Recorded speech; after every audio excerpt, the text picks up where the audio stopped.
The server-wide announcements were flooding the screen like a rain of blood. Regular players had already lost it. Did he drop tens of thousands of items or hundreds of thousands? Even if you pawned the underwear off every NPC on the server, you couldn't scrape together this much.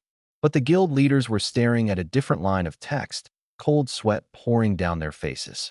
He cleared level 400, level 5000, and blew straight through level 7002. Is this even a player?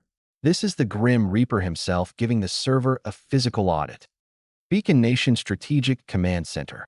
Commander Wilson was slumped in his leather chair. His expensive cigar had fallen into his lap, burning a hole right through his pants, and he hadn't even noticed. Just minutes ago, he'd been conspiring with several other nations to ambush Qingfeng in-game and knock China down a peg.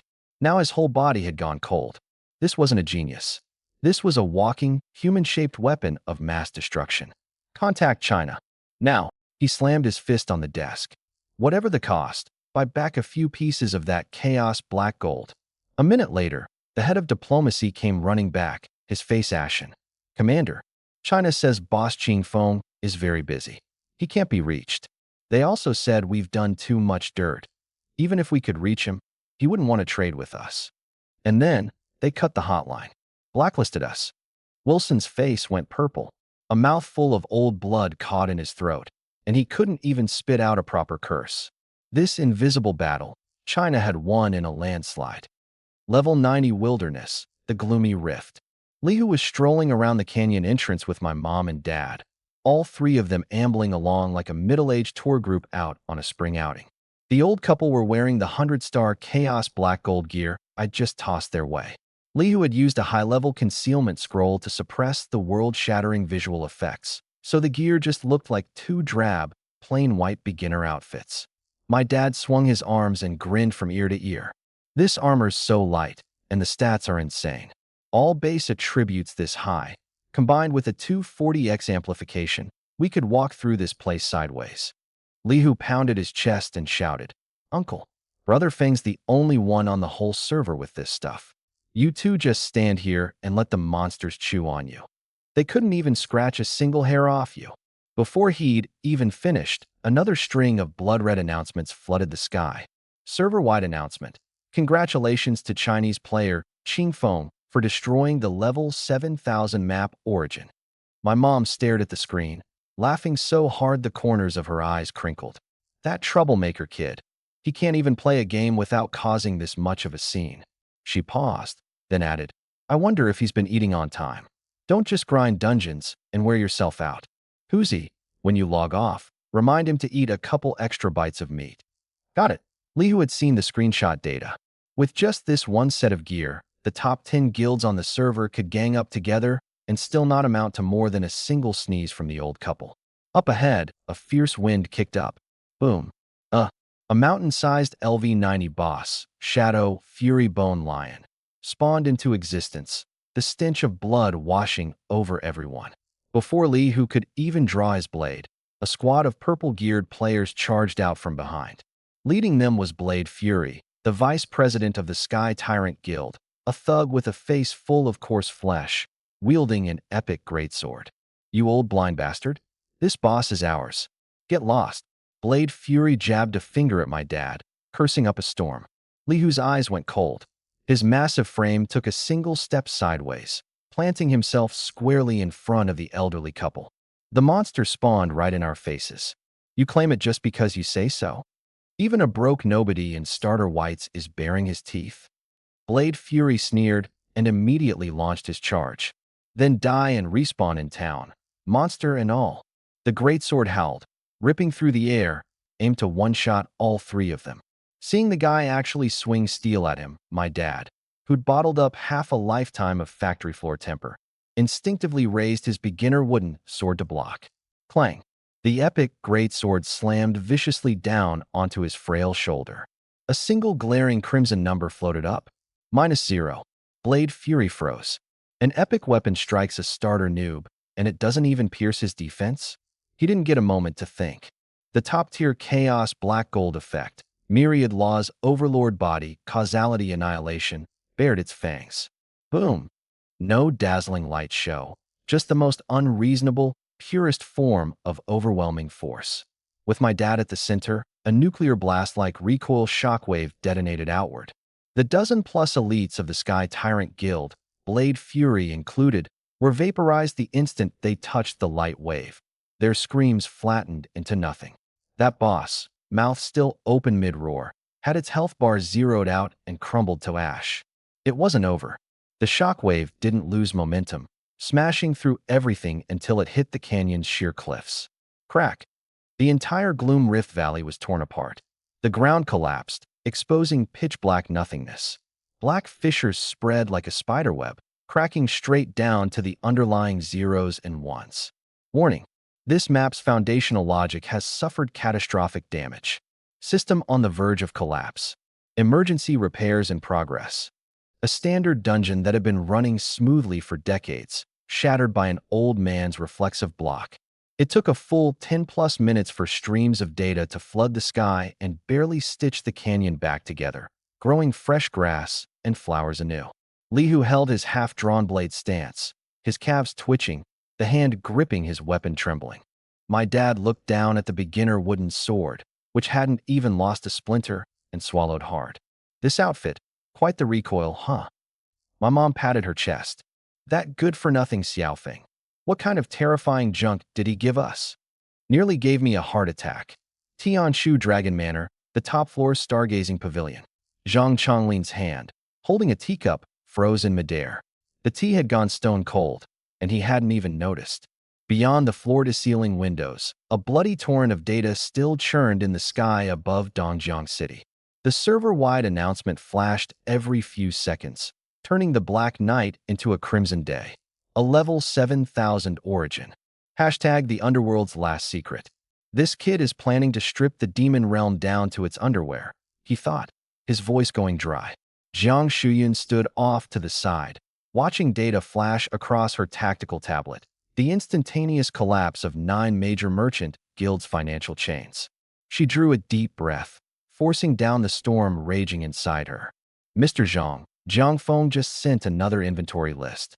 100,000 treasures below 5-star grade, 30,000 low-tier void lost spirit crystals. Says they're cluttering his inventory, told me to handle them however I want. Crack. The Celadon teacup shattered in Zhang Chonglin's grip. Porcelain shards bit into his palm, but he didn't even feel it as he shot to his feet. Handle them however you want. Over 100,000 5-star grade items. If those old bastards in the West knew he considers these garbage to throw away, they'd cough up blood on the spot. He paced back and forth, then suddenly stopped, his tone turning grave. Shuyun, there's something I need to tell you ahead of time. Tomorrow, Marshal Xiao is coming to Dragon Court in person. Jiang Shuyun's breath caught. Xiao Zhenjiang, Huaxia's strongest human, the living totem who had single-handedly suppressed the Abyssal Demon Emperor for 60 years. And he intended to personally pay Jiang Feng a visit? Jiang Feng's strength is beyond question, but he can't be bothered with mundane affairs. Zhang Chonglin lowered his voice. The fact that he handed such a massive resource network over to you, that's how much he trusts you. What he's missing beside him is someone who understands his moods, someone who cares. If you play this head steward role right, all of Tianshu, even the great families of the capital, will have to answer to you. Jiang Shuyun was no fool. She caught the matchmaking undertone in his words plainly enough. Her cheeks flushed, but her gaze remained remarkably steady. Don't worry, Mr. Zhang. She gave a slight bow, neither servile nor arrogant. I know my place. Wherever Jiang Feng points, that's where I strike. Anyone who dares block his path, I'll bury them under a pile of gold coins first. Good. Hearing you say that puts me at ease. Zhang Chonglin laughed, then his eyes turned cold. Since he wants to clear out his inventory, let's put on a show for him. A ruthless one. Time to bleed those white pigs dry. 20 minutes later. The dark web. An international, top-tier virtual roundtable. A dozen holographic projections sat around a black table, each one commanding the economic lifeblood and military logistics of an entire nation. Wilson occupied the head seat, his face dark enough to drip water. Gentlemen, the player called Qing Feng has shattered the system's balance. We cannot sit here and wait to die. The Fusang representative spoke, trembling. But we We genuinely can't beat him. Even if every nation threw its entire military at him, we'd be like paper before him. Idiot. Who said anything about fighting? Wilson roared. A mysterious supply source has surfaced out of Huaxia. No matter the cost, we must secure it. And in that very moment, warning, unauthorized access forcibly connected to the meeting. The holographic display flickered. Jiang Shiyun's cold, proud figure materialized at the very center of the round table. Dressed in a black business suit, she looked down and swept her gaze across them all. Jiang Shiyun, who let you in? Wilson shot up, slamming his fists on the table. She didn't even glance at him. With a flick of her hand, a densely packed list smacked down on the table. Long story short, my boss is in a good mood today, feeling charitable. These little cast-offs of ours. Any of you interested? The representatives from every nation lowered their heads to look, and their eyes nearly popped out of their skulls. Nothing but single-color and dual-color treasures, a full 100,000 of them. Beside that sat a mountain of 4th to 13th turn artifacts, priceless wonders too numerous to count. Even pouring the resources of an entire nation into it, spending tens of trillions, they might not produce a single-color treasure. Yet Jiang Shuyun tossed 100,000 of them in their faces like she was dumping trash. The conference room went dead silent, filled only with heavy breathing. Wilson swallowed hard, all his arrogance gone. He forced out a smile uglier than a grimace. Ms. Jiang, is this real? Qingfeng is willing to sell to us. Don't get it twisted. Jiang Shuyun sneered, pulling out a chair and sitting down, crossing her legs. This is just scrap metal my boss couldn't care less about. Selling it to you is throwing you a bone. Don't want it. I'll feed it to the dogs in the abyss. It was grinding the pride of the Western nations into the dirt. But no one dared get angry. In the face of a temptation this overwhelming, dignity meant nothing. We'll take it. The Republic of Korea offers 200 trillion gold coins for 2,000 of the colored gear. The Korean representative was the first to crack. 200 trillion? Jiang Shuyun scoffed. You think you're tossing coins to a beggar? Gold coins, to me, are the most worthless scrap paper there is. She stood, planting both hands on the table, her gaze sweeping across every face like a blade. Listen up. The rules are simple. No gold coins this time. I want controlling shares in the core capital cities of your demon realms. I want permanent mining rights to all S-rank and above reality secret realms. And I want priority scheduling authority over every cross-region teleportation array. Every condition Jiang Shuyun laid out was a dagger aimed straight at the West's arteries. The rare materials and treasures of the reality secret realms were strategic hard currency that couldn't be bought at any price. Controlling them meant holding the code to the entire population's evolution. The more capital cities, the wider the frontier for expansion, and the higher a nation's fortune would rise. And control over the cross-region teleportation arrays meant monopolizing the entire server's logistics hub and its network of military mobility. Whoever held this trump card held the lifeline of the entire game. The conference room stayed dead silent for a full minute. Jiang Shuyun, this is daylight robbery. Wilson slammed the table, veins bulging on his neck. These humiliating terms. The Beacon Nation would rather die than sign. Off you go, then. Don't let me keep you. Jiang Shuyun didn't even lift an eyelid, her fingers tapping lightly on the table. Mr. Zhang's goods never lack for buyers. Care to guess whether the Abyss demons would be willing to trade a few capital cities for this colored gear? The moment the words left her mouth, the Korean representative broke down on the spot. Great Goryeo signs. Just hand over the color tier gear, and the shares of the Abyss capital transfer immediately. Fusong signs too. The alliance's defensive line shattered in an instant. Everyone understood. If the equipment was monopolized by Demon Emperor Ball, they'd face total annihilation in the real world. But sign the terms, and their combat power would skyrocket. All it cost was surrendering a bit of control. Wilson watched the defectors turn coat one after another, grinding his back teeth nearly to dust. Once the equipment gap widened, the Beacon Nation's supremacy would be gone for good. Deal. Every ounce of strength drained from his body as he slumped back into his chair. This bloodless power struggle, Huaxia had absolutely crushed it. The moment the news broke, the entire internet went nuts. Fleecing these foreign devils, this is way too satisfying. What goes around comes around. These guys finally have a day where they bow their heads and eat crow. What kind of cheat is Ching Feng running? Handing out 100,000 pieces of color tier gear like it's trash. The vice president of the Kyoto Martial Arts Association posted under his real name. This is a dimensional strike. He's dragged Huaxia's combat power up by 2 whole eras, plain and simple.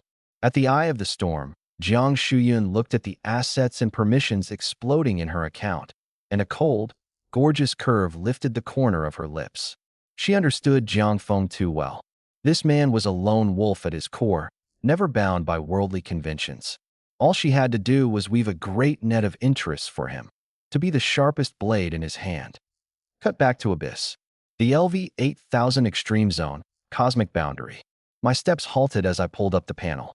The 16 trillion free attribute points I'd just farmed sweeping through the level 7000 Forbidden Zone.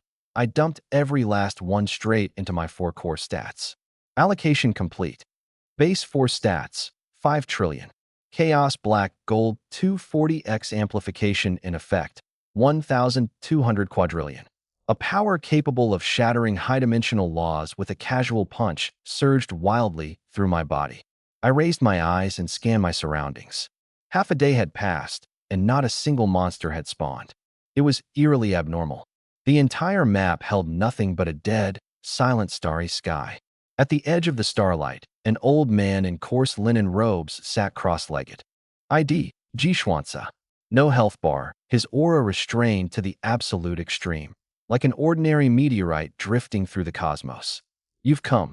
The old man slowly opened his eyes, his gaze weathered with age. Much faster than this old one anticipated. I reverse-gripped the cosmic annihilation staff, one eyebrow arching. Who are you? Jishwansa, 73rd generation descendant of the Yellow Emperor of the Xianyuan clan. The old man rose slowly. No health bar, not a monster, not an NPC. Just a pure ancient remnant of will. The same type as Jiang Kunlun, the descendant of the Yin Emperor from before. This old one has waited a very long time for you here. So long that I've forgotten the passing of the years. Senior, you sought me out. What is your purpose? My tone remained calm. You are the chosen, one destined. He stroked his beard. Cross that line, and you can tear apart the fundamental laws of Demon Realm. Once you hit level 10,000, Jiang Kunlun and I will have fulfilled our purpose and can ascend to the world above. I kept my expression neutral. Jiang Kunlun mentioned a world within a world too. What's actually up there? All those badasses throughout history. Why did they vanish without a trace after going in? Jishwansa gazed into deep space and sighed softly. I don't know much. Only that the laws there are 10,000 times stronger than on Blue Star, stronger than in Demon Realm. Every one of them was bewitched by a single prophecy. What prophecy? At Kunlun's peak, the path to heaven appears, neither dying nor perishing. The 10,000 worlds pay homage. Each word carried weight.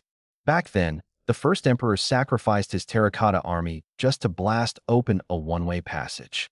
I raised an eyebrow. You don't even know what that place looks like, yet you're telling me I'm the chosen one and asking me to protect the sons of the Yin and Huang emperors? Where's this confidence coming from? He wasn't offended. In fact, he laughed, with the kind of certainty you'd expect from a con artist. By the mandate of heaven, and by the great cataclysm 12,000 years ago, you've heard of Nuwa mending the sky, haven't you? I said nothing. The myths aren't just made up. 12,000 years ago, a meteor from beyond the heavens punched through the Buzhou mountain boundary. The celestial river flooded back, and a great deluge nearly wiped out humanity. Smelting stones to mend the sky. What she mended was that high-dimensional rift that had been blasted open. His eyes blazed, fixed intently on me.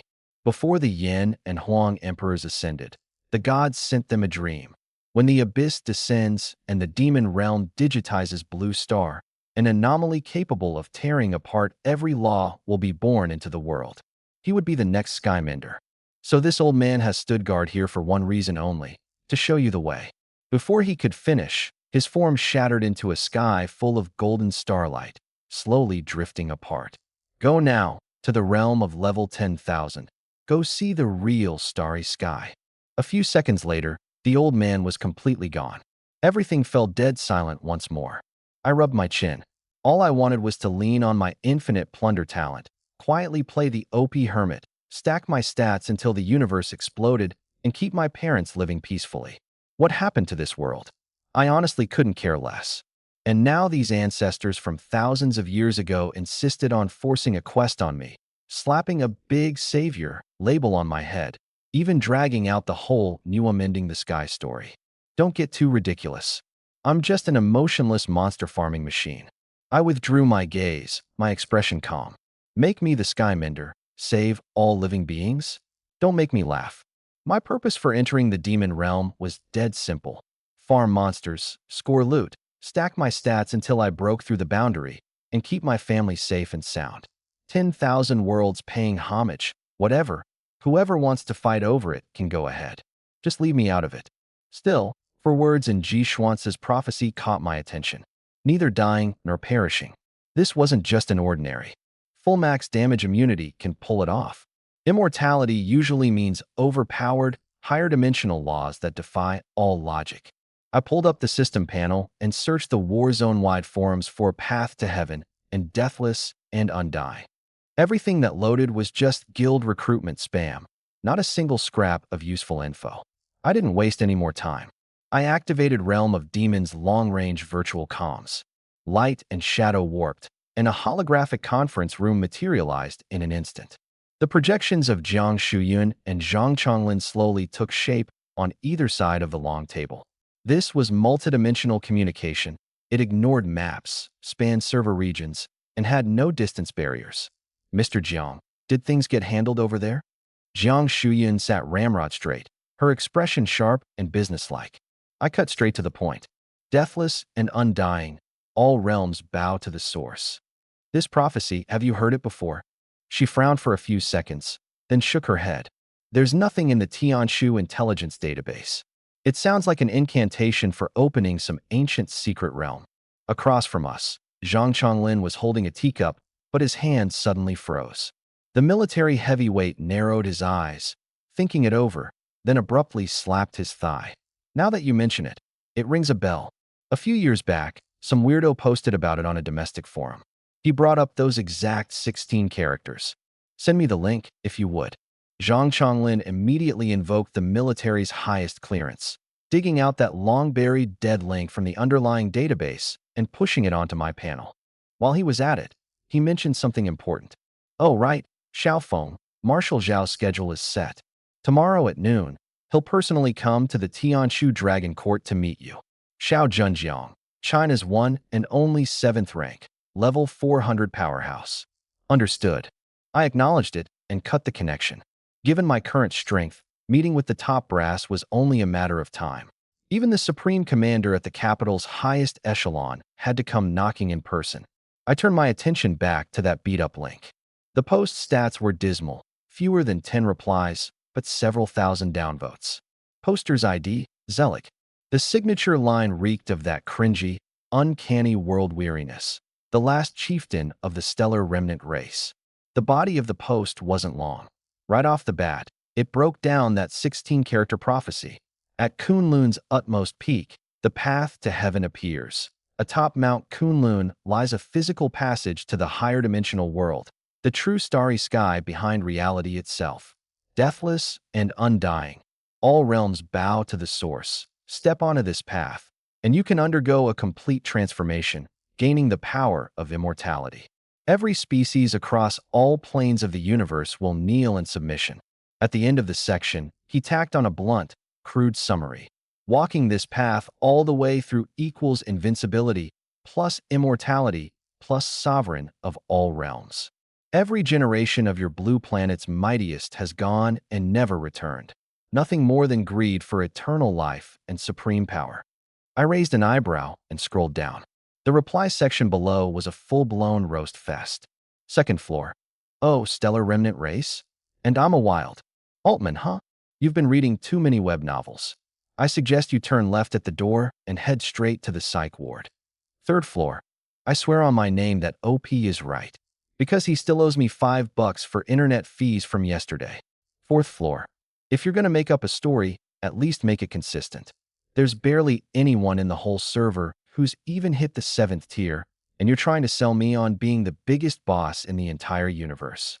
If it were an ordinary person getting flamed like this, they'd have started cursing up a storm long ago. But the OP stayed unnervingly calm, launching into a cold, emotionless barrage on the fifth floor, laying out an entire dimensional hierarchy that even humanity's mightiest wouldn't dare to imagine. Your understanding is far too limited. So-called hidden classes and SSS plus level talents. On a cosmic scale, they're nothing more than the entry-level standard for bottom-tier scavengers. The true class hierarchy, standard F to SSS level. Above that, in order, quasi-primordial, primordial, astral, realm lord, Tao source, void, heaven sovereign, and all the way up to the infinite level, where all laws bow to the self alone. My fingertips paused. I glanced at those 4 words on my own panel. Panga slaughter, limitless level. Clearly, even Zirig here, spouting all this high-dimensional theory, hadn't so much as brushed against this ultra-spec ceiling that belonged to me alone. The 7-colored divine artifacts you treasure so much? They're just transitional junk. The real artifact hierarchy, chaos treasures, Hongmeng treasures, primordial origin treasures, and the ultimate infinite treasures. And let's talk about the levels you worship like gods. 4th tier is level 120. 5th tier is level 180. All the way to 13th tier at level 990. Only by stepping into level 999 do you count as a pseudo-god, capable of condensing a divine seed within your body. And only by crossing that threshold to reach level 1000 do you truly fuse with your divine seed, flesh and body ascending to godhood.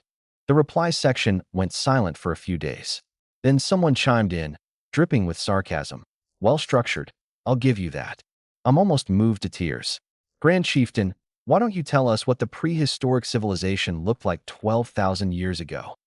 The OP's final reply was dated 5 years ago. Every single word carried a dead silence and desolation that spanned 10,000 years. It was a star region of warring gods, glory beyond measure. Every infant born there had no novice period. The moment they came into the world, they possessed the power of level 780, the 10th tiered. My eyes narrowed slightly. 10th tier at birth? That starting point was absurdly high. Sadly, a single catastrophe destroyed it all. A comet carrying the law of destruction came crashing down, and that comet is the very demon realm space you're all connected to now. In that violent collision, the high-dimensional gods fell one and all. The prehistoric star region suffered a fatal dimensional reduction strike, degrading into a primitive blue planet that couldn't even qualify as level 1.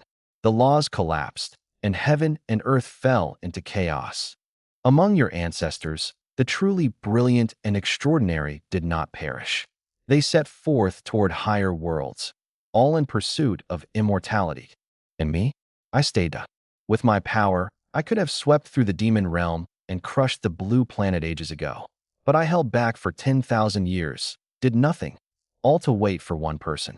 An anomaly who could mend the boundary wall and channel higher dimensional power, a skymender.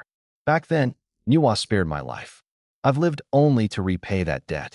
Once it's settled, I'll willingly fade back into the void. The post ended there. No one had replied. Everyone had written it off as the cyber confession of some hardcore edgelord. But the worldview it laid out, the equipment tiers, the level thresholds, all of it matched the hidden data buried in my system. Confirmed. This was an ancient monster who'd lived 10,000 years, hiding somewhere on the blue planet or in the demon realm. The corner of my mouth twitched up. I opened the reply box. No feeling him out, no filler. I just typed one line. You've all been looking for the Skymender. Let me cut to the chase. That's me. Send. 1 second. 2 seconds. The data stream in front of me suddenly detonated, churning wildly. The starfield backdrop marking the edge of the universe was torn apart by an invisible hand, and the spatial barrier shrieked as it shattered. No system announcement. No spawn effects. A gaunt gray figure smashed straight through the underlying code of the level 8000 map and slammed down in front of me with a thunderous crash. The old man was covered head to toe in grayish-brown stone scales. No gear. No weapons. Even my insight, which could see through every law of reality, couldn't read his name or his health bar. But the moment he planted his feet, My Chaos Black Gold set flared with dark light on its own. The absolute defense passive, boosting me 240x, triggered automatically, frantically fending off the higher dimensional pressure radiating off him. You just posted that reply? The old man's voice was hoarse. His deep sunken eyes locked onto me, the ghostly blue flames within them flickering madly. Fast connection. I flipped my wrist, gripping the cosmos-shattering staff in a reverse hold, holding a burst of true damage measured in the quadrillions poised at the millisecond's edge. Zelig paid no mind to my coldness. Trembling, he took a step forward, his gaze greedy and feverish, sweeping over me like a starving wolf sizing up its prey. The foundation of an ancient star sovereign. No, your aura goes far beyond that. He lifted his head, his rocky old face contorting into a nearly deranged grin. There's no mistake. Only an anomaly who's completely broken free of the normal constraints can mend the sky. 12,000 years. I've finally found you. My tone was flat as water. I only made the post to confirm whether it was real. I'm not taking the job. Find someone else. Zelig froze completely, clearly not expecting me to refuse. His withered arms flailed wildly. You don't understand. That's the path to heaven, the strongest passage in all the realms. Just come with me, and my Star Remnant clan will pour out the last of our origin force to help you skip every class advancement trial and ascend straight to the peak. Exclamation point. His shouting grew more frenzied. No matter how massive your data is now, you're still just a mortal trapped in this plane. Come with me. Forge a divine core on the spot. Merge with the laws. Ascend in a single step. Achieve godhood in the flesh. Straight to level 1000, max level, standing atop all worlds. Skip every shackle, hit max level, and become a god instantly. That kind of temptation would make any ranking board big shot drop to their knees on the spot. But my expression didn't so much as ripple. I raised my eyelids slightly and coldly sized up this ancient relic who'd lived for 10,000 years. One click and it's free, instant godhood. And the catch is I go plug that high-dimensional rift for you, right? This is your destiny, and your only way out. Pass. Just one word from me. Zirig's eyes suddenly narrowed. Why? That's power countless beings would die to have. It's an unknown passage. Go in, and I might lose all connection. I turned around and pulled up the teleport coordinates on the myriad world star compass. Nice pie in the sky, but if I become a god in the flesh and then can't get back, who's going to take care of my parents in their old age? I tilted my head and shot a glance at his now completely petrified figure. Stay put in your cave like a good boy. Bother me with this garbage again, and I'll rip out that divine core of yours too and sell it for gold coins. I turned and walked away. In the deathly silent starfield, only the 10,000-year-old Starbones chieftain remained. I never crossed that line to tear apart the laws of the demon realm, and I sure didn't by his passionate, mend the heavens speech. Crossing worlds. Who knows if it might trigger some chain reaction? What if it brought some unforeseeable catastrophe down on Blue Star? I have no interest in being a savior, and even less in dragging apocalyptic trouble onto my family. Besides, my spiritual perception was now honed to an absolute edge. Instinct told me something was off about this Zirig. All that talk about saving the masses, yet the greed in his eyes couldn't be hidden at all. The moment my figure vanished completely, that conman transcendence on Zirig's face collapsed in an instant, his withered features twisting like a slab of old bark. In those deep blue eye sockets, a venomous fire flared to life. Ungrateful, low-dimensional worm. He crushed a meteorite beside him with one hand, his voice grating like sandpaper. Heavenmender, my ass.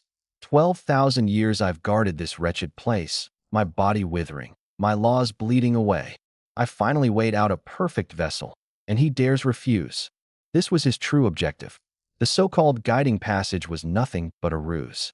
The moment I let my guard down even slightly, he would strike instantly, drain my soul, and seize this supreme, infinite tier body to reclaim his place atop all worlds.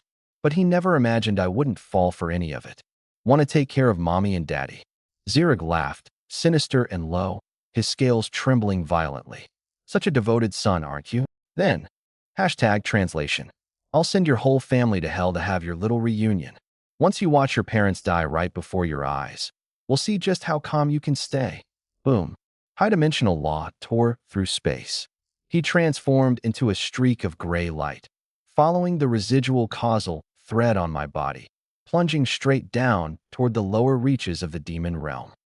At that same moment, in the LV-1200 zone, the fallen abyss, dark red magma churned underfoot as swarms of LV-1200 abyssal lords let out earth-shattering roars. Any single one of them could wipe out Blue Star's top guilds hundreds of times over. Yet right now, this place felt more like a casual weekend getaway. My dad, Jiang Jiangwo, held a weapon disguised to look like a beginner's wooden bow and casually drew it to full. Whip, an utterly unremarkable arrow shot out. Boom. 500 meters ahead, a dozen abyssal lords with trillions of HP each instantly exploded into ash. Not even a bone fragment left behind. Holy crap, uncle. That damage is insane. Li Hu, trailing behind to scoop up gold coins, was so worked up his voice cracked. My mom, Lu Tsulan, twirled her wooden staff, bored out of her mind as she cast a healing spell on herself. Slow down, old man. You've cleared out all the mobs. I don't even have anything to use my skills on. Li Hu grinned. Auntie, that chaos black gold gear you and uncle are wearing. Every stat's in the trillions. Forget LV-1200, you could waltz right through the in-game zones in the thousands. Today's just a warm-up. Lu Tsulan beamed at the praise and turned to him. Huzi, these mobs give great XP. Why not bring your mom and dad along to train too? Feng surely gave us more than enough gear to spare. Li Hu jumped, startled, waving his hands like a rattle drum. Auntie, stop, stop. Please don't. His expression turned serious. Feng's been beyond good to me. He handed me a full set of chaos treasures himself. I'm happy just riding his coattails. I know exactly where I stand. If I got greedy and started dragging my whole extended family in to leech off him, that'd be shameless. The good life I've got now is all because I know my place. Lu Tsulan nodded again and again. You really are a good kid. Feng didn't befriend the wrong man. The three of them were chatting away when the sky overhead suddenly shattered like a mirror, exploding with a deafening crash. A suffocating high-dimensional pressure surged like a tsunami, and the rolling magma froze solid into ice in an instant. Jiang Feng's parents? Die! A shrill, venomous shriek rang through heaven and earth as a gray shadow crashed down like a meteor.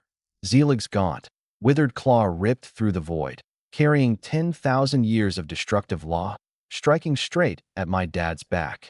A blow like this would kill even a LV-5000 god-tier boss on the spot. Li Hu's face went white. There was no time to react. My dad was still turned away, talking to my mom. Not even a hint of warning. Bam! A muffled boom shook the ground, and Zirig's claws dug deep into my dad's back. And then, a bright red number floated lazily up above my dad's head. -3,600. The air went dead silent. Li Hu's jaw dropped, his eyes nearly bugging out of his skull. Lu Tsulan froze in place, forgetting to even raise her hand. Even Zirig, all furious second ago, hung there in midair, his eerie blue eyes practically bulging out of their sockets. He stared at his own claws, then whipped his gaze back to that health bar. 460 trillion total HP, and he'd chipped off a whopping 3,600 points. Forget breaking the defense. He hadn't so much as scratched a single hair. And here's the truly absurd part. The instant that sliver of health dropped, it snapped right back to full the very next second. The health bar didn't budge. WH. What the hell are you? Zirig's voice was actually shaking. His high-dimensional strike, 10,000 years in the making, had landed on some old man from Blue Planet. And it felt like a tickle. My dad reached back and rubbed his shoulder, frowning as he sized up the scrawny old geezer in front of him, all covered in bizarre rocky scales. Tiger, why's this level? 1,200 map spawning monkeys. This old ape's got a temper, actually daring to scratch people. Uncle, this doesn't look like a wild mob. Looks more like some tough story boss. Li Hu swallowed hard. Lu Tsulan hurried over, grabbing my dad's arm. You okay, old man? Does it hurt? Hurt my ass. Felt like a mosquito bite. My dad shook her off and glared at Zirig, his temper flaring. You old freak. You dare interrupt my spring outing? You tired of living? The words had barely left his mouth when he grabbed that thing that looked like a wooden bow, but was actually a primordial treasure, and without drawing it or activating a single skill, He just swung it like a club straight at Zirig's forehead. Zirig sensed something was wrong and tried to retreat, only to find the space around him completely locked down. The causality annihilation, built into the primordial treasure set, backed by absolute, crushing power. No, wait, bam. The back of the bow smashed square into his forehead. A blinding crimson number exploded across the screen, nearly bursting the entire field of view. Minus 326 trillion. Absolute true critical hit. Zirig didn't even get half a scream out. That body of star ruins, 12,000 years in the making, popped like a watermelon under a hydraulic press, instantly bursting into a cloud of nothingness. In his final moment, his eye sockets split open in disbelief, unable to die in peace.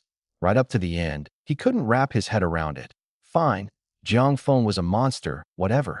But why was his dad also absurd beyond all reason? The ash was swept clean by the wind in the blink of an eye. That's it. My dad curled his lip, put away the bow, his face full of contempt. Health bars not even as thick as that red rock boar from before. Total glass cannon. He'd barely finished speaking. The words had barely left when the space beside me twisted and churned like ripples on water. I stepped through the black gold array patterns of the myriad realm traversal, striding out. The moment I'd sensed the old freak tearing through space, I'd locked onto my parents' coordinates and rushed straight over. The second my dad saw me, he pulled a stern face. "Phone, what kind of messed up enemies have you been making? Now you're picking fights and running to your parents for backup." He jabbed a finger at the little pile of ash on the ground. "If this old monkey had actually clawed your old man to death, you'd be an orphan by now. Good thing your dad's got a tough constitution. Anyone else would have been a goner." Seeing that my dad was still in the mood to crack jokes, I felt the corner of my mouth curl up. The reason I hadn't stepped in to stop Zirig right away was simple. I knew exactly how insanely broken that chaos black gold suit was. "Dad, quit gloating and acting like the victim," I shot back with a grin. "With that getup of yours, defense in the hundreds of trillions, plus causality law damage reflection, forget one old husk. Even if Blue Star exploded right here, right now, your hairstyle wouldn't move an inch. I just figured I'd borrow his hand to let you two old folks stretch your muscles a bit. Call it family bonding, mutual support. You little brat, your mouth's getting worse and worse." My mom laughed and smacked me on the back. Beside me, Lihu had completely lost it. Thud, both knees hit the ground, and he was so worked up that tears were practically spraying out of his eyes. "My lord, foster father." He looked up at me, eyes blazing with fervor. "Brother Foam, this gear is unreal. A 10,000-year-old monster doing a dimensional strike beat down, and it couldn't even knock a single hair off Uncle's head. From this day forward, in life I am Brother Feng's man, and in death I'll be Brother Feng's ghost. Point me anywhere and I'll strike. No questions asked." I broke out in goosebumps and walked over to give him a solid kick. No hesitation. "Get lost. Hurry up and get off the ground." I rolled my eyes. Enough with the theatrics. "My lord, foster father, your dad here doesn't want to end up like Dong Zhuo, getting stabbed in the back by you one of these days. Never gonna happen. I'm a loyal hound. I'd never backstab." Lihu scrambled up, rubbing his backside, snickering like an idiot. My parents watched these two clowns and couldn't help but burst out laughing. In the vast, deep abyss of the fallen depths, what should have been a crisis strung to the breaking point had somehow been turned by the four of us into a lighthearted, easygoing family sitcom. I glanced at the ashes drifting through the air and curled my lip. That old geezer, just asking for trouble. I cursed him out loud, but inside my mind was crystal clear. There was definitely something off about that old thing. It had shown up spinning grand promises, pressuring me to mend the heavens, and the moment I refused, it dared to cross dimensions and ambush my parents. Its motives were anything but pure, but it also confirmed my suspicions. Those bizarre, fantastical Chinese myths were probably all real, just wiped clean by that prehistoric cataclysm. Clean. As for the demon domain, it's that disaster star that punched straight through Blue Star's dimension. But I couldn't care less about mending the heavens. No matter how big the rift got, as long as it didn't stop me from logging on to grind mobs, didn't keep mom from buying groceries or dad from running dungeons, it had nothing to do with me. Holy crap. Fong, check it out. Li Hu suddenly shouted at the top of his lungs, jabbing his finger into the air. Floating in the empty space was a faint glimmer of starlight, a fist-sized beast-hide pouch, its surface crawling with dark, golden demonic runes. Sumeru's Star Remnant Pouch, a high-dimensional storage treasure containing a shattered miniature star field. I reached up and snatched it, squeezing the pouch in my palm. Ding! Loot successful. Gold plus 8,000 trillion. Void Law Spirit Crystal plus 45,000. Destruction Divinity, Pseudo-God Tier, plus 1. Primordial Treasure, Mystic Violet Void, Demon Suppressing Armor, plus 1. The notifications kept firing off. Every single item was top shelf, maxed out quality. I flicked my finger and pulled up the Demon Suppressing Armor. Mystic Violet Void, Demon Suppressing Armor. Quality, Primordial Treasure. Equip Requirement, none. Base, all stats plus 1.2 trillion. Trait 1. Reduces damage taken by 99.999%, converting the remainder into a limitless shield. Trait 2. Immune to high-dimensional suppression, ignores all instant kill mechanics. Trait 3. Deals 3,000% true damage to demons. Trait 4. On a fatal blow, triggers 3 seconds of invincibility at 1 HP, then instantly heals to full. Trait 5. On a fatal blow, 1 HP invincibility, heals to full, once per day. Set bonus. Collect all 7 pieces, all stats times 400. Currently 1/7. I raised an eyebrow. The stats on this single piece already crushed the Chaos Black Gold gear I was wearing. But right now I had 3 full Chaos Primordial sets stacked for a 240x amplification. Swap out the chest piece, and the whole set bonus collapses on the spot. I'll wait till I've got a full set. Without a hint of regret, I stuffed this treasure, the kind that level 10,000 big shots would kill each other over, into my bag. The next second, my gaze fell on that black glinting, many-faceted crystal. Destruction Divinity. It was the first time I'd ever seen a drop with the word divinity attached. Phone, what's this black rock? Gives me the creeps, but man does it look badass. Li Hu leaned in, eyes bugging out. I didn't say a word. I just tossed the divinity panel into the channel. The moment Li Hu saw it clearly, he sucked in a sharp breath.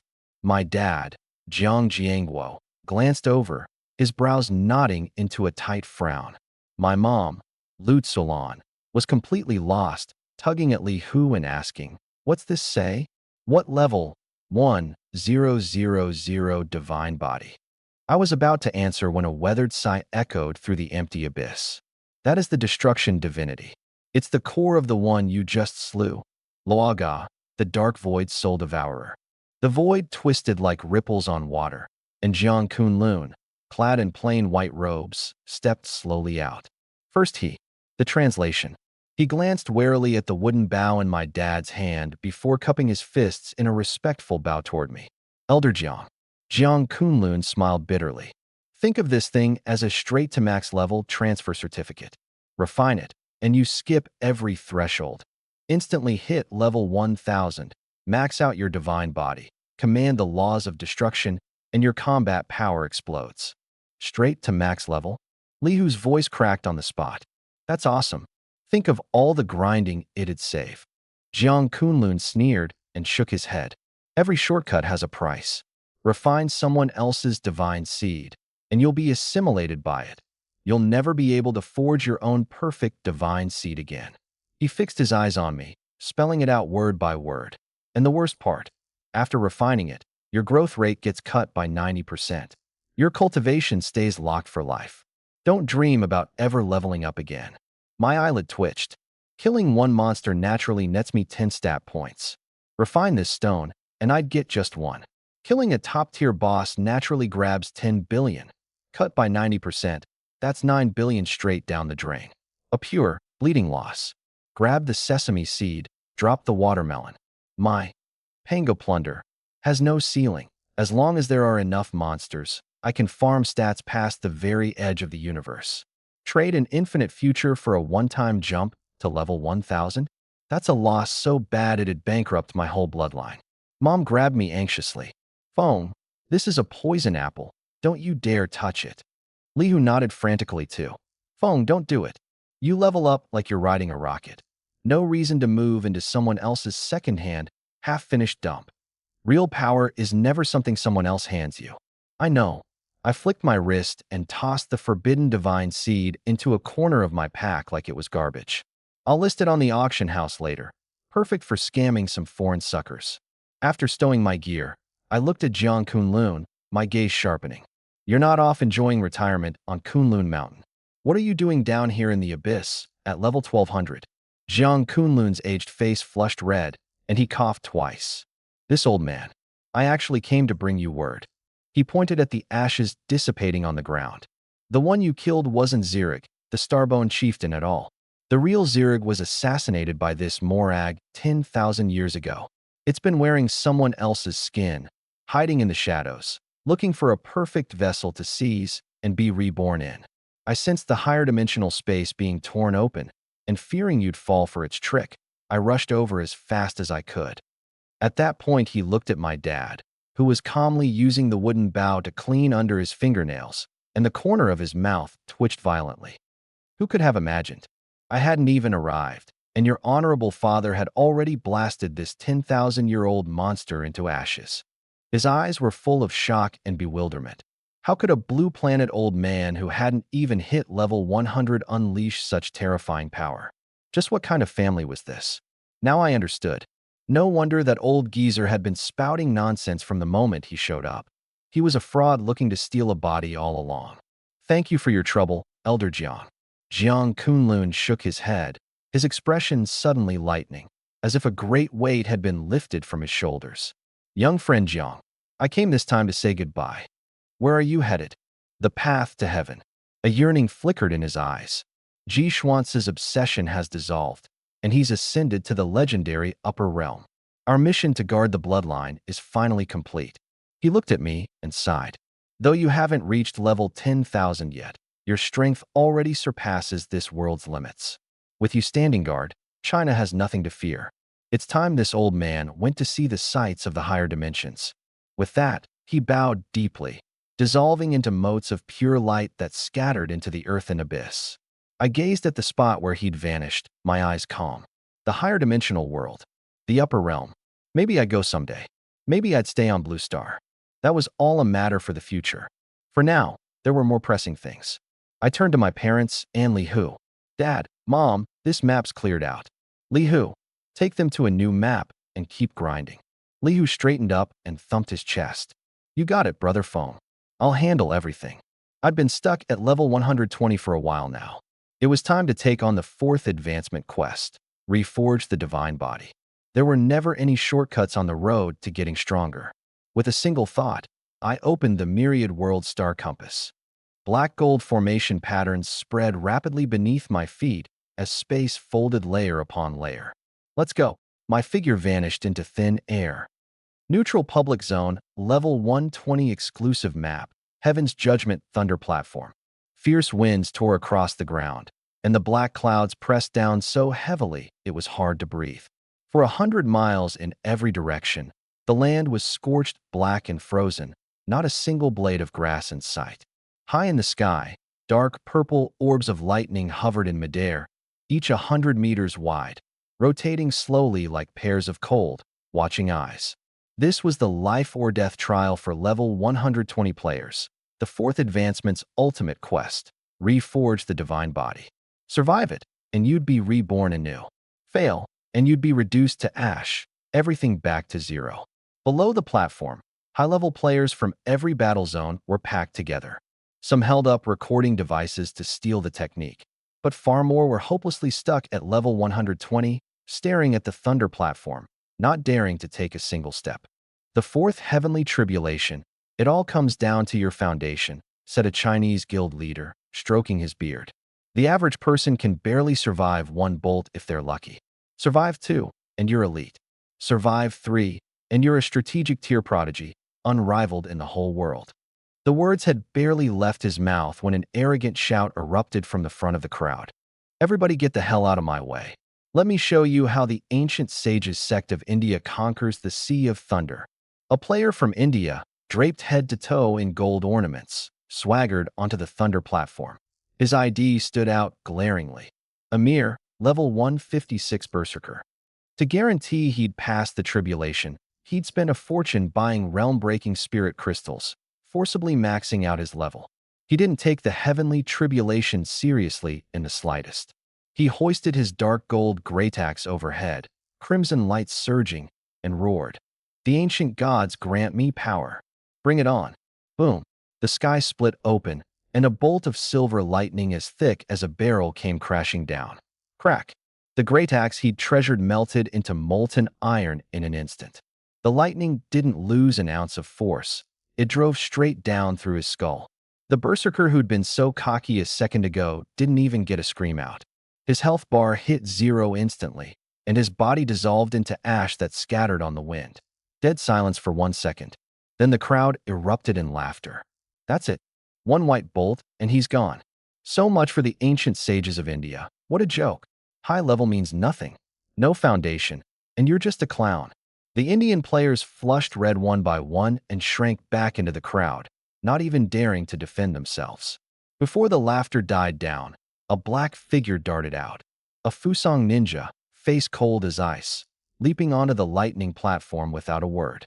He pinched his fingertips, and 3 purple shield scrolls shattered, wrapping his entire body in a thick barrier. His hands formed seals, and several clones materialized out of thin air. He was trying to fake his way through with tricks, but the heavenly tribulation locks onto the soul's very essence. Any trick is utterly useless. Rumble. The first bolt struck. The Fusang ninja spat out a huge mouthful of blood, and all 3 layers of shielding shattered like paper. But he gritted his teeth and held on. Not retreating a single step, he took it head on. He held it. He survived the first bolt, someone in the crowd cried out. Ecstasy had barely flashed through his eyes when the clouds churned violently. The second bolt of azure thunder gave him no chance to breathe, slamming down instantly. Crack. No suspense. He exploded into a mist of blood on the spot, respawning back in the main city, judged a failure and permanently stripped of 1/10 of his attributes. 2 went up. 2 died horribly. It was like a bucket of ice water dumped over the entire crowd. The rowdy audience fell dead silent in an instant. Even the whispers vanished. The might of the heavenly tribulation crushed every ounce of luck and arrogance. In the silence, a cold, indifferent voice rang out. Move. Austin, the #1 heavy knight on the Maple Nation's 3rd Transcendence rankings, strode onto the stage. He carried a massive tower shield inlaid with dragon crystal, every step landing with weight. He drew a deep breath, holy light bursting from his entire body, and shouted, "Sacred shield defense." Life bloom. Boom. The first white bolt smashed into the tower shield, sparks flying everywhere. Austin planted his feet, didn't budge an inch, and the shield only bore a shallow scorch mark. The crowd gasped. What insane defense. Now that's a true elite. Before he could catch his breath, the second bolt of azure lightning followed right behind. Austin's face went pale, and one knee slammed hard into the ground. His tower shield was covered in spiderweb cracks, the dragon crystal dimming. His health bar plummeted, dropping below 20%. But he gritted his teeth and held on, taking that fatal blow head-on through sheer will. The thunderclouds parted as a beam of golden light descended from the heavens, wrapping around him. His aura surged wildly. The 4th tribulation, the reforging of his divine body, complete. God. He actually took 2 strikes of heavenly lightning. Maple Leaf Country is about to produce a legend.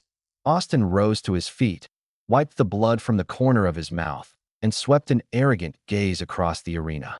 Western players erupted in thunderous celebration. Finally, they could hold their heads high. Just as the atmosphere hit its peak, from the back of the crowd, I stepped out at a leisurely pace. Black and gold robes, hands casually tucked in my pockets, unhurried as I walked across the scorched earth. I had nothing. Floating above my head was an ID, just 2 simple characters. Qingfeng. At first, only a few people glanced over carelessly, but that single glance froze them solid, as if a hand had clamped around their throats. Their legs buckled, and they collapsed to the ground. Qingfeng. A shrill, cracking scream tore through the clamor of the thunder platform, more piercing than the lightning itself. Those 2 characters detonated in the crowd like a nuclear bomb. The Western players who'd been cheering for Austin a second ago felt their smiles freeze instantly. Ecstasy turned to awe, their mouths gaping wide enough to fit a fist. After a brief, deathly silence, the Chinese players exploded. Holy crap, it's the legend Qing Feng. He's still stuck at level 120, and he came here himself to face the fourth tribulation. This is dimensional annihilation. What tribulation?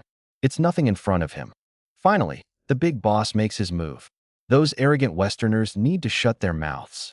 The roars surged like a tidal wave, shaking the dark clouds overhead. The news swept across the globe like a hurricane. Qing Feng, the one who one-shot a level 300 boss with a single hand, who wholesaled 7 colored treasures like they were common goods, who stormed into an 8,000-level map, was only level 120. And he was only now attempting his fourth tribulation. Even the mainframe AI of the Demon Realm was stirred. It immediately launched a top-tier live broadcast across both game and reality. Heaven's Way stargazing platform. The instant it went live, the viewer count broke 100 million. 60 years ago, the Great Cataclysm struck.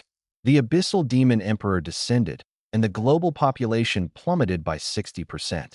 Yet even so, at this very moment, over 100 million players poured in simultaneously, not daring to blink, eyes locked on the same screen.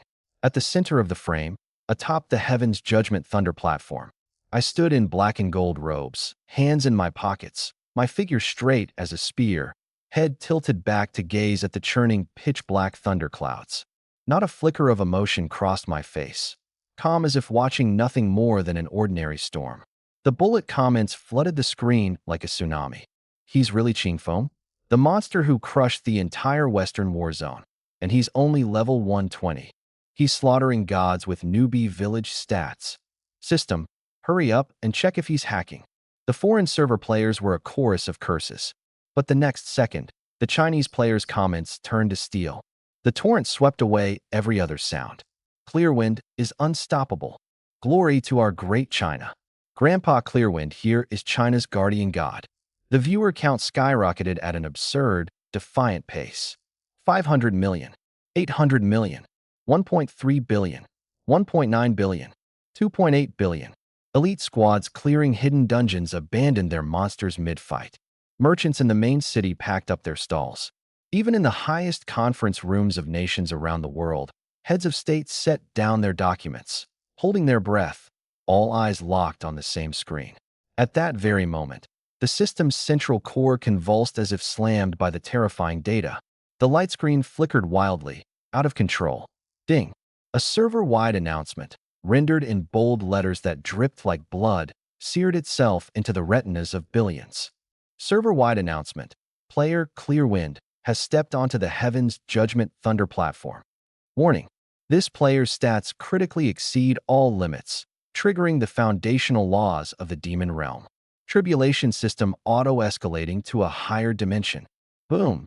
The instant the words faded, the celestial thunder pool went completely berserk. The dark purple thunderclouds turned black as ink in an instant.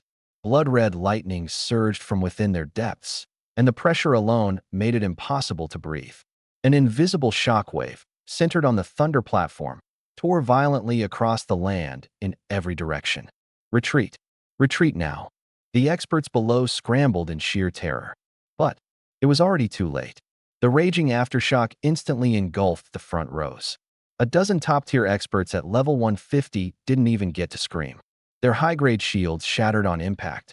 Those slightly weaker had their health bars zeroed out instantly, dissolving into streaks of white light as they were sent back to the main city. Just a single ripple from the tribulation forming was enough to one-shot over 100 high-level players. And me, standing at the center of the thunder platform, I didn't so much as raise an eyelid. Crack!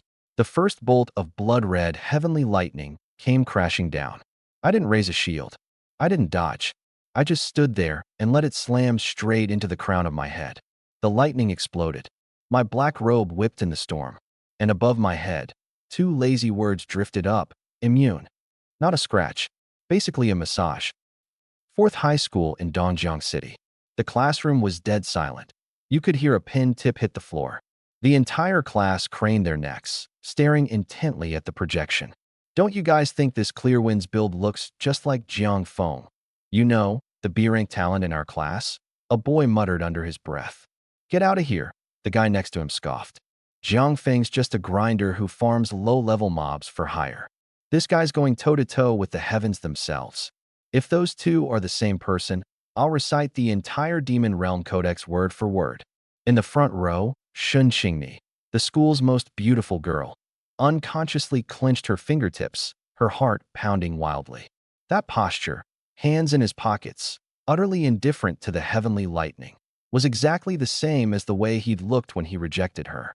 A woman's intuition was sounding the alarm. The man on that screen, the one making the entire world tremble, was Jiang Feng, the one who had turned her down without even glancing back. As if enraged by my indifference, the tribulation turned its thunder into a downpour. One after another, relentless. The 5th bolt, the 10th, the 14th. When the 14th bolt of dark red lightning, thick as a water barrel, came crashing down, the terrifying shockwave ripped through the game's space and, following some invisible channel, bled into reality itself. The northern reaches of Blue Star, the winter deep abyss. Baal, the abyssal demon emperor, staggered up from his throne, his crimson eyes locked on the heavens, his entire body trembling with demonic energy. That high-dimensional pressure seeping in from the void made the knees of this old emperor, who'd ruled for 60 years, go weak. A heavenly tribulation of this magnitude. What kind of monster is that kid? His voice shook uncontrollably. All forces, hear my command. Abandon every stronghold on Blue Star. Seal the gates of the abyss. Anyone who dares set one foot outside, I'll skin him alive. His century-old ambition to conquer Blue Star shattered completely under that pressure. I've persecuted humanity for 60 years. He'll never let me live. I have to run, flee this entire star region. The East Sea Defense Line. China's Supreme Command. General, the demons are retreating. They've pulled back into the abyss like they've seen a ghost. An aide burst through the tent flap. Mad Dog. General Li Yin gazed at the lightning on the horizon and threw his head back, roaring with laughter. Retreat? They're terrified. One man crossing his tribulation just scared off 10,000 demons. That's the pride of China's guardian pillar. The recon satellites captured it all. Emperor Baal's personal warship had already fired up, black mist wrapping around the hull as it dove into a rift in the abyss. The million-strong demon army on the outer perimeter had descended into total chaos, scrambling backward like madmen, abandoning weapons and supplies all over the ground. This was no retreat. This was a full-blown panicked rout. That old bastard Baal was scared out of his mind, didn't even bother keeping up appearances as an emperor anymore. The lightning kept pouring down. The 20th bolt, the 28th, the 35th. When the 35th struck, the entire sky was stained apocalyptic crimson. The ground around the tribulation platform seared into a lake of magma, and cracks spread through space like a frantic black spiderweb. Kyoto, Tianshu Dragon Court. Zhang Chonglin, a level 100 military heavyweight, stood shoulder to shoulder with Jiang Shuyun, head of the Merchants Guild, atop a high tower, their eyes fixed on the horizon. The sky of the real world had also been swallowed by that gorgeous, sinister red glow, echoing the anomaly in the game. This is beyond everything humanity thought it knew. Zhang Chonglin exhaled slowly, his voice thick with awe. He's not crossing a tribulation. He's taming heaven and earth. Jiang Shuyun bit down on her red lips. She understood better than anyone. She was witnessing a god with her own eyes, shattering the shackles of the heavens and ascending to reign over all. In the live stream, the foreign server players who'd been jeering, cursing, and screaming about cheats earlier had long since gone silent. The comment feed fell dead quiet. 4.2 billion viewers around the world held their breath, watching me stand amid that world-ending storm, strolling at ease, utterly composed. It was like strolling through my own backyard. From start to finish, I never even drew the staff hidden beneath my robe. The heaven-defying Thunder War boots slashed 80% off all tribulation damage. Paired with my gigatons of monstrous HP and the absolute damage immunity of Divine Overlord body, the Thunder Tribulation that could reduce Blue Star to ashes couldn't even squeeze out a single -1. Boom. The heavens fell dead silent. Thunderclouds collapsed frantically toward the center, condensing into a pitch-black orb of lightning a full kilometer across.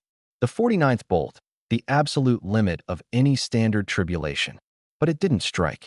Instead, it twisted and swelled in midair, morphing into a faceless divine figure 10,000 feet tall.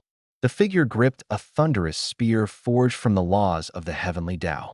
The spear point blazed with surging cold light, locking onto me. Carrying the unbreakable will of the world, it hurled down. Across the ocean, in the command conference room of the Beacon Nation, the silence was deathly. Wilson stared at that towering divine figure and its thunder spear, pupils quaking violently, cold sweat soaking through his uniform. 49 bolts already, and it's a dimension-ascended heavenly Tao tribulation. His voice trembled. Years ago, when he'd advanced to the fourth transformation, he'd thrown out every trump card just to barely survive 4 bolts. And he was the Beacon Nation's strongest, hailed as the world's war emperor. Even he had only endured 5 bolts during his tribulation. Across the entire globe, the record for a fourth transformation tribulation was a mere 7 bolts to this day. Yet this man was facing the 49th, and a blood-red tribulation capable of annihilating an entire plane of existence. Kill him. God, bring down your divine punishment. Wipe out this heretic. Wilson clutched the edge of the table, knuckles white, his eyes churning with near-manic jealousy and hatred. In this world, only the heavenly Tao could put an end to this monster. At the outer edge of the winter demon abyss, the Korean tycoon Min Se-hun, his stats ground down to nothing, clung to life like a beaten stray dog, glaring up at the blood-red sky. Die? You have to die under this tribulation. He gnashed his teeth, looking every bit like a gambler who'd bet it all and lost. Beside him, the Fusang sword Saint Shuichi Chiba stayed silent, his mind full of confusion. What kind of impossible fortune had this Chinese kid stumbled into, to defy the heavens all the way to this point?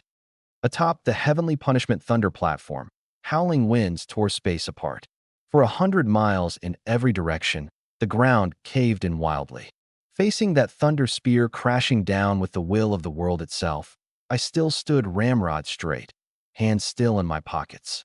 That's about enough, I said flatly. The words had barely left my mouth when the void before me shattered. Roar, a dragon's roar, as if echoing from the primordial dawn of time, thundered across heaven and earth.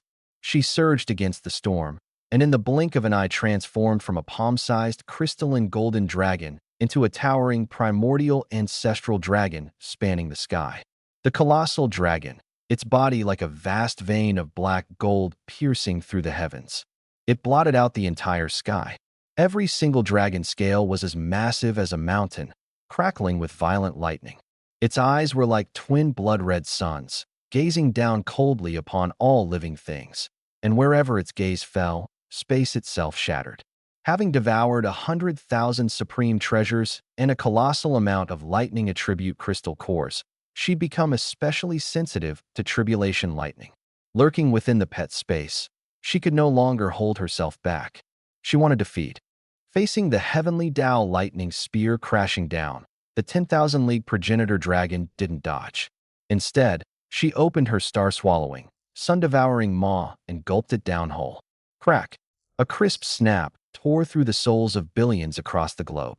The 49th dimension ascending heavenly tribulation, powerful enough to erase even 10,000-tier deities, was chewed to pieces right then and there, swallowed straight into her belly. Boom. The instant the tribulation entered her body, her enormous frame erupted with a nuclear blast-level radiance, blinding the heavens and earth. Ding. Pet, Dragon Maiden, has triggered the star-tier talent Endless Devour, consuming a dimension-ascending heavenly tribulation. Ding. Pet has completed Ultimate Evolution, unlocked Constitution, Progenitor Dragon World-ending Lightning Body. Ding. Level has skyrocketed to LV 780. Overall combat power surged 5,000x. All stats broke through 800 billion. At this moment, the Dragon Maiden was wreathed in chaotic black gold lightning. With every breath she took, the entire plane hummed and trembled. I glanced over the panel, the corner of my mouth curving up. Didn't expect her to have this kind of power, a pleasant surprise. The next second, the system chimed again. Ding! Pet's ultimate evolution has triggered feedback. You have obtained the World Lord tier exclusive divine skill. Primordial World Lord, Myriad Dragon Incarnation. Effect: transform into a 10,000 League World Lord tier colossal dragon, commanding the plane's lightning and destruction laws. Immune to all attacks below World Lord tier.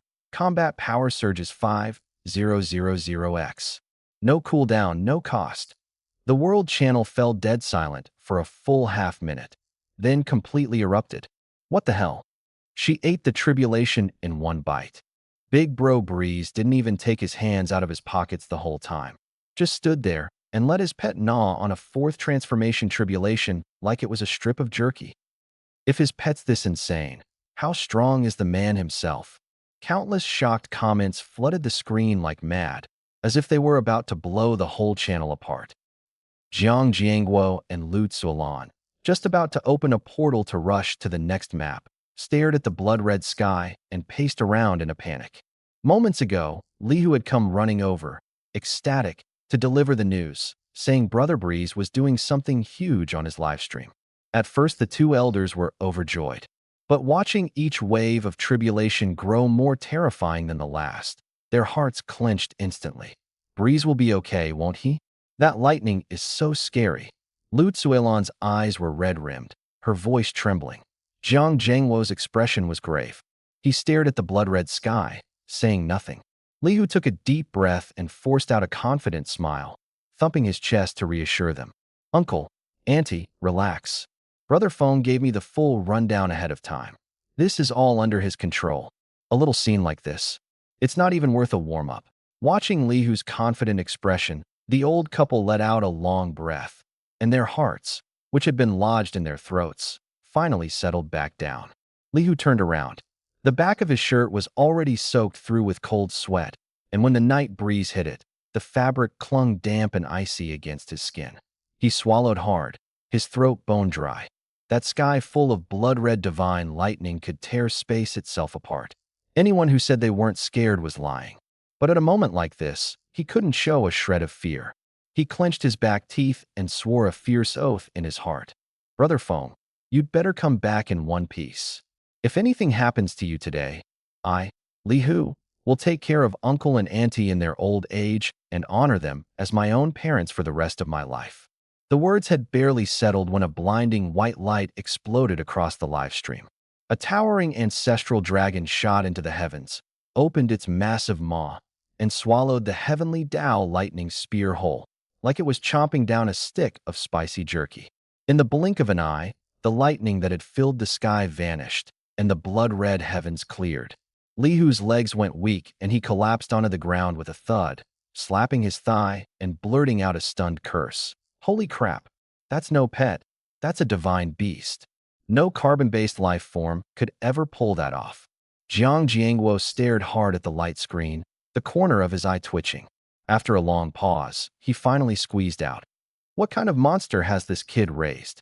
That lightning spear was rock hard. Can his pet even digest something like that? Lu Tsuolan, on the other hand, leaned right up to the screen, her face full of worry, brow furrowed as she muttered, "This little girl sure has a big appetite, gulping down a lightning bolt that size in one go. She'd better not stuff herself sick and ruin her appetite." The tension that had been suffocating them all just moments ago shattered completely in an instant. Li Hu wiped away his cold sweat, broke into a grin, stood up, and patted the dust off his backside. "Auntie, you're worrying over nothing. With Brother Feng's power, if the sky fell down, he'd just yank it over and use it as a blanket. Come on, let's keep grinding mobs. Can't let this top-tier godly gear go to waste." Kyoto, the top floor of the military district tower. A fierce wind swept across the ground, banners snapping and cracking. Xiao Zhenjiang, the strongest warrior in China, the seventh tribulation totem of the human race, gripped the alloy railing with both hands, knuckles white, staring unblinkingly at the enormous light screen. The purple clay teacup by his hand had tipped over, tea spilling all over the top of his shoe, and he didn't even notice. He'd long known Jiang Feng was strong, But he never imagined that Jiang Feng would keep his hands in his pockets the entire time, not even furrowing his brow, his expression as detached as if the heavenly tribulation were nothing more than a farce. With a single pet, casually and effortlessly, he devoured a dimension-ascending heavenly Tao lightning tribulation. This wasn't a cross-dire challenge. This was a dimensional-level beatdown, a naked display of pure class annihilation. Xiao Zhenjiang shook his head with a bitter smile and sighed under his breath. This young man. The laws of Blue Star can no longer contain him. 30 years of grueling cultivation, brushing past death 9 times over, and he had only just barely touched the threshold of the 7th tribulation. Then he looked back at the young man on the screen, hands in his pockets, not even breaking a sweat. In those 30 years, his insistence was practically a joke. Behind him, the adjutant swallowed hard and, mustering his courage, asked in a low voice, "Commander, with combat power like that, isn't Qing Feng surely some ancient master who spent years in secluded cultivation? Maybe he even knows disguise techniques." Xiao Zhenjiang whipped his head around, his gaze grave, his voice laced with cold contempt. "Cultivation? Their combined ages don't even add up to your son's. What cultivation are you talking about?" The adjutant jolted. "Huh, my son's already in his 40s, and my grandson's about to awaken. You mean to say?" "That's right. He's just an 18-year-old high schooler who barely made it through this year's awakening ceremony." The word struck like a thunderclap. The adjutant couldn't recover for the longest time. 18 years old, yet possessing the strength to crush a 7-turn cultivator and treat a heavenly tribulation as if it were nothing. A talent like that would be hard-pressed to find a rival across the entire galaxy. Some spend their whole lives climbing a single mountain. Others are born standing among the clouds. Heaven never promised fairness, but precisely because of that, every painstaking step of a mortal's cultivation becomes all the more precious. Reaching this thought, Xiao Zhenjiang actually felt at peace. His gaze settled back on the screen, and he issued the order in a heavy voice. "Pass down my absolute command. The Supreme Command grants unconditional clearance for every action Jiang Feng takes. Anyone who dares to interfere will be charged with treason and executed on the spot." The adjutant snapped to attention and saluted sharply. "Yes, sir." Beacon Nation, Supreme Command Conference Room. Wilson looked as though his spine had been ripped out, slumped in his chair like a heap of mud, his eyes hollow. A minute ago, he'd been red-eyed and praying for the heavenly lightning to strike Jiang Feng dead. Now, his entire worldview had crumbled into dust. That dimension-ascending tribulation, the kind that could wipe out a nation's fortune and crush the abyssal demon emperor, had turned out to be nothing more than a snack for someone's pet. Meeting adjourned. He forced the 2 hoarse words out of his throat. One of the generals stood up, unwilling to let it go. "Commander, the 3rd Defensive Line's deployment against China." I said meeting adjourned. Wilson slammed his fist through the conference table, roaring hysterically. "Withdraw every hidden agent in China immediately. Halt all trade sanctions. Anyone who dares provoke that monster, I'll skin him alive myself and hand him to the military tribunal." The room full of generals fell dead silent, like cicadas in winter. Fusang Nation. Sword Saint Chiba Shuichi stared at the screen, his 10 fingers clawing madly at his hair. He scrambled out of the game, yanked the katana off the wall, and brought it crashing down onto the conference table. The glass curtain wall shattered instantly. Revenge? What a load of crap. If even a heavenly tribulation couldn't kill Jiang Feng, then that Iato strike he'd been so proud of wasn't worth a damn. Goryeo Nation. Min Sihun's face was as white as if it had been smeared with putty. Trembling, he snatched up his encrypted communicator and screamed, "Sell? Dump every overseas mining share we own. Convert it all to gold coins immediately. Go grovel at the feet of China's Su family. Buy their low-tier colored gear, no matter the cost. If you want to live, now we can only beg for scraps at Huaxia's mercy." He'd finally faced reality. He and Jiang Feng weren't even in the same dimension. The other man stood atop 100 dimensions. He was nothing but a speck of dust in one. In the Demon Realm World channel, the scrolling subtitles blew past the limits of the human eye. Even the system's mainframe stuttered for an instant, forced into an emergency load balancing. "Godfather, accept your child's bow." Swallowing a heavenly tribulation whole, This is a true god. I was sweating for Brother Feng just now. I'm sorry, I'm not worthy of doubting a god. Ha ha. All those Western dogs who were barking a second ago have gone dead silent. So satisfying. But no one realized this was only the beginning. The real terror was still to come. On the Heaven's Judgment Lightning platform, the raging winds gradually died down. The colossal ancestral dragon circled the heavens once, its massive body rapidly shrinking. A flash of gold, and the dragon girl transformed back into an adorable little slip of a girl, burrowing straight into my arms. She let out a contented burp, tiny purple arcs of lightning still crackling at the corners of her mouth. I ruffled her hair, my tone flat. Nice work. She squinted her eyes, looking exactly like a cat begging for a reward.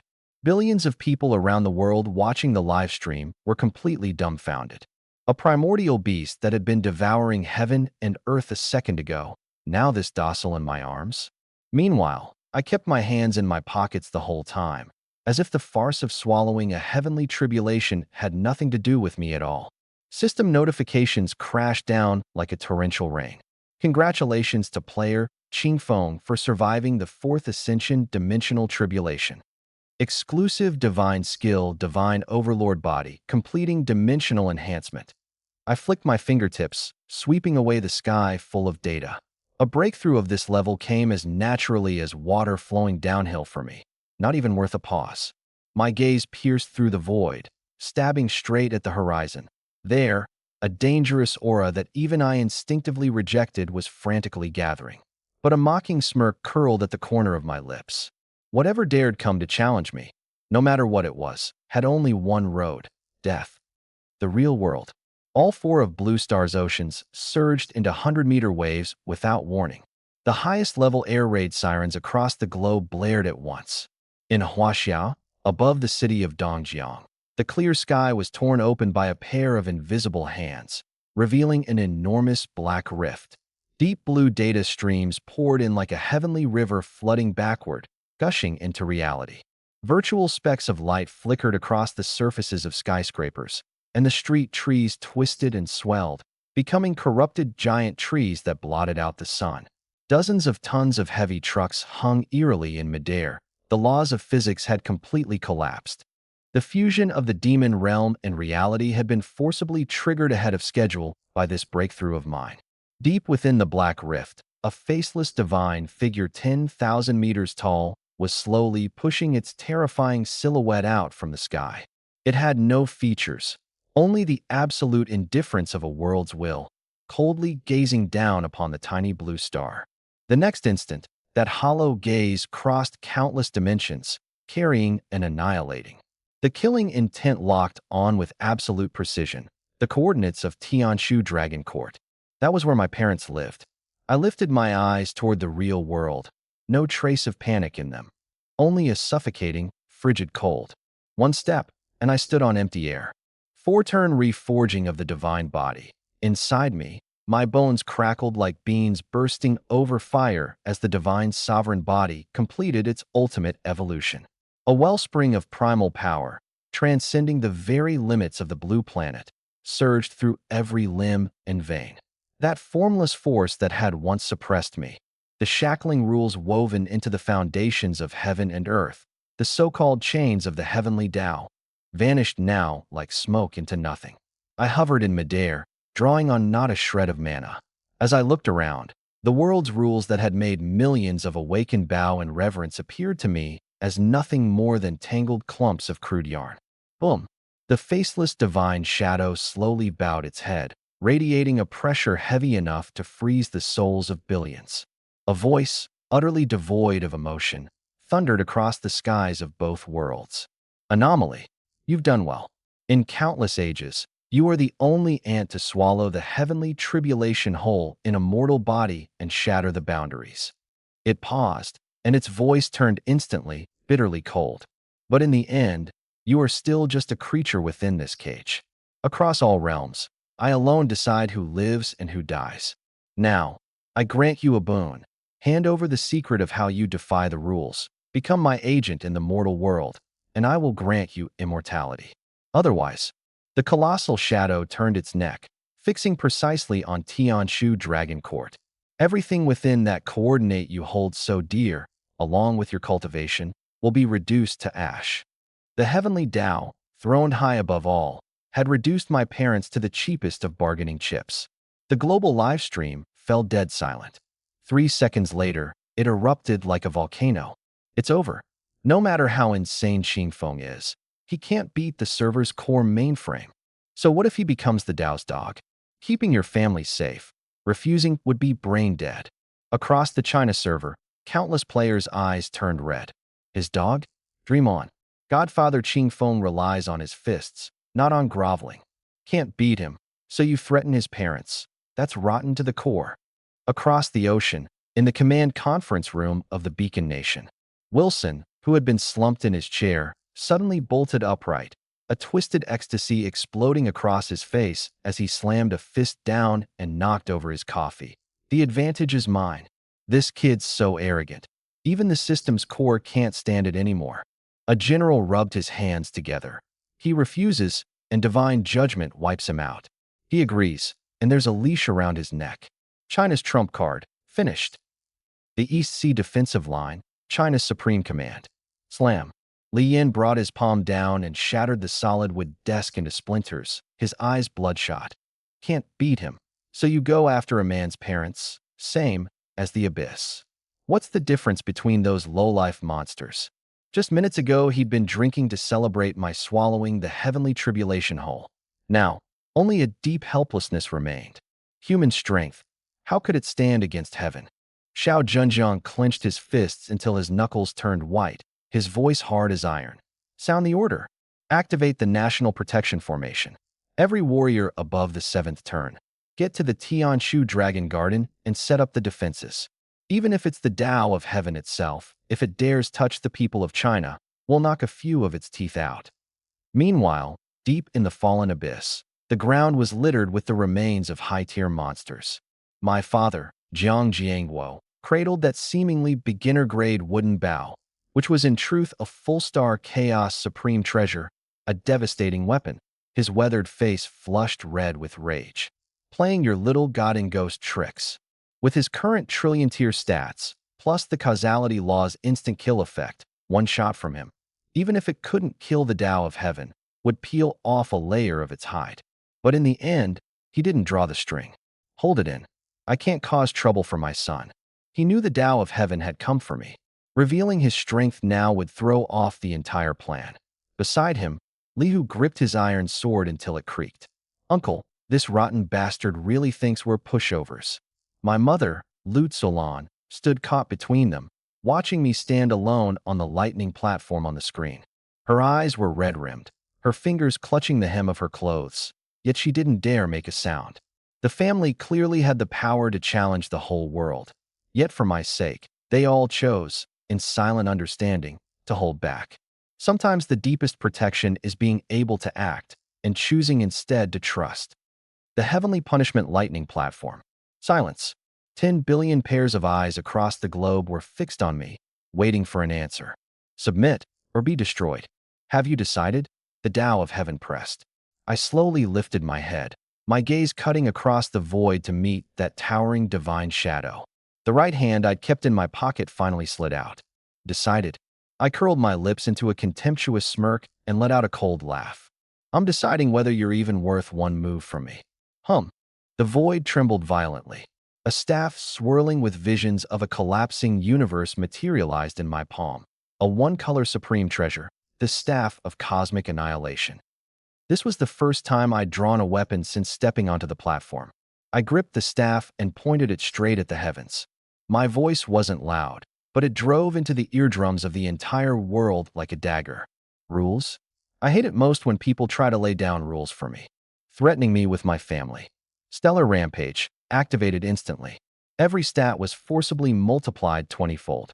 An aura burst from me, millions of times more overbearing than the Tao of heavens, crushing the lightning platform beneath my feet inch by inch.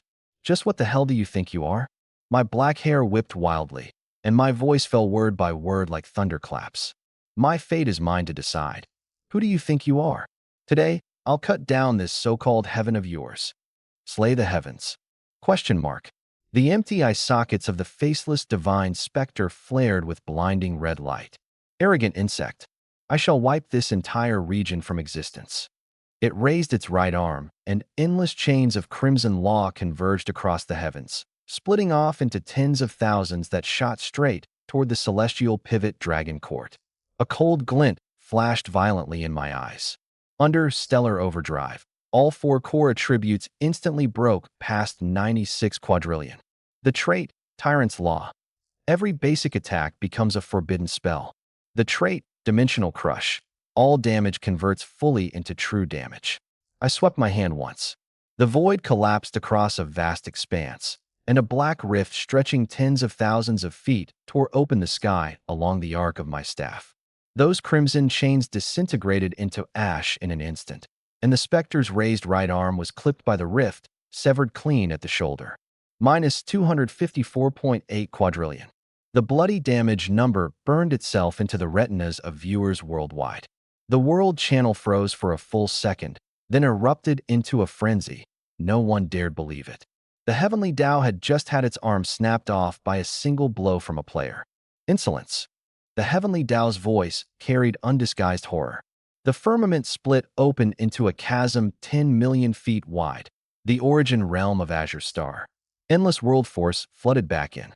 Its severed arm regenerated, and its aura surged to a height never before seen.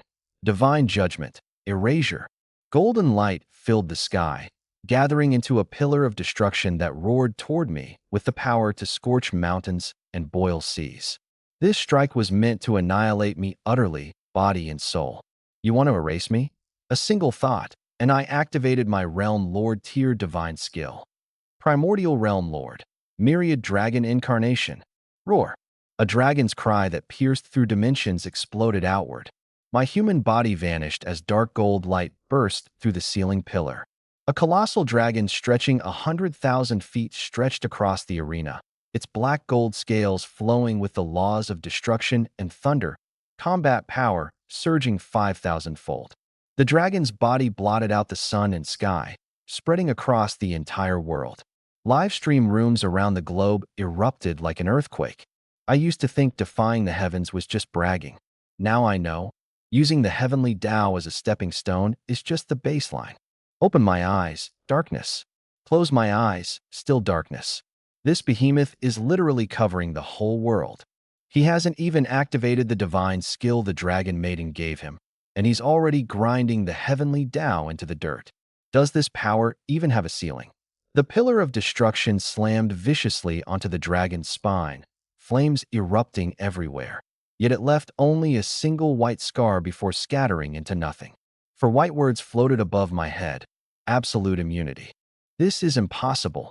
For the first time, the faceless specter's voice cracked with fear. Realm Lord tier oppression? How can you command the power of the world above? I didn't answer. A dragon claw 10,000 feet long reached out, tearing through tens of thousands of layers of spatial barriers and clamped around its throat. The heavenly Tao struggled desperately, marshaling every ounce of its origin force to resist, but it couldn't budge the dragon's claw by even a hair. I told you long ago. A cold, detached voice slithered out from the dragon's maw. My rules. I make them. The dragon's claw snapped shut. Terrifying force instantly crushed the body of the heavenly Tao. The faceless divine figure let out a shrill, agonized scream as it shattered inch by inch. The will of the world collapsed with a thunderous crash in the face of absolute violence. Golden divine blood rained down across the sky, drenching the wasteland where the two realms met. The mechanical voice of the system crackled to life, laced with static from its own disintegration. Server-wide alert. Player Clear Breeze has successfully slain the heavenly Tao avatar of the demon realm. Server-wide monster drop rates increased by 2,000%. Reality Demon Realm Fusion Rate, 30%. A brand new level 12,000 Ultimate Secret Realm Passage has opened. A blinding pillar of divine light shot up from the wreckage and landed before me. Heavenly Tao Divinity, Unique, Primordial Supreme Treasure Grade. Attribute Bonus. All stats permanently plus 100 billion. Special Effect. Upon consumption, transform into the heavenly Tao of Blue Star, demon realm and rule the order of this world. Combat power surges automatically every date. Those few lines shattered the last psychological defenses of everyone watching. In the Beacon Nation's conference room, Wilson's eyes rolled back into his head as he toppled stiffly onto the carpet. Deep within the Frostwinter abyss, Demon Emperor Ball dropped to his knees, kowtowing. Even the thought of fleeing was snuffed out.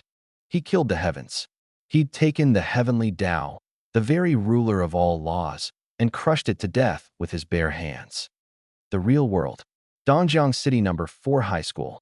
As the heavenly Tao fell, the interference halo blocking the livestream feed dissolved completely. I released my dragon form and shifted back into a young man in black and gold robes, turning to face the camera. Handsome features, cold and piercing eyes.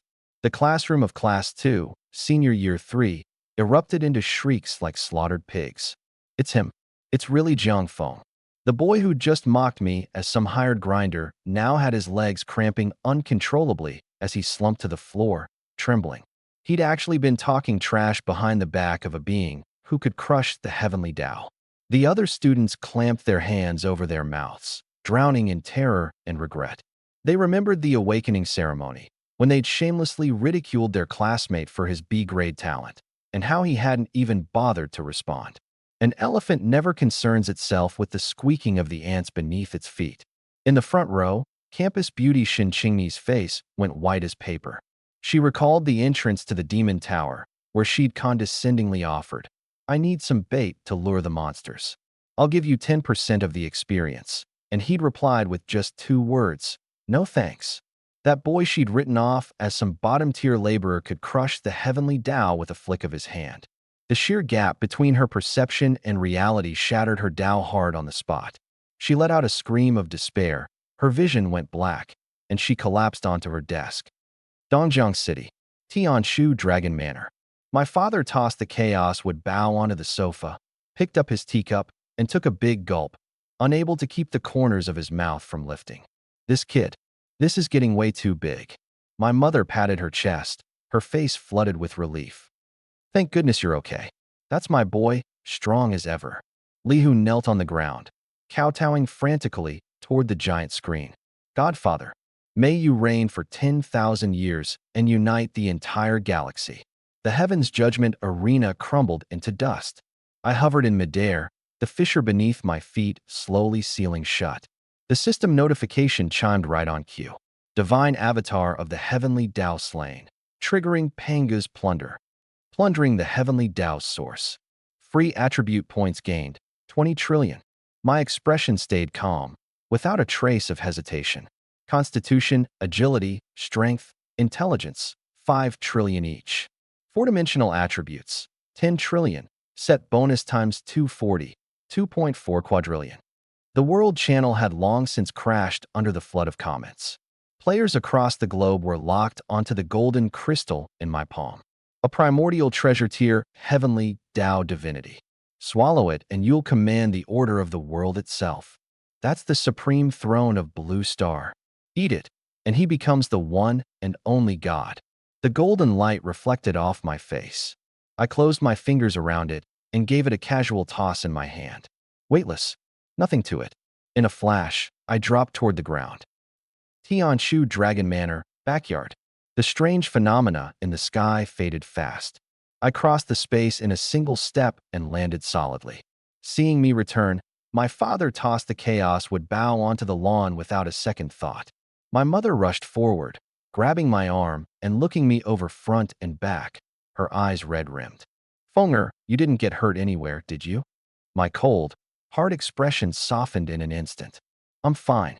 Just made a bit of a scene and worried you too. You little rascal. Always going for the big spectacle.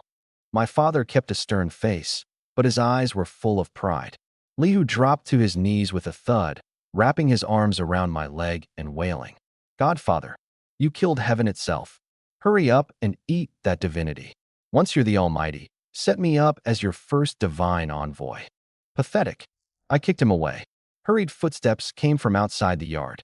Xiao Zhenjiang, China's strongest, strode in with Li Yin and Zhang Chonglin. Jiang Shuyan followed close behind. These four figures who could make all of China tremble with a single stomp now looked at me with nothing but awe and fervor. Li Yin swallowed hard, his voice shaking.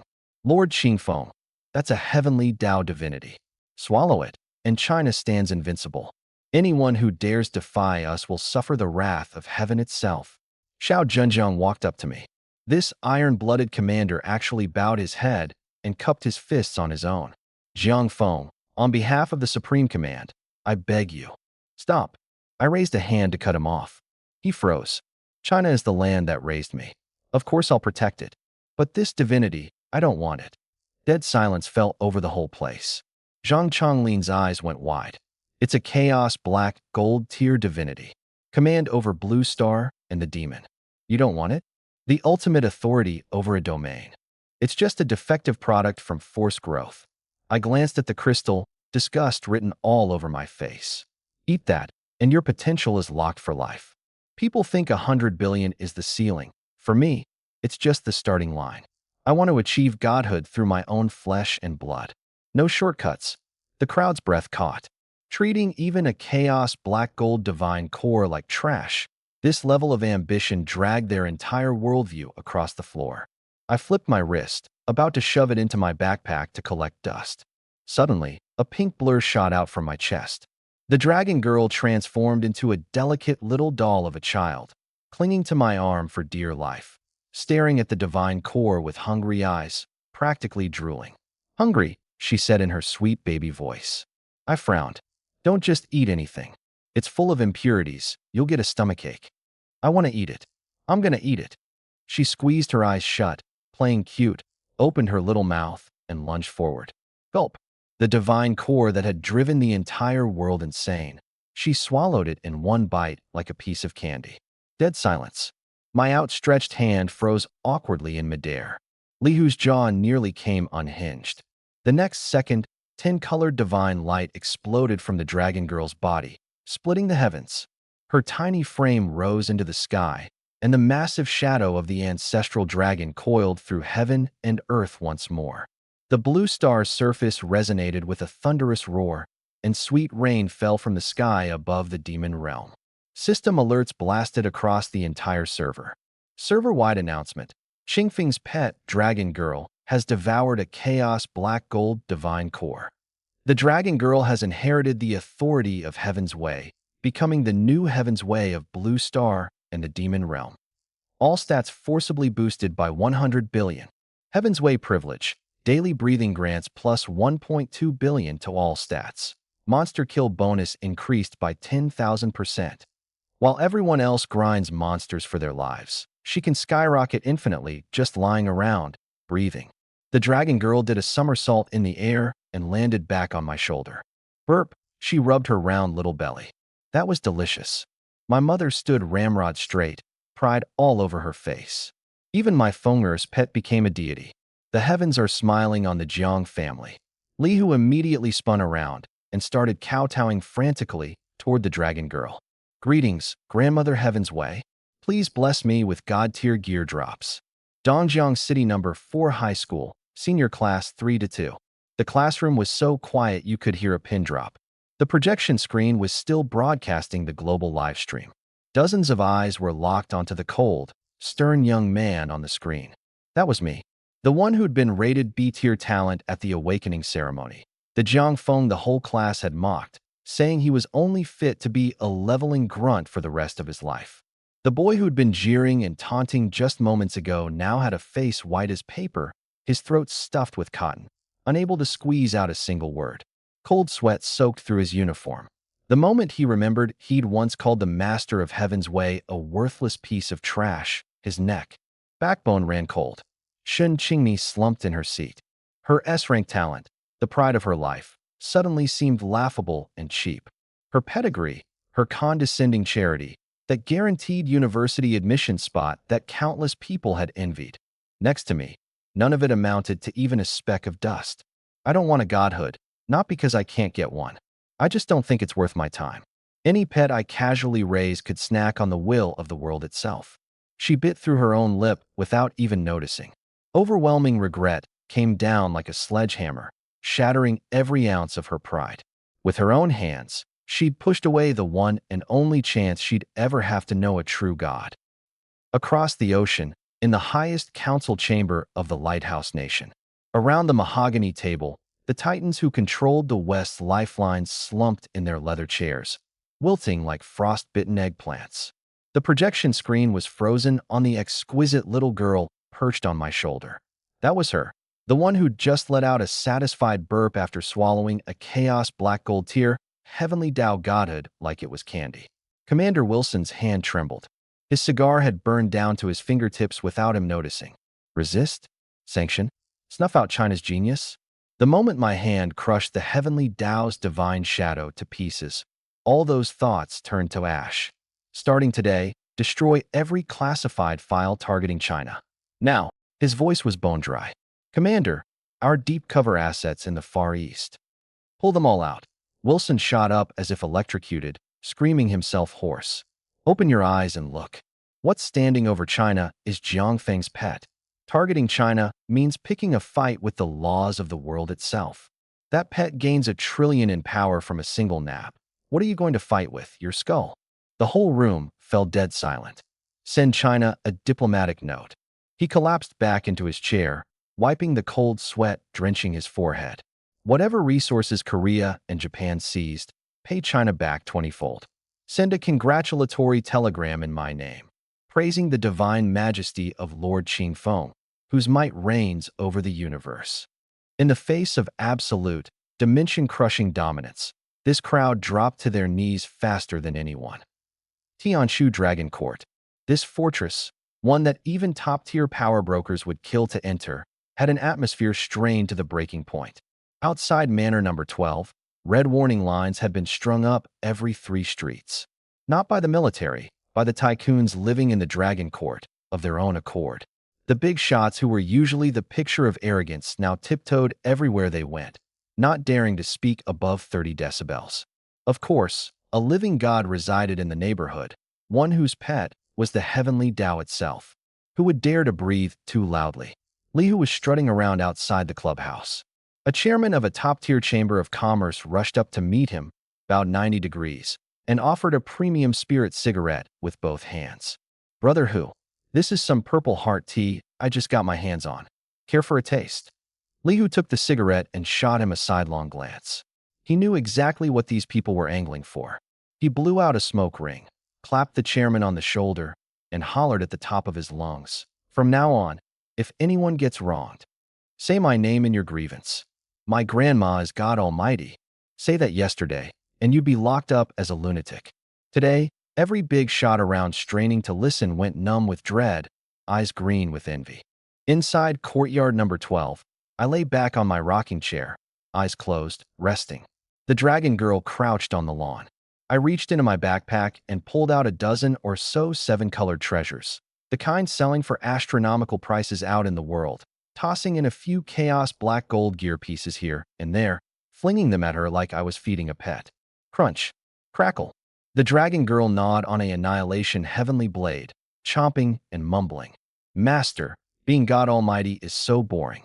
I just sneezed a minute ago and accidentally glared the Pacific tsunami flat. The Blue Star folks are still over there screaming about a miracle. I gave her dragon horn a little rub. Just don't delete the map. Finish eating, then get to work. Lock the drop rates on the overseas server dead. You got it, boss. She stuffed a robe into her mouth. I turned my head. On the other side of the yard, Xiao Junjiang and his 3 companions stood ramrod straight, not daring to breathe. I rose slowly. Well, since you've come all this way, I can't let you leave empty-handed. I lifted my right hand, lightly rubbing my fingertips together, and 4 wisps of pale golden light leapt out. These were mere threads of secondary law essence I'd casually peeled off when I crushed the heavenly Tao. A flick of my fingers, for streaks of gold shot out like meteors, sinking precisely into the space between their brows. Boom. Their system panels flashed wildly, and a line of dark gold text seared itself into their attribute columns. Heavenly Tao immunity, secondary law. Within Blue Star and the Demon Realm, permanent immunity to realm suppression and negative locks. EXP plus 800%. Upon suffering a fatal wound, forced resurrection once, 12-day cooldown.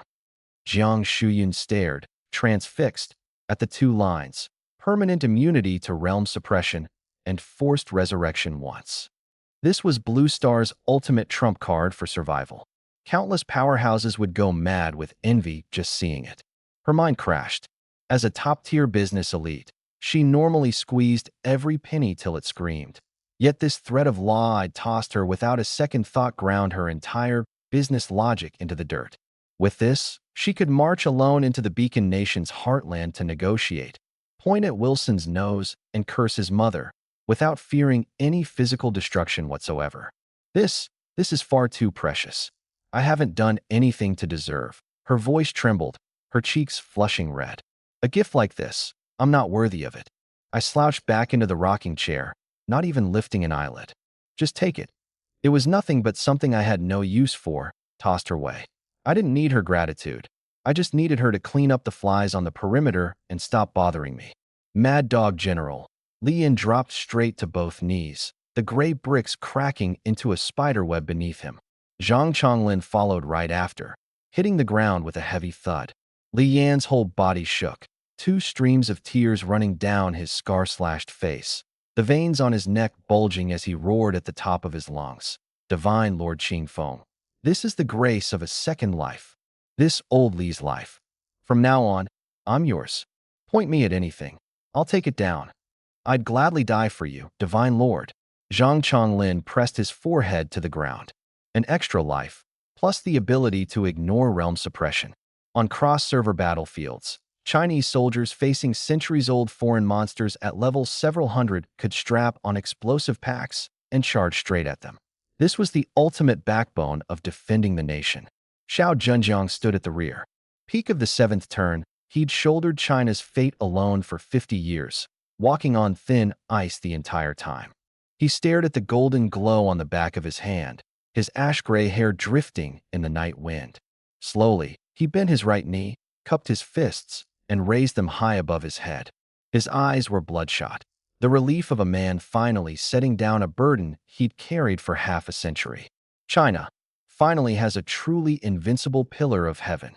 His voice choked. Jiang Feng, accept this old man's bow.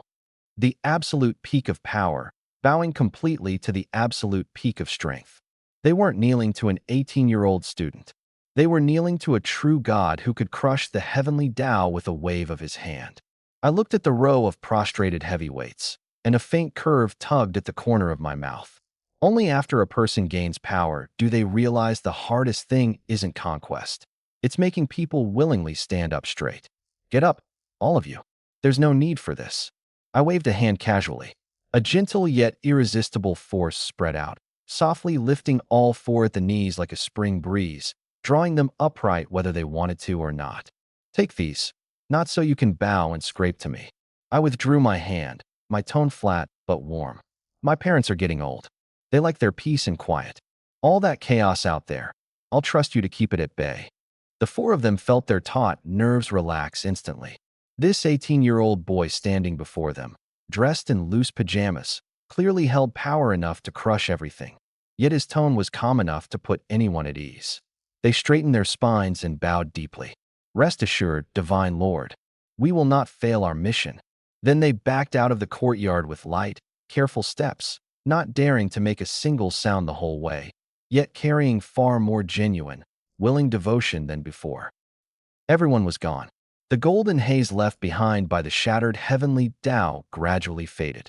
The evening wind swept across the lawn. Suddenly, my brow furrowed. In the deepest part of my body, a scorching pulse abruptly detonated, the source of my exclusive divine technique, divine tyrant body, immortal through 10,000 calamities. The tyrant body source, normally dormant within my cells, spiked violently in temperature. My blood flow surged to its limit, veins bulging beneath my skin like coiling dragons. I raised my right hand. Beneath the skin of my palm, black gold lightning crackled wildly.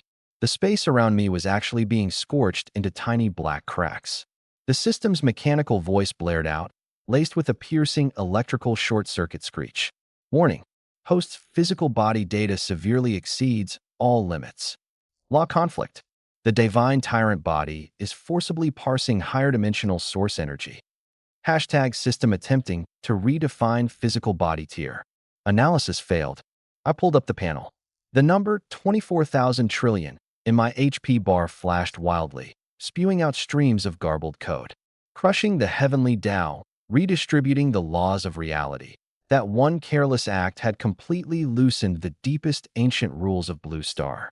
I stared at the violent lightning crackling across my hand. Having absorbed a colossal amount of stats, this seemingly mortal body could no longer contain power of this dimension. My divine overlord physique was about to reach its ultimate breakthrough.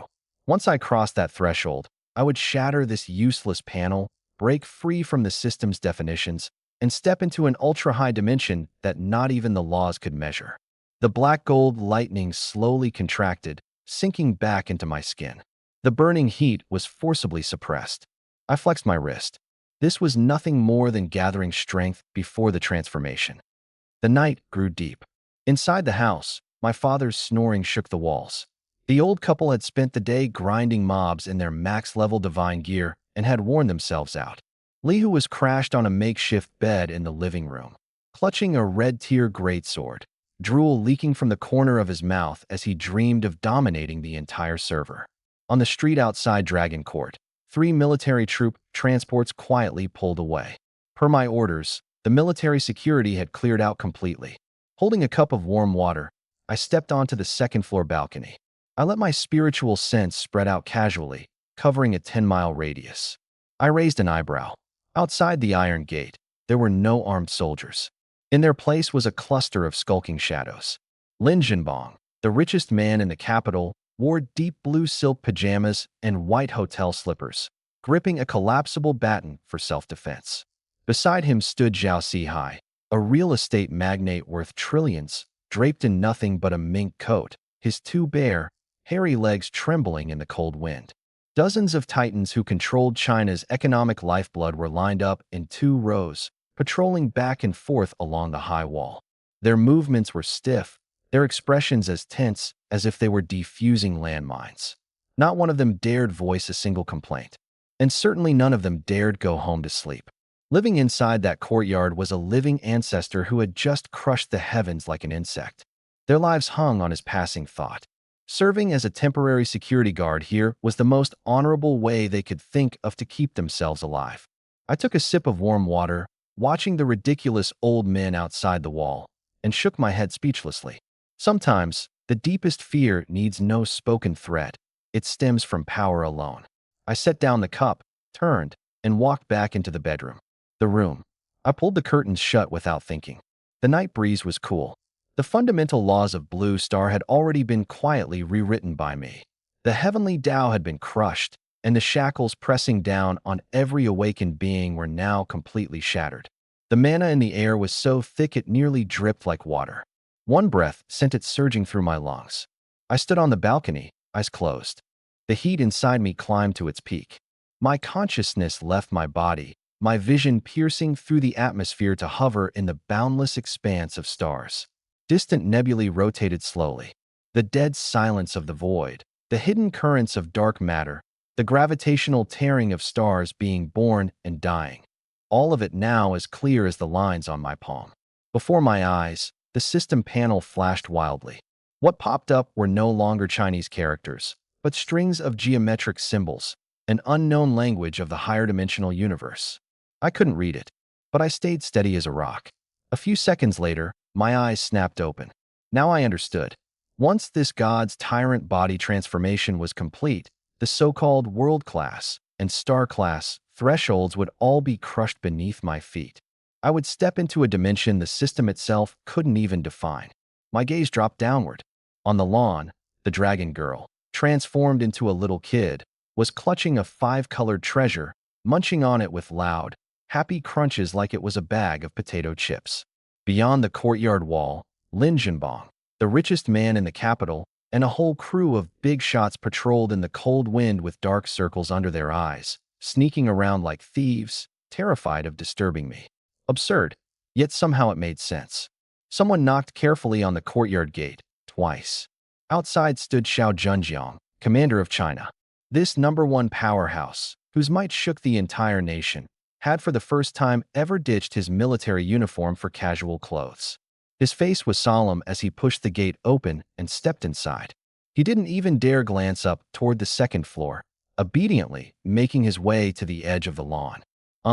Lady Dragon, is His Excellency the Divine Lord busy right now? The dragon girl swallowed a mouthful of blade metal and smacked her lips. Master's spacing out. Don't bother him. His sense changed. It's like he caught a whiff of some unmatched delicacy. Xiao Zhenjiang's heart lurched. He obediently retreated to a corner and stood there stiff as a wooden post. Up on the second-floor balcony, I had shut out all external perception, fully immersed in the transformation. My spiritual power followed the trails of the nebulae, sinking wild roots into ever deeper dimensions. The dimensional wall between the demon realm and reality was as fragile as a sheet of paper before me. Ding! A system notification, with no warning whatsoever, detonated in the minds of every single person on the planet. Server-wide announcement. Player Clear Breeze has reached level 180, breaking the vast shackles and completing the 5th Transcendence. Class changed, Skyminder, Dao Origin rank. Physical laws forcibly interfered with. World fusion progress forcibly boosted to 45%. A brand new level 26,000 ultimate high-dimensional secret realm has been unlocked. Server-wide benefit. Blue Star's spiritual energy revives. Concentration increased by 400%. Base combat power multiplied 13x for all. Server-wide drop rate increased 20x. The screen filled with. The scarlet notification flooded the screen. The world channel went dead silent for 3 seconds, then erupted into a tsunami of jubilation. Holy crap! I fell asleep and woke up with an extra 0 on my combat power. Godfather Qingfeng, accept your child's bow. What the hell is a level 26,000 map? I'm only level 30. Am I supposed to be a toothpick for the boss? Everyone else grinds mobs to level up.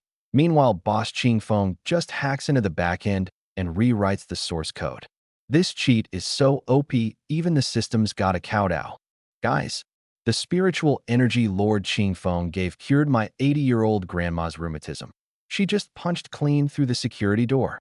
Across the ocean, the Western war zone fell utterly silent. World leaders stared at the blood-red announcement overhead, left with nothing but despair. Sanctions? Still, the man single-handedly raised the server-wide ceiling for everyone. Their so-called strategic counterbalance had become a joke. On the outskirts of Dragon Court, Jiang Shuyun, Zhang Chonglin, and the others bathed in pillars of golden spiritual light, fists clenched tight. The way they looked at me now had turned into the fanatical gaze reserved for a true god. In the manor kitchen, the range hood hummed away. Jiang Jiangguo tossed the wok. Thundering again?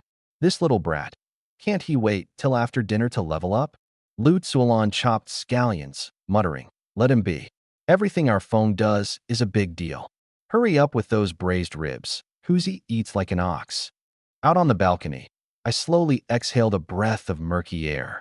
My level bar surged wildly upward, finally locking in steady at LV.260. The world's fusion rate was approaching 50%. I was the sovereign of this realm. I opened the attribute panel. The new class had granted me a Dao Source tier divine skill. 10,000 origins returned to 1. The description was brutally simple.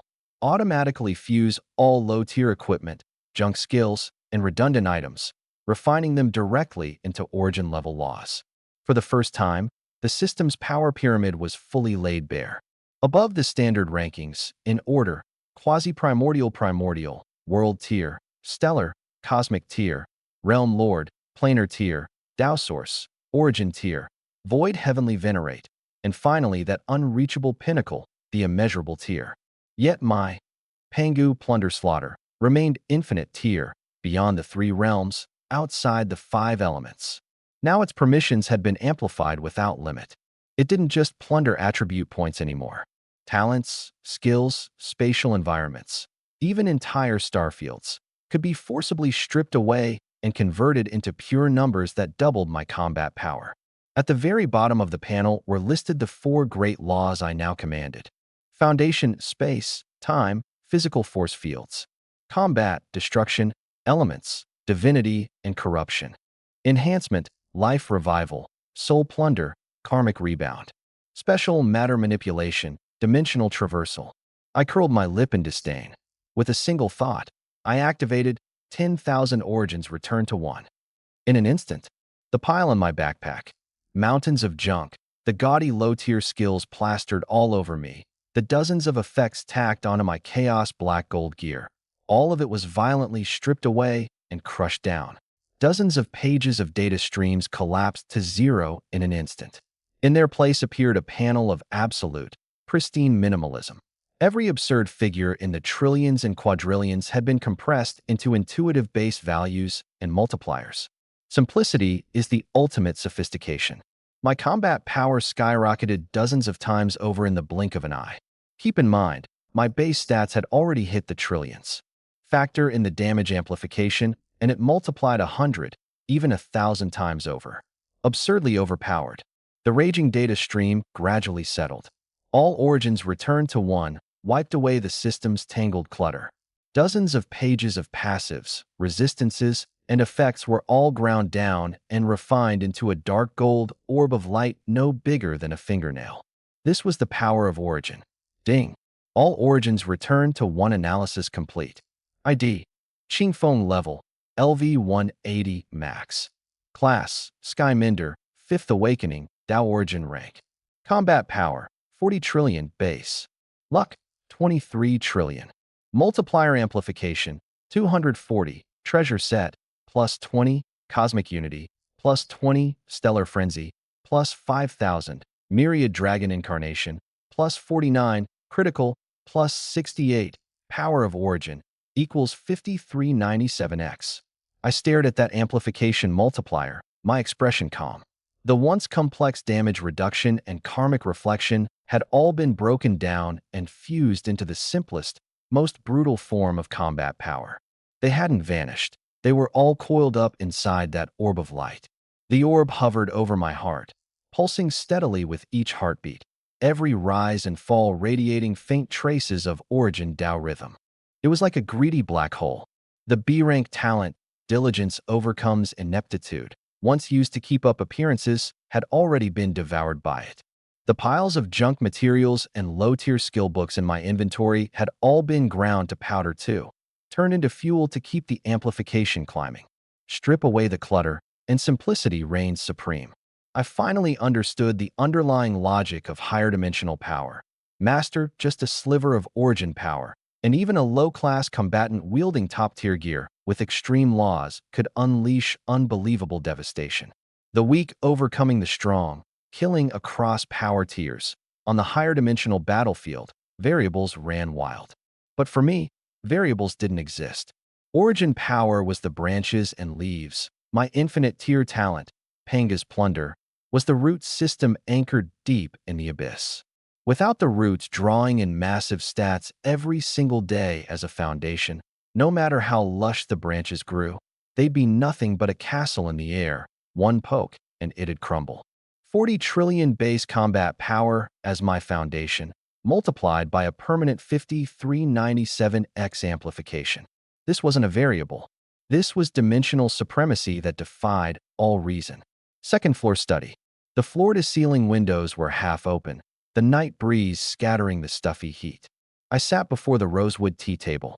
The cast-iron kettle gurgled, sending up plumes of steam. Footsteps approached from outside, deliberately softened. The door swung open gently. Xiao Zhenjiang, the greatest warrior in all of China, stepped inside. This man, a peak 7th-tier cultivator revered by millions, had shed the uniform that symbolized his supreme military authority. In its place, he wore a coarse cotton robe washed pale with age. He didn't take the guest chair. Instead, he walked straight to the tea table, bent his spine, and slammed both knees down hard against the floor. Divine Lord Qingfeng. Today, this old man comes to lay it all bare. His voice was hoarse. That usually thunderous tone now carried a faint tremble. I didn't so much as lift an eyelid. I picked up the kettle and rinsed the clay cup. Boiling water struck the walls, white steam rose, and my wrist stayed steady as a mountain. 60 years ago, when the abyss descended, the truth is... Xiao Zhenjiang stared hard at the floor tiles, clenching his jaw as he pried open the festering wound he'd hidden for 6 decades with his own hands. I was a deserter. Those words nearly drained him of every ounce of strength. My hand pouring the tea didn't pause. The stream ran straight and true, not a single drop spilled. Back then, I was just an ordinary foot soldier. The monsters slaughtered entire cities. Our defenses crumbled at the first touch. I fled into an underground bunker, and by chance, I stumbled upon a fragment of a heavenly Tao divine rank. His chest heaved violently. His graying hair was soaked with cold sweat. If I had chosen to refine it on Blue Star then, maybe I could have ended that massacre decades sooner. But I was afraid. Facing those unspeakable, high-dimensional demon gods, the cowardice buried deep in my bones took over. I forcibly stripped away the divine body I'd condensed and sent it to the realm above, leaving only a hollow mortal shell with no divinity, scraping by on Blue Star. The old man closed his eyes, the corners twitching. 60 long years. He'd been hailed by over 1 billion people as China's anchor and pillar, worshipped by countless awakened ones as a totem of faith. Every word of praise, every medal, had flayed his soul day and night. Only he knew that inside this shell revered by millions dwelt the spirit of a deserter. He'd tried to save himself through atonement. But the more he made amends, the deeper he sank. The study fell dead silent, broken only by the sound of flowing tea. The thunderous fury I might have expected, or the scorn and abuse, never came. I picked up a freshly rinsed clay cup and set it before him. Only human. I lifted the pot and poured the amber tea until the cup was 7/10 full, my tone utterly flat. Even ants cling to life, let alone a raw recruit. There's no shame in surviving, dying. That's what makes a man truly worthless. No mockery, no pity, no judgment handed down from some moral high ground. I don't care what mistakes people made in the past. I only look at their value in the present and the future. I tapped the table lightly. Get up, sit down, drink your tea, and get to the point. Xiao Zhenjiang's eyes had gone red. He braced himself against the ground and rose, then settled into the wooden chair. So your divine body ascended to the higher realm? I studied him. Then back in the day, why did the abyssal demon emperor go through all that trouble to descend upon Blue Star? What was the point? He drew in a deep breath, ignoring the cup of hot tea, his expression more solemn than I'd ever seen. They didn't come to devour Blue Star's essence. One sentence, enough to shatter an iron law humanity had believed for 60 years. The hand holding my tea froze in midair. Everyone thinks the demon invasion was about draining Blue Star dry, using it as fodder to breed their kind. He spoke faster now, his voice cutting like ice. But my divine body in the higher realm uncovered the truth. Those low-tier demon gods, weak as gutter fish, had neither the right nor the power to devour Blue Star. I took a sip of tea, the faint bitterness turning sweet as it slid down my throat, and fixed my eyes on him, waiting for the biggest card to be flipped. Because Blue Star was never a low-level civilization at all. He clenched his fists hard, knuckles cracking. In the prehistoric age of myth, this place stood second only to the Great Realm, revered by all the races of the starry sky as the apex of the mortal realm. Its heritage and prosperity were so great that even the Great Realm above feared it. The apex of the mortal realm. The moment those words left his mouth, the air in the study froze solid. So Blue Star had never been some novice village left for the slaughter. It had once been the uncrowned king, standing above all. If it was the apex of the mortal realm, then why has it fallen into this ridiculous grind and level up joke of a world? I set down my teacup, my eyes going completely cold, because of a dimensional strike that stripped away all humanity. Xiao Zhenjiang suddenly pointed at the night sky beyond the window. Behind the deep darkness, it seemed countless malicious eyes lay hidden. 60 years ago, the comet that shattered the boundary wall and brought datafication. It was never a stroke of fortune, nor an entrance to the abyss. Bone-deep hatred blazed in his eyes. It was a weapon, hurled down by the great realm above to sever Blue Star's mythical legacy. My gaze sharpened. A primordial supreme treasure. Colorless holy light. He forced out those words one by one. I had already obtained a Hongmeng supreme treasure, one tier above 100-star chaos black gold, the mysterious purple void demon-suppressing armor that dropped when I killed Zelik. But this super weapon, capable of forcibly downgrading an entire cultivation planet and rewriting it into a datafied online game, ranked even higher than a Hongmeng Supreme Treasure. A primordial Supreme Treasure. They dropped it, rewrote the fundamental laws of this world, and imprisoned all the true Qi and Tao arts our ancestors cultivated, locked them down into nothing but HP bars and mana points. Xiao Zhenjiang's words grew colder and colder. They sealed off the path to ascension, trapping all of Blue Star in an endless cycle of grinding monsters, life after life. They treated us like pinned livestock, and the abyssal demons were nothing but just hunting dogs thrown into the pig pen to periodically cull the surplus population. I stood up and walked to the floor-to-ceiling window. The night breeze stirred the hem of my robe. At the far edge of my vision, that pitch-black demon tower pierced the sky, the physical manifestation of the demon realm here on Earth. Once, all of humanity believed it was the only path to power. Now I saw it for what it was, nothing but an iron chain fastened around a dog's neck. My divine body scraped by for 60 years in the upper realm, clawing my way up just to reach the edge of the bottom tier. In the study, the tea's fragrance hung frozen beneath the weight of those words. I survived 60 years up there, and all I managed was to reach the edge of the very bottom. Xiao Zhenjiang gave a bitter smile, his face etched with despair. Only up there did I learn what it means to be a frog at the bottom of a well. I'm a 1,000-tier god of law, and I didn't even rank as an insect. He stared at his teacup, his voice trembling. The infants born to those great powers come into the world as realm lord-level sovereigns. And the god-tier powerhouses we on Blue Star gaze up to in awe. Up there, they're worth less than slaves, with red-hot iron chains around their necks. I held the purple clay cup, my hand steady as a mountain as I poured. The amber tea streamed down in a perfectly straight line, not a single drop spilled. So, I said without looking up, the abyssal demon emperor came down to the lower realm just to seize that primordial supreme treasure? Exactly. Xiao Zhenjiang nodded heavily. Emperor Baal risked his life coming down here for the demon realm. Refine it, and his combat power would multiply 1,000, 10,000 times over. He'd leap straight into the ranks of the top overlords. I laughed inwardly. 1,000-fold, 10,000-fold increase? It sounded terrifying. But against my 40 trillion base combat power and my permanent multiplier of over 5,000, an increase like that wasn't even enough to fill the gap between my teeth. Rest assured, Divine Lord. Xiao Zhenjiang wiped away a cold sweat. The Demon Emperor has already been scared out of his wits by you. He abandoned even his century-old foundation and fled long ago aboard his demon ship. He leaned forward, his tone earnest. Your power shakes the heavens and outshines the ages. But until Blue Star is fully restored, please don't clash head-on with the upper realm. Head-on. I set down the teacup, scoffed, and leaned back in my chair. I never go looking for trouble. But if anyone tries to set foot across my threshold, I flexed my wrist, knuckles cracking. I'll twist off his legs and his head both and kick them around like a ball. The killing intent made Xiao Zhenjiang lower his head, not daring to meet my eyes. He drew a deep breath and began recounting the past. 20,000 years ago, Blue Star had a chance to escape its fate of being smashed through. Back then, spiritual energy was rich and abundant. Niwa, Hui, Pengu.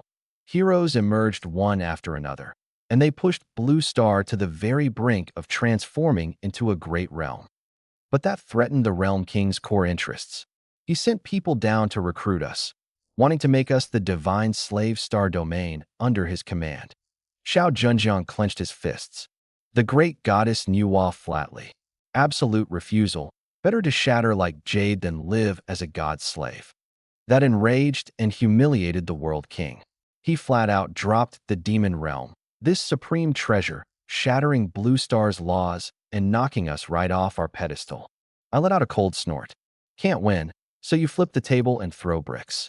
This World King has the class of a 2-bit street punk. I tapped the table. I don't care about gods fighting gods. But when they shattered Blue Star, they smashed my rice bowl and threatened my parents' way of life. That's a grudge, and now it's set. Xiao Zhenjiang watched my calm face, and his heart settled. Divine Sovereign, please follow me somewhere. A thought stirred in my mind. Myriad traversal. Neither of us even rose from our seats, yet the space around us rippled like water. The stuffy evening heat of the capital vanished, replaced by bone-deep cold and howling, gale-force winds. The absolute summit of Kunlun. Snow whirled in the raging wind, 100 degrees below zero. Ahead stood a massive bronze gate. It seems leaking a profound starlight, as if it opened onto the other end of the universe. This is the path to heaven, Xiao Junjiang said, pointing at the crack. Back then, it was the passage linking the world above. The two seniors, Ji Xuanzi and Jiang Kunlun, left through here. Hands in my pockets, I stared at the starlight and said nothing. All these years, almost no one who walked this path ever came back. Not because they didn't want to, because they lacked the power. Go up there, and you're worth less than an ant. I raised an eyebrow. Then why do people still line up to throw their lives away? Because of the great goddess Niwa. His voice dropped low. Throughout history, all those legendary emperors and brilliant minds who vanished, most were summoned up there by her.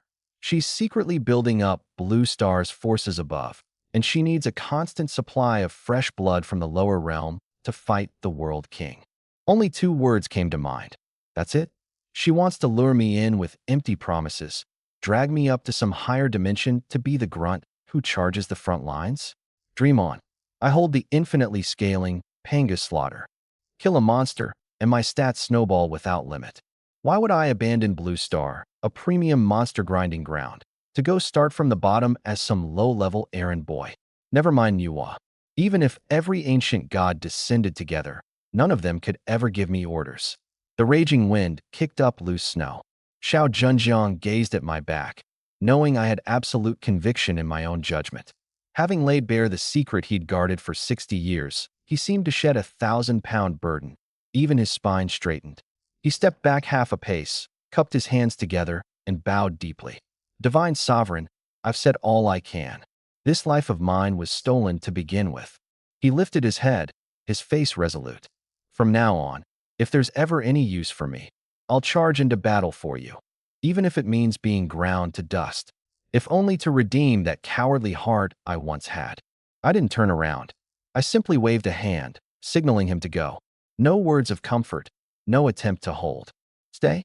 Xiao Junjiang bowed again, then turned into a streak of light and leapt off the peak, vanishing into the wind and snow. Some people keep walking and ascend to the throne of a god. Others keep walking and become soulless husks. I didn't know how to comfort him. I only understood one thing. If you want to control your own fate, you have to fight fate with your own 2 hands. At the top of the peak, only I remained. The cold wind whipped through my thin pajamas, but couldn't even stir the hem. The origin power shielding my body kept every law of physics locked firmly outside. I never thought of myself as a savior. My biggest wish was just to let my parents enjoy their golden years and to live my own life with a little more backbone. But I understood one simple truth. I'd crushed the heavenly Tao, and that made too much noise. The higher realm above wasn't blind, and the realm king wasn't deaf.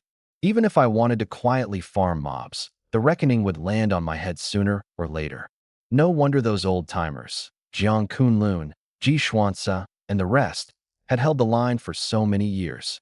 They were waiting for someone who could break the deadlock, a leader who could take humanity charging into the higher dimensions to face off against the final boss. A clever calculation.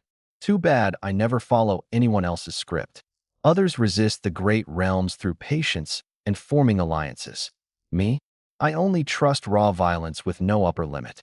No matter how strong the higher realm is, thinking about all that now is pure nonsense.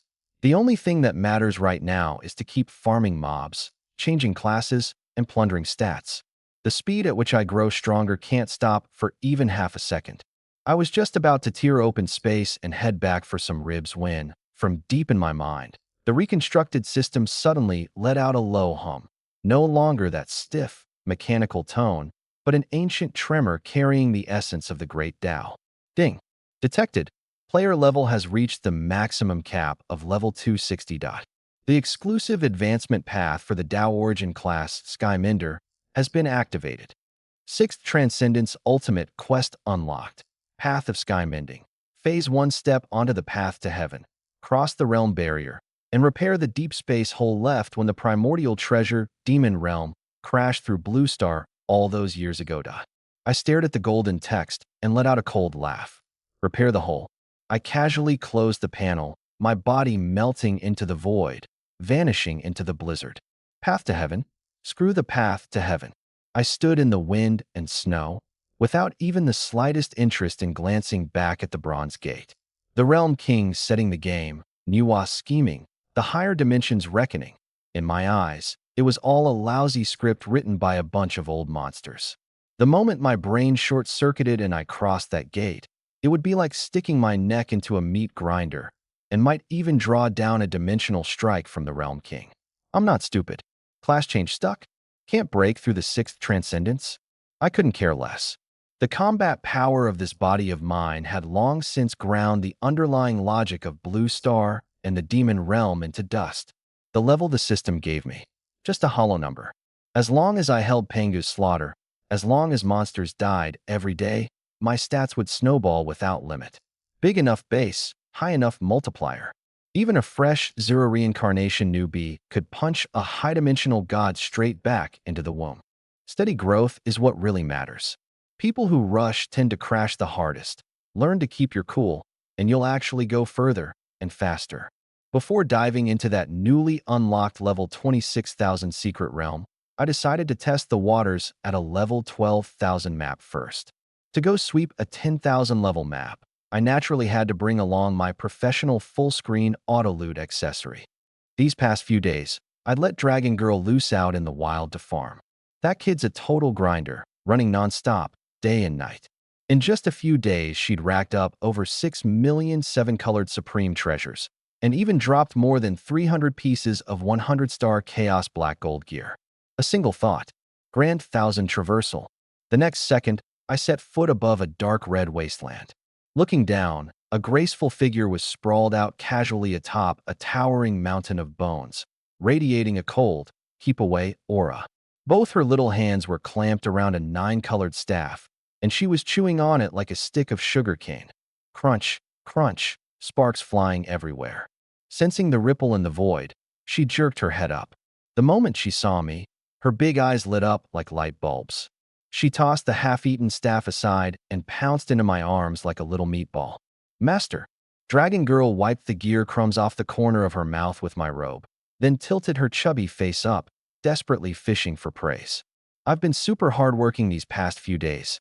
Picked up over 6 million pieces of that 7-colored junk, and more than 300 of those pitch-black chaos sets too, all stuffed in the storage. I ruffled her little bun. Good work. Stop eating and come with me to a new place to stock up. Stock up? Yay.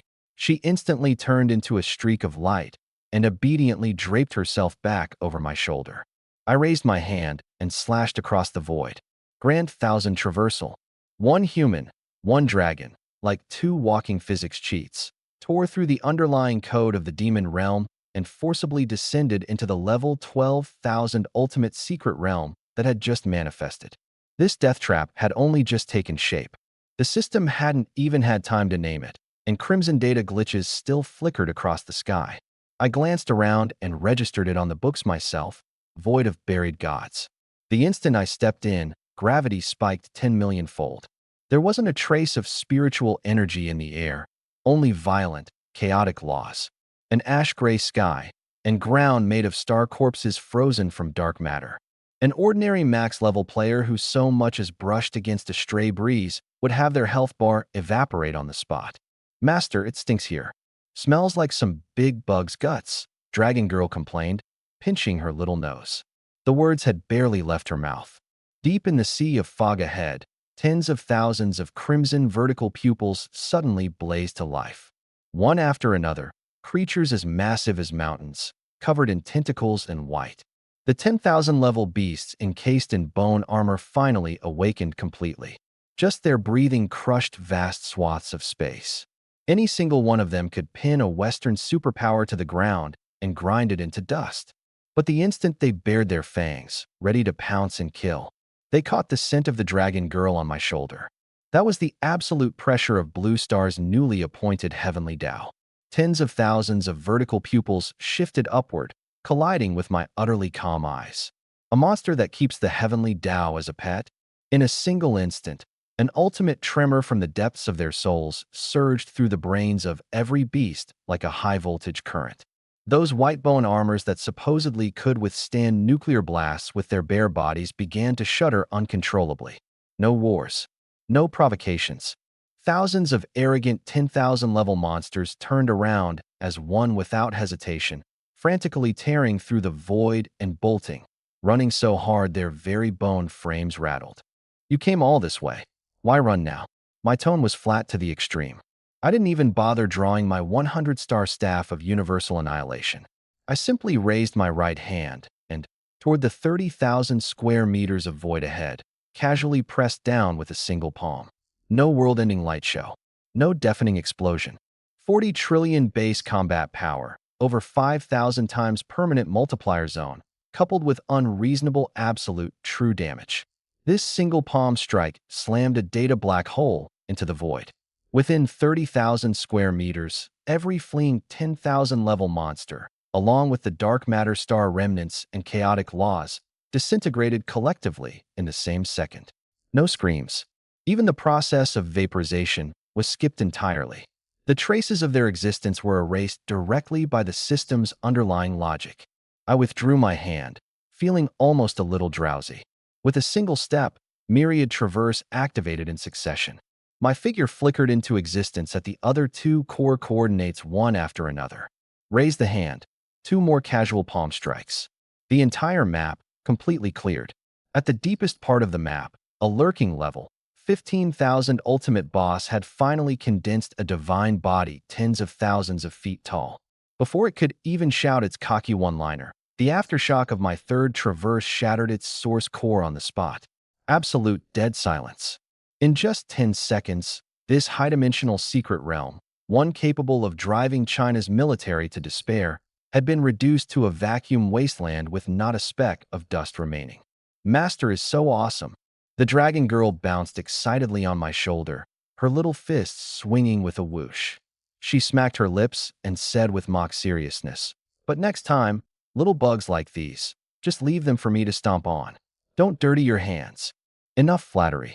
Go collect the loot. I tapped her on the head. The words had barely left my mouth when the system notification box started spamming like it had caught a virus. Ding. Slain LV12300 Aberrant Star Remnant Beast. Experience deposited. Full. System overflow pool maxed out. Ding. Slain LV12500 High Dimensional Devourer. Free slaps. 2,000 plus level. 10,000 monsters. Devoured raw. Server first clear, plus my absolutely broken luck stat, measured entirely in trillions. The loot spilled out like a landfill, blanketing the entire void. The dragon girl opened her tiny mouth and inhaled hard. As the newly appointed heavenly Tao, her authority activated. Every scrap of shimmering light across the ground swirled into a river of stars and got vacuumed straight into her inventory. I glanced over the list. Even the trashiest gear started at 6 color rarity, and over 2,300 pieces had dropped. 600 pieces of 7 color treasures. Even Chaos Black Gold, the stuff that'd make players worldwide drop to their knees and call you grandpa. This backwater map coughed up 3 of them. A single monster dropped 12.5 billion stat points flat. I steamrolled the whole zone and racked up 38.75 trillion points to allocate.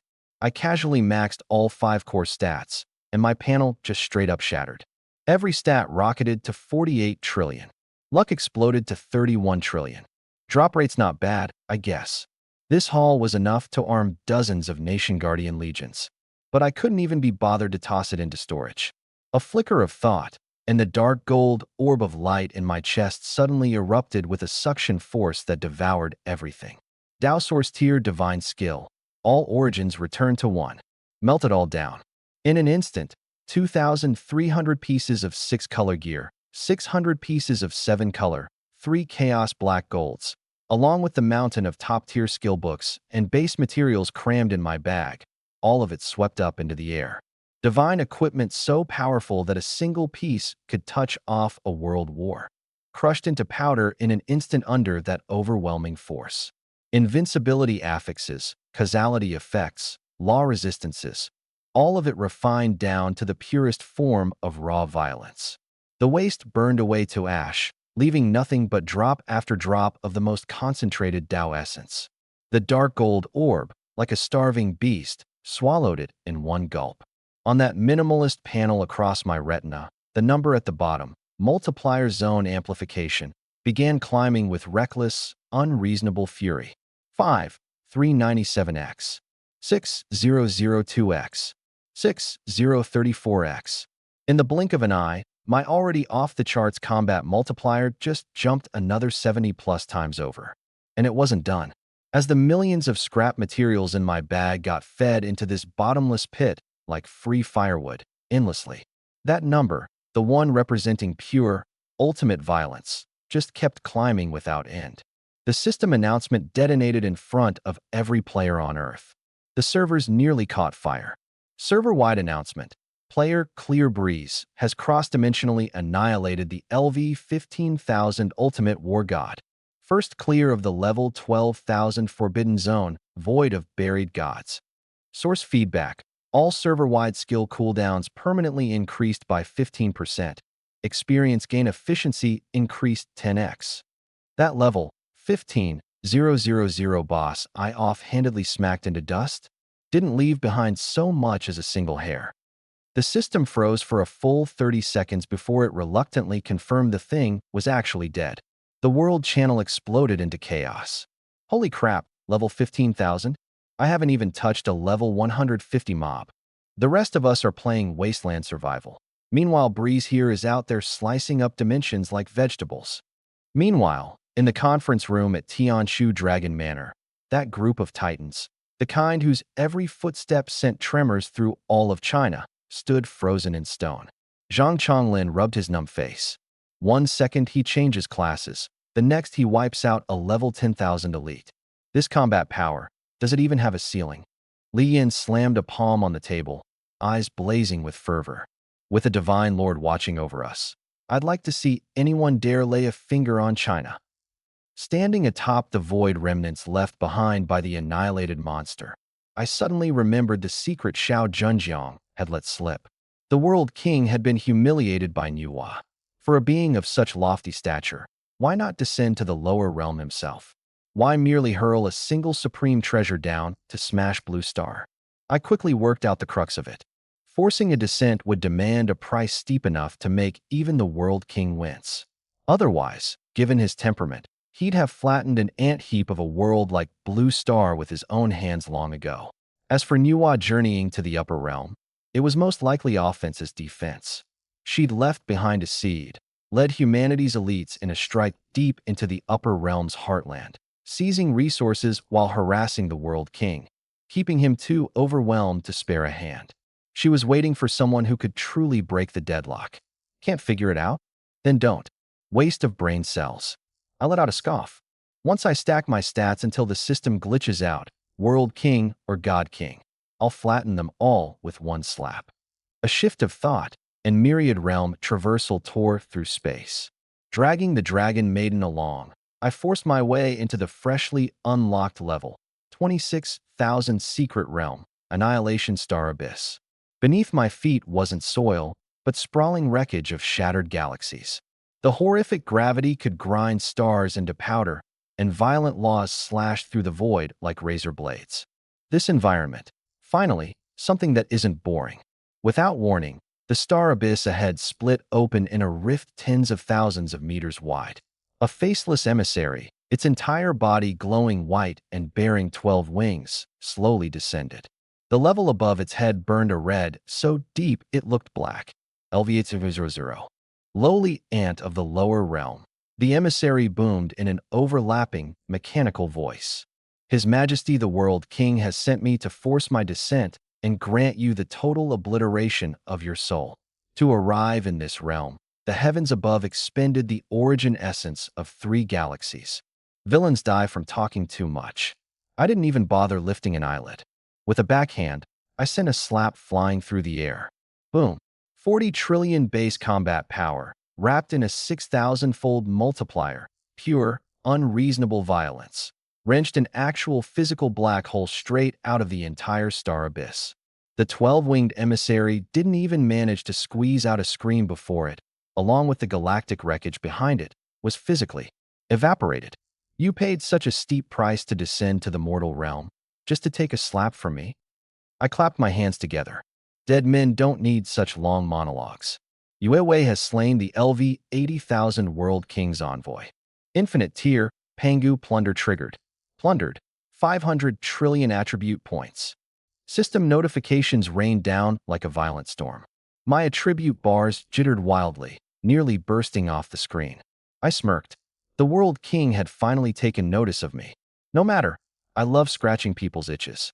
Send one, I'll kill one. Send a whole swarm, and I'll flip his high-dimensional throne. High-dimensional monsters ranked absurdly high. A single one dropped 66.7 billion attribute points. I swept the field, plundering as I went. And within seconds a suffocating number flashed before my eyes. 15,675,000 billion unallocated attribute points. Distribute evenly. The massive flood of attributes crashed down like a river breaking its banks. Constitution, agility, strength, intelligence, luck. Each one instantly skyrocketed by 600 trillion. Combat power, sum of 4 stats, 648 trillion. Luck, 631 trillion. With multipliers stacked several thousand times over, a single casual auto attack from me could now wipe out an entire nebula across the cosmos. The dragon maiden transformed into a towering ancestral dragon, its abyssal maw inhaling deeply. The battlefield of loot poured into its mouth like a reversed galactic river. I glanced at the drop list. The baseline was 7 colored supreme treasures, 37,000 of them. The chaos black gold gear that the entire world scrambled to obtain, 5,000 pieces dropped. But the most ridiculous were 2 pieces of peerless equipment glowing with purple light. The mystic purple primordial war spear and the mystic purple chaos boots. Primeval treasures that towered above even chaos supreme treasures. After the void settled, at the very center where the envoy had been erased, a purple gold treasure chest floated quietly in place. I flicked the lid open with my foot. Inside there was no equipment, only an ancient tome that seemed woven from pure starlight itself. Law Codex obtained, Codex of all creation, matter manipulation. Effect, freely reconstruct, decompose, and transmute any fundamental matter in the universe. I weighed it in my hand, raising an eyebrow. Massive profit. It had actually dropped a law-type treasure. I tossed the codex up and caught it, fully aware in my heart.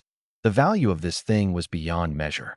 The power of law was in a completely different league from the fireball tossing, ice arrow shooting skills back in the demon realm. This was a cosmic-level divine art that transcended the mortal dimensions entirely. To put it simply, my 648 trillion 4-stat attributes made me thick-skinned with an infinitely large fuel tank. But without law to drive it, I was just a dead volcano, crushing enemies through brute force alone. This codex, however, was the ultimate engine. With my 648 trillion intelligence, the equivalent of 64 million times a rookie awakener's, I didn't need to meditate or seek enlightenment at all. A single glance was enough. The codex. Its scripture transformed into purple light and vanished into my brow. Laws of matter manipulation, mastered in an instant.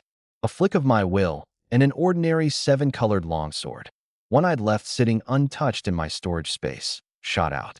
The next second, its blade tore through the void, crossed dimensions, and appeared in the skies above Blue Star, defying every rule of reality. Time to test it out. Blue Star. Dongjiang City. The pedestrian street was packed as evening fell. A little girl with pigtails, riding on her father's shoulders, suddenly pointed at the sky stained red by the setting sun. "Daddy, look." The airplane's drawing a line. The young father glanced up.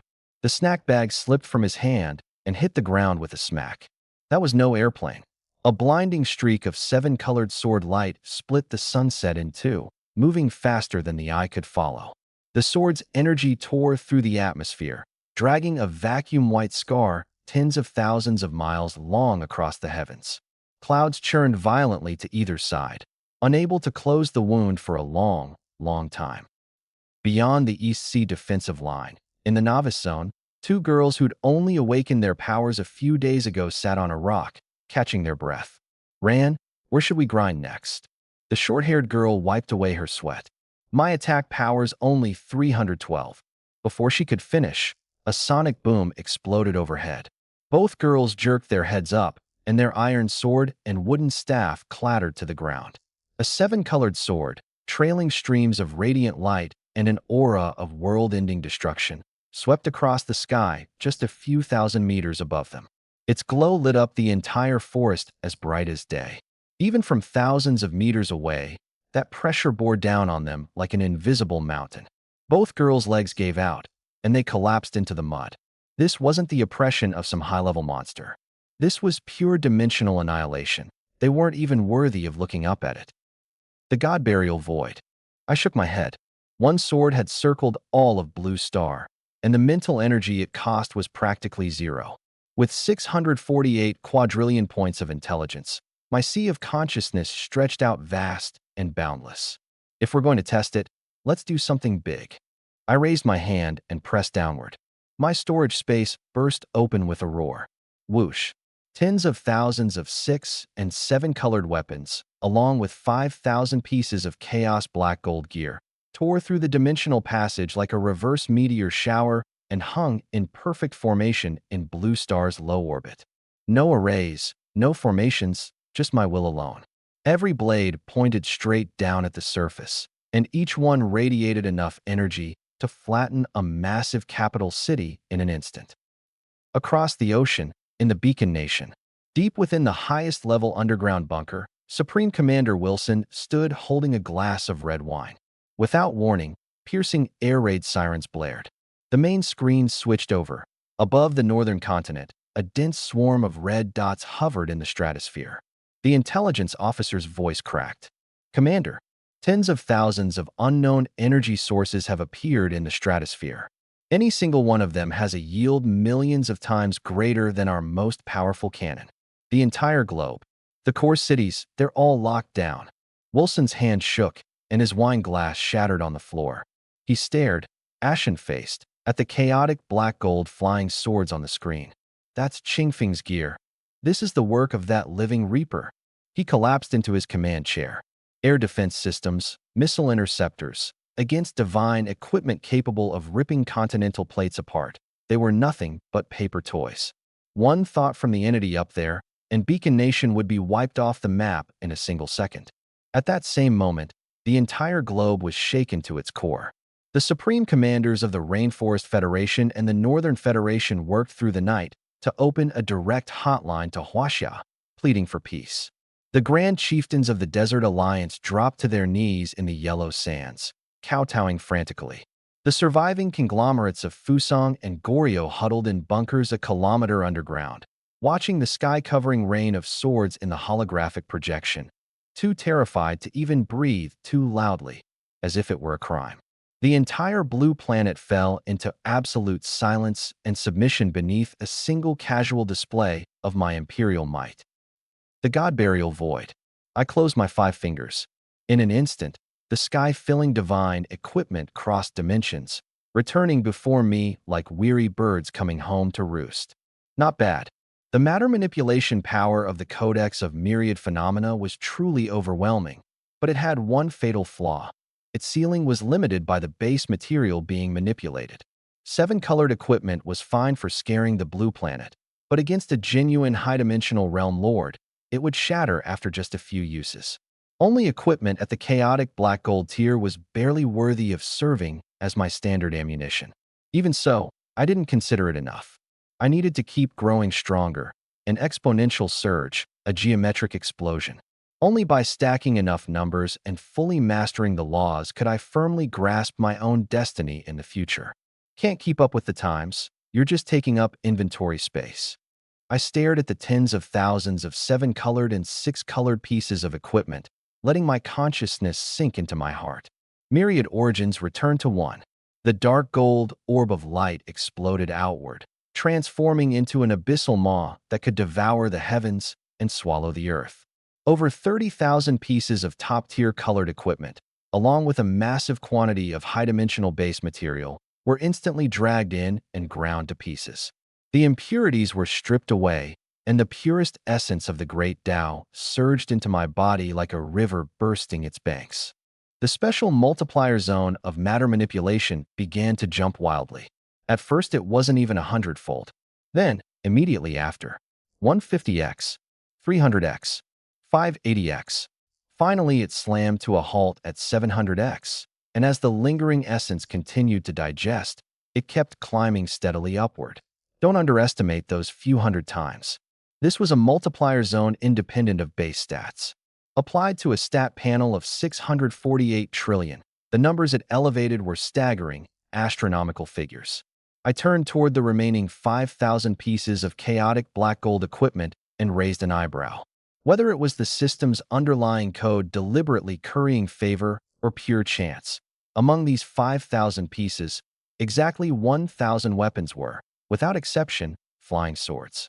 The guards coiled with furious dragons, dark engravings, the blade flowing with the black light of the law of destruction. These 1,000, I'll keep as ammunition for scorching the earth. I raised my hand and summoned them, locking them into the privileged tier of my storage space. As for the remaining 4,000 pieces of battle armor, jewelry, and shields, leave them to rust. Melt them down. All origins return to one, activated once again. 4,000 chaotic treasures, each capable of driving all of humanity into a frenzy, were ground to dust without mercy, transformed into pure essence 1,000 times finer than the seven-colored source. The multiplier on the panel surged again, defying all reason.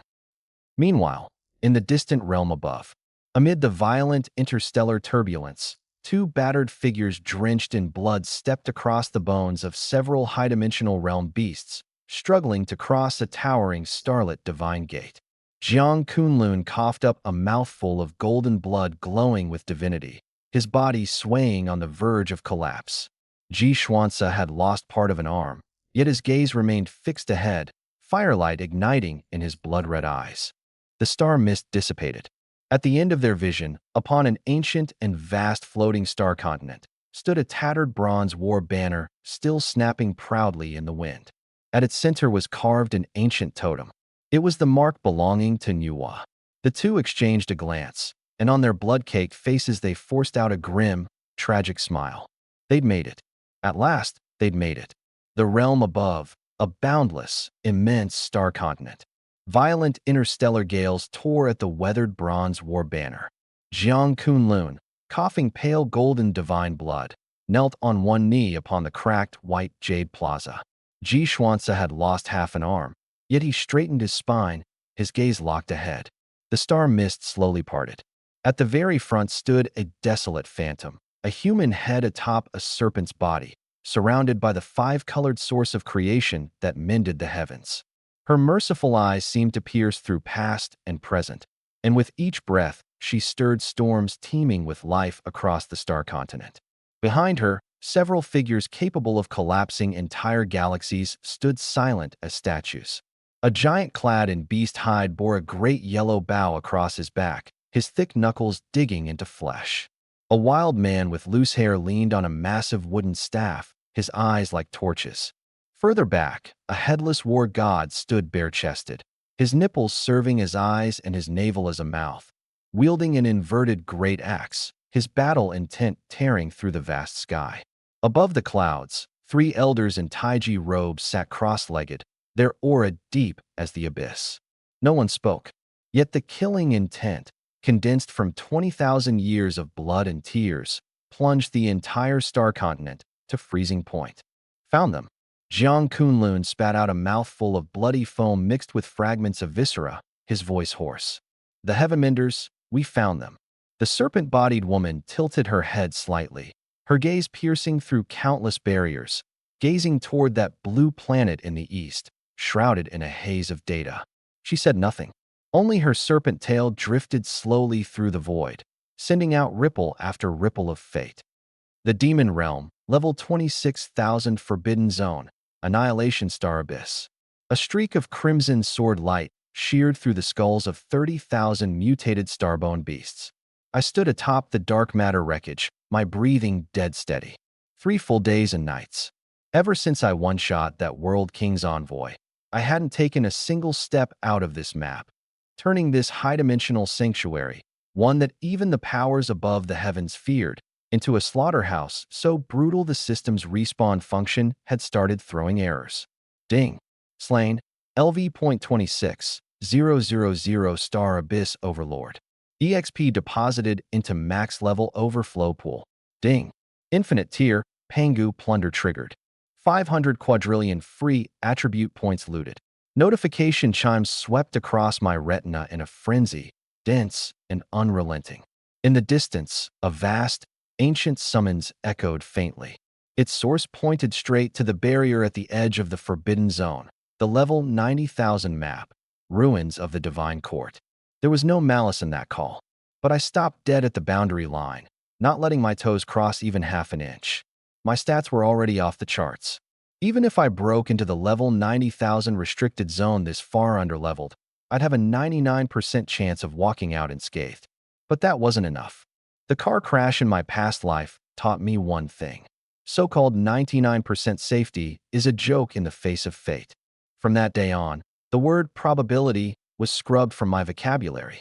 Without a 100% guaranteed curb stomp, any sliver of risk is just a death wish. I was going to stack my HP so high in this safe zone that even high-dimensional gods would feel despair just glancing at me. Tally the haul. After 3 days and nights of slaughter, the EXP overflow pool had degenerated into pure gibberish. 9.6 billion%. 6 and 7 colored treasures were piled up like cabbages, 3 million of them. The chaos black gold gear that the outside world worshipped as divine. A full 360,000 pieces had dropped. I raised a hand, my mental force sweeping through like a sieve, filtering out the junk and pulling from the sea of equipment the 7,000 flying swords with the most savage stats.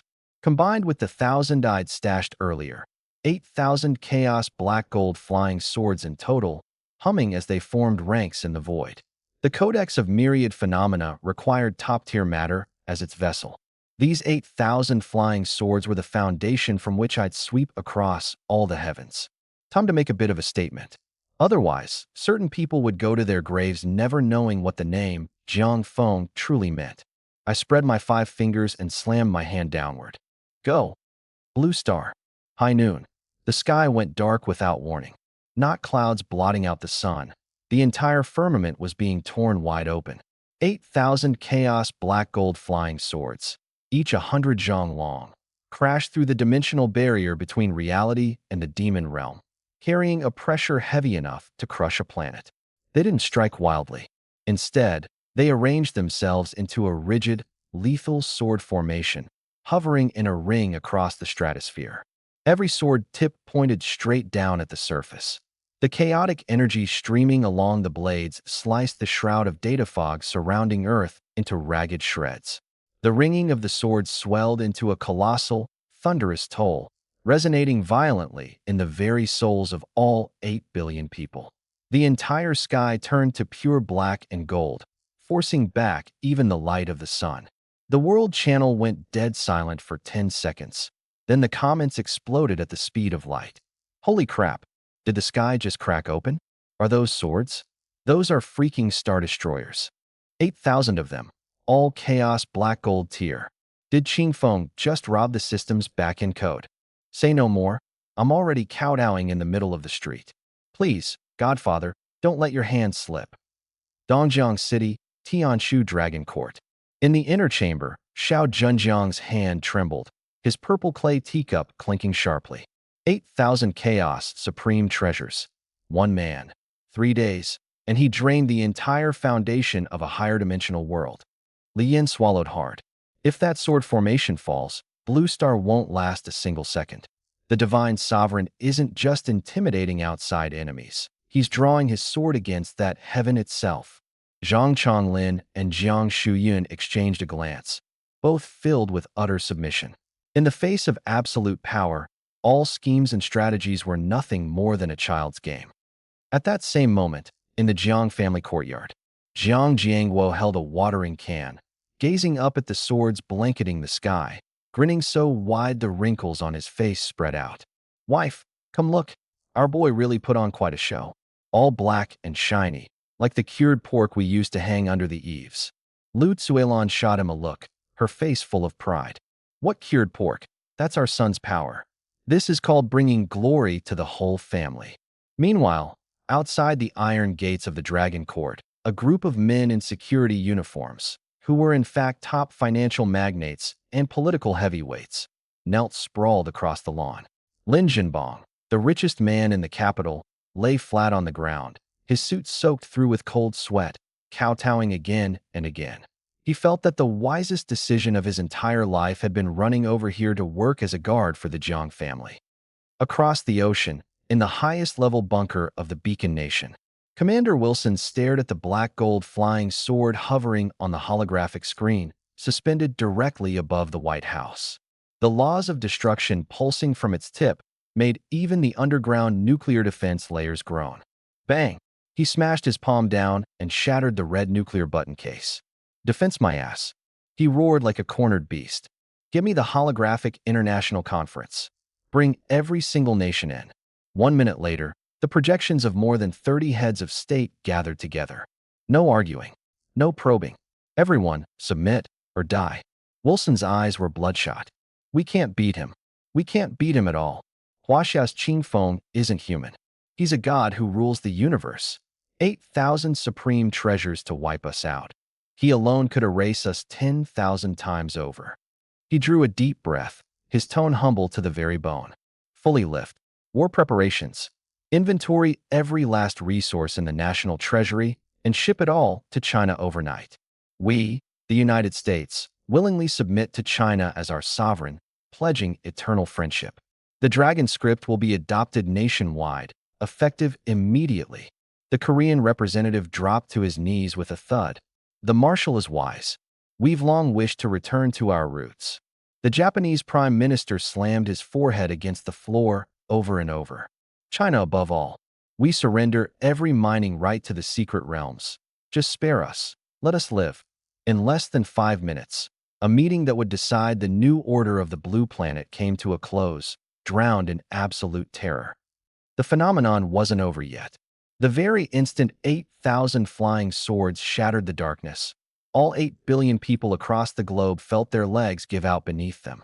Thud, thud, thud. Like an endless field of wheat flattened by a sudden storm, billions of living souls, no longer in control of their own will, dropped to their knees in unison, bowing toward the eastern sky. Dongjiang City, Commercial Pedestrian Street. Shen Qingni had just emerged from a low-tier secret realm, gripping a frost staff that radiated bone-chilling cold. Behind her trailed Zhao Feng, Li Hao, and a fawning simp named Wang Chong who'd latched onto the group. The once bustling street had fallen dead silent. Office workers, a candied fruit vendor, a patrolling officer, all of them were on their knees, eyes brimming with tears, staring desperately at the sword formation that had cut through the gloom in the sky. What's going on? Have they all lost their minds? Veins bulged on the back of Shen Qingni's hand as her staff creaked under her grip. She was seething. They were all awakeners from the same batch, so why should that useless nobody with a mere B-grade, power-leveling talent get to stand above everyone else? Wang Chong leaned in, groveling. "Qingni, these people are obviously caught in some mass illusion. Ignore them. With your S-grade talent, you'll have Zhang Feng crushed under your heels sooner or later." Before he could finish, an elderly white-haired couple kneeling by the roadside cut him off. Dressed in rags, a chipped begging bowl set out before them. Their faces now glowed with reverence as murky tears streamed down. One of them slowly lifted his head. Those once clouded eyes now shone with a light that seemed to pierce through the ages. He looked at Shun Qingni, not with anger, but with pity. "Girl, the day has dawned." The old man's voice was hoarse, yet it struck straight through to the soul. "If you don't understand, then close your eyes and look upon the greater world." Shen Qingni froze. As if compelled by some unseen force, she closed her eyes, and her consciousness sank into the deep spiritual network. Boom! A boundless flood of ancient memory came crashing through her understanding like a landslide. And it wasn't just her. This was the shared awakening of all 8 billion souls on the blue planet, dormant for 60 years, buried in the deepest layers of their genes, the bloodline subconscious. She saw it. In the primordial chaos, the vault of heaven split apart. Black waters poured in. The human race wailed amid the world-drowning floods. A woman of breathtaking beauty with the body of a serpent, heedless of her own divine form tearing apart, smelted 5-colored sacred stones and sealed the breach in the sky with her own flesh and blood. She saw the ancestors who had been pinned and raised like swine by higher-dimensional gods. Did not yield. They raised their stone axes and, against the annihilating gale, launched a suicidal charge at the thunder of the higher dimension. Death before retreat. The scene shifts. 60 years ago, a meteor wrapped in colorless holy light tore through the atmosphere, a dimensional strike from a primordial supreme treasure. The laws that the ancient sages had bought with their lives were shattered and locked away. Blue Star was reduced to a data prison that recognized nothing but health bars and mana bars. Humanity became like puppets with their spines severed, barely clinging to life, forgetting who they were. And in this moment, those 8,000 flying swords cut apart more than just the nerve of the overseas nations. That razor-sharp sword light sliced through the 60-year dimensional shackles wrapped around the very soul of the human race. So he was never putting on an act. He was using the most extreme violence to forcibly awaken that memory buried deep in humanity's bones.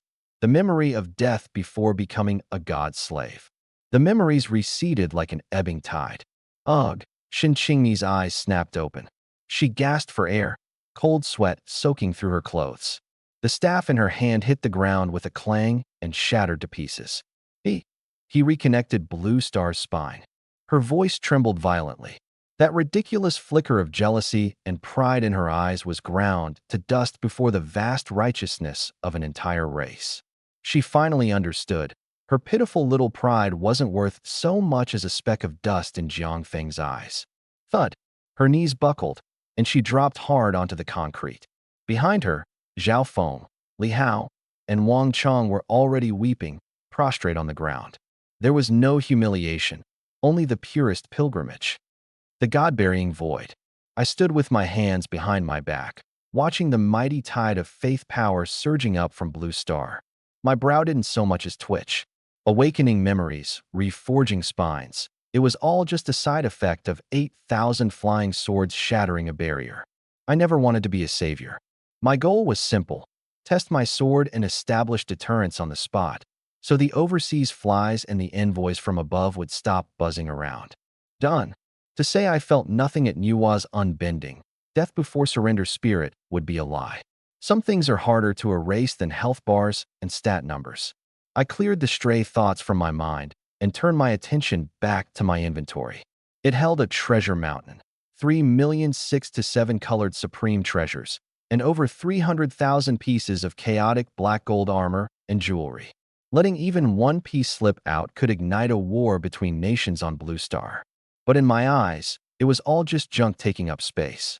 Treating it as scrap recycling? Absolute profit. The Tao source tier divine ability. Myriad origins returned to one, erupted in full force. This could no longer be called devouring. It was a universe-scale resource collapse. A dark gold orb of light emerged from my chest, transforming into a black hole spinning at tens of thousands of Mach. The sky-filling divine gear was violently dumped out and swept into the vortex. Countless radiant laws were crushed and refined at the center, a piercing. The explosion roared through the void.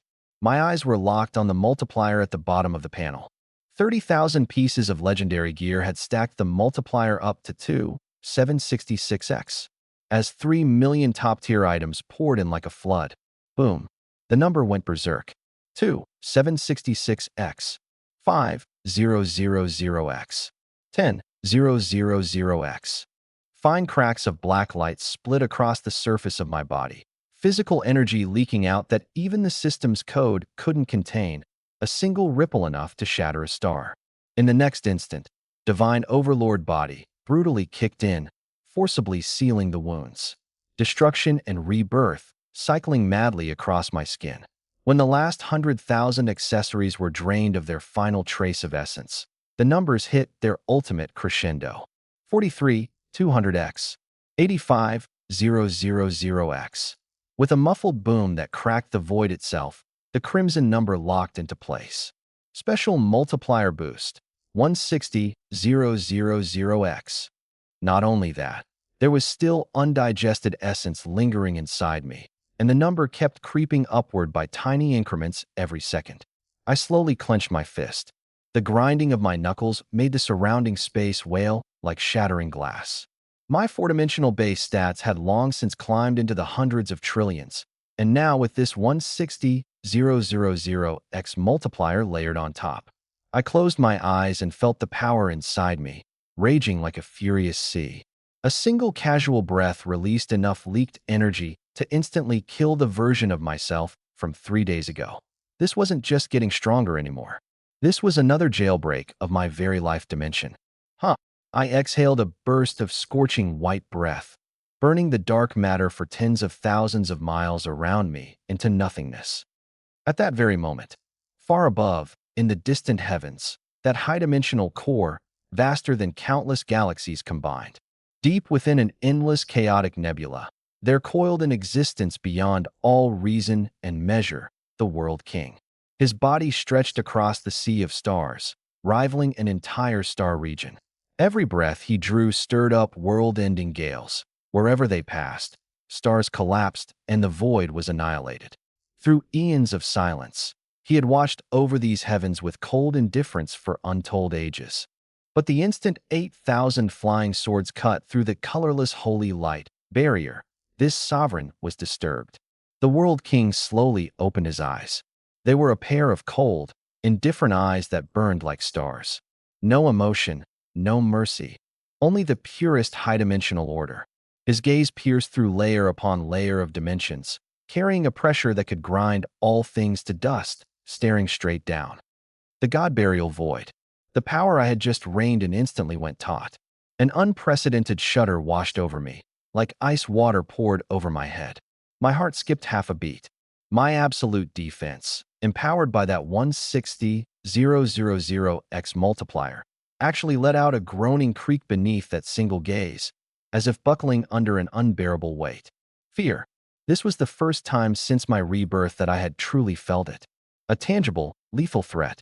Even though it lasted only an instant, that crushing pressure drove into my brain like a steel needle.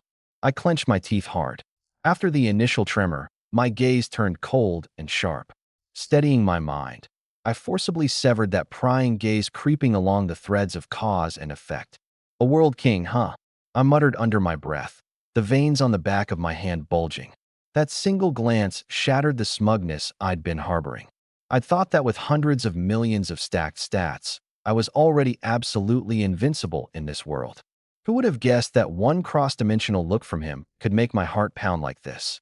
This was the dimensional suppression of a being from a higher plane. It seemed my whole rise had gone far too smoothly. On Blue Star, I was a god who transcended dimensions. But the moment I stepped off Blue Star and faced an ancient monster standing at the apex of the universe, my hand of cards wasn't worth a damn. I'm still leveling up way too slow. I drew a deep breath, a flash of ruthlessness crossing my eyes. If I just kept grinding along at this pace, then the second that World King made his move in person, what was I supposed to stop him with, my bare head? I didn't care if I died, but I could never lose the family at my side. My parents' silhouettes as they watered flowers and cooked in the yard, Lihu's carefree, brainless grin. This peace I'd fought so hard to earn, I would never let anyone break it. Submit? The thought didn't linger for even a second. Submission had only one ending, being squeezed dry of all value, then crushed like a bug. The heavens can't be relied on, but I can. The heavens don't get the final say, I do. If the enemy was strong enough to throw all reason out the window, then I had to be even more unreasonable than he was. Stats had no ceiling, so I'd stack the numbers until even the laws of the universe collapsed. I turned my head, those eyes, cold and detached once more, gazing toward the far end of the void. There, a world barrier had been sending me a faint call this whole time. The level 90,000 map, ruins of the Divine Court. Before, I'd felt there was a 1% uncertainty about that place. To play it safe, I'd held back. But now, under this 160,000-fold crushing gap, spurred on by that one death stare. That 1% of hesitation was completely erased. I patted my shoulder. The Chowhound dragon, who'd just eaten and drunk her fill and was now belching contentedly without a care in the world, stared at me with a dopey, adorable look. I curled my lips into a cold smirk. Let's go. Time to hit the next stop and restock. One step out, and I tore through the vast expanse of worlds. One man and one dragon, charging straight toward that ancient barrier that sealed off the higher dimensions. My steps faltered slightly, my brow furrowing. Deep in the void, that pressure, like the universe collapsing in on itself, lasted only half a second, but the space around me let out a shrill, mournful wail. Master! I turned my head. The little dragon girl, usually so carefree and thoughtless, was now clutching the hem of my robe for dear life, her golden dragon eyes. The air was thick with a fear that wouldn't dissipate. As the primordial ancestral dragon who governed the heavenly Tao of Blue Star, her senses were sharper than mine. That single glance from the World King, one that pierced across dimensions, had unleashed a hurricane deep within her soul. She was terrified. I ruffled her hair and abandoned the idea of bringing her into the 90,000-tier map. The water runs deep up ahead. A little thing like you shouldn't get mixed up in it. My tone was flat. Head back to Blue Star. Keep watch over the home front. Since the World King had his eye on the Divine Court ruins, who knew what deadly trap lay waiting inside? I needed to focus on clearing the map. I couldn't afford to play babysitter. With the dragon girl holding down the fort, backed by 8,000 suspended chaos flying swords, the rear was locked down tight. For once, the dragon girl didn't fuss. She nodded hard. Okay, an existence on that level wasn't something she could touch yet. But that brutal single glance had, ironically, started transforming this newly appointed Heaven Almighty into a true deity. Fear, sometimes, is the fastest teacher of all. Oh, right. I gave one last flat instruction before turning away. On your way back, swing by the Winter Demon Abyss and wipe out that Demon Emperor. Pull it out by the roots. When it comes to protecting my own, I have no limits. As for enemies, their very ashes should be scattered into a burning star. The dragon girl clenched her tiny fist. My gaze swept to the corner of my retina. The experience pool had already piled up into a garbled mess, and the massive haul of attribute points I'd just plundered was still wildly ticking upward. The multiplier zone had now skyrocketed to 160,000 times over, and my combat power had completely overflowed. There were still 2,034 trillion attribute points sitting idle on the panel. Adding them now would just make me more of a monster. No real point to it. Let it collect dust for now. A trump card held in your hand is always steadier than one shown out in the open. What I didn't know was that this offhand decision to keep something in reserve would, not long after, forcefully turn the tide of a certain death sentence, a situation from which there should have been no escape. Blue Star, high above the heavens.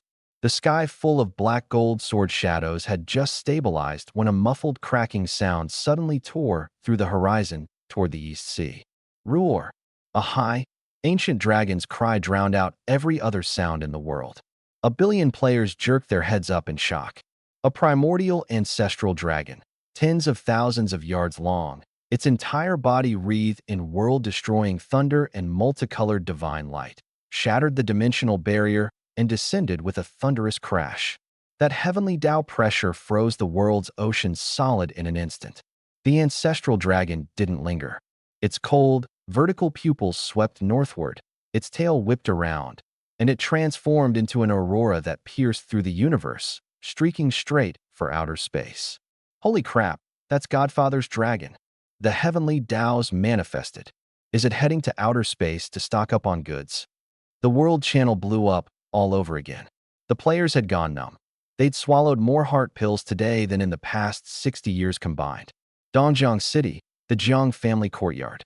Jiang Jiangguo, birdcage in hand, watched the dragon's silhouette vanish at the edge of the sky and smacked his lips. Old lady, that dragon our phone raised. Little snake, why are you getting chubbier by the day? Lu Tsuolan poked her head out from the kitchen, holding a plate of greens, and snapped. A good appetite is a blessing. Now hurry up and bring the dishes out. The food's getting cold. Tianshu Dragon Manor, Estate Number 1. The titans of China's military, political, and business worlds had gathered. Xiao Zhenjiang, Li Yin, Zhang Chonglin, along with head steward Jiang Shuyun, sat around a round table of red sandalwood. Outside in the courtyard, dozens of tycoons worth trillions didn't dare to breathe too loudly. The Divine Lord is making another big move. Xiao Zhenjiang watched the incoming footage, his tone filled with awe. That ancestral dragon is heading straight for the Demon Emperor's lair. The blade that's hung over our heads for 60 years is finally going to be ripped out by the roots today. Li Yin slammed a fist onto the table. Hell yeah, 60 years of holding it in. I've dreamed of chopping that bastard ball to pieces. In their eyes, Jiang Feng had become the ultimate truth of this universe. They had no idea just how much weight lay behind that single glance from the high-dimensional realm king. Xiao Zhenjiang's secretary suddenly burst in, his face pale. Commander, gentlemen, we're completely blockaded outside. Who dares blockade the Dragon Manor? Li Yin shot to his feet. It's Commander Wilson of the Beacon Nation, along with the leaders of the Maple Leaf Nation, Europa, Goryeo, and Fusang, all of them. They've hauled out the entire reserves of their national treasuries. Right now, they're kneeling 500 meters from the front gate, bowing with every step, begging for an audience with the Qingfeng Divine Lord. For a moment, dead silence fell over the round table. Jiang Shuyan set down her tablet and rose to her feet, her sharp business suit accentuating an aura of cool competence. She pushed up her gold-rimmed glasses, a cold smile tugging at the corner of her lips. The Divine Lord said these people would come sooner or later.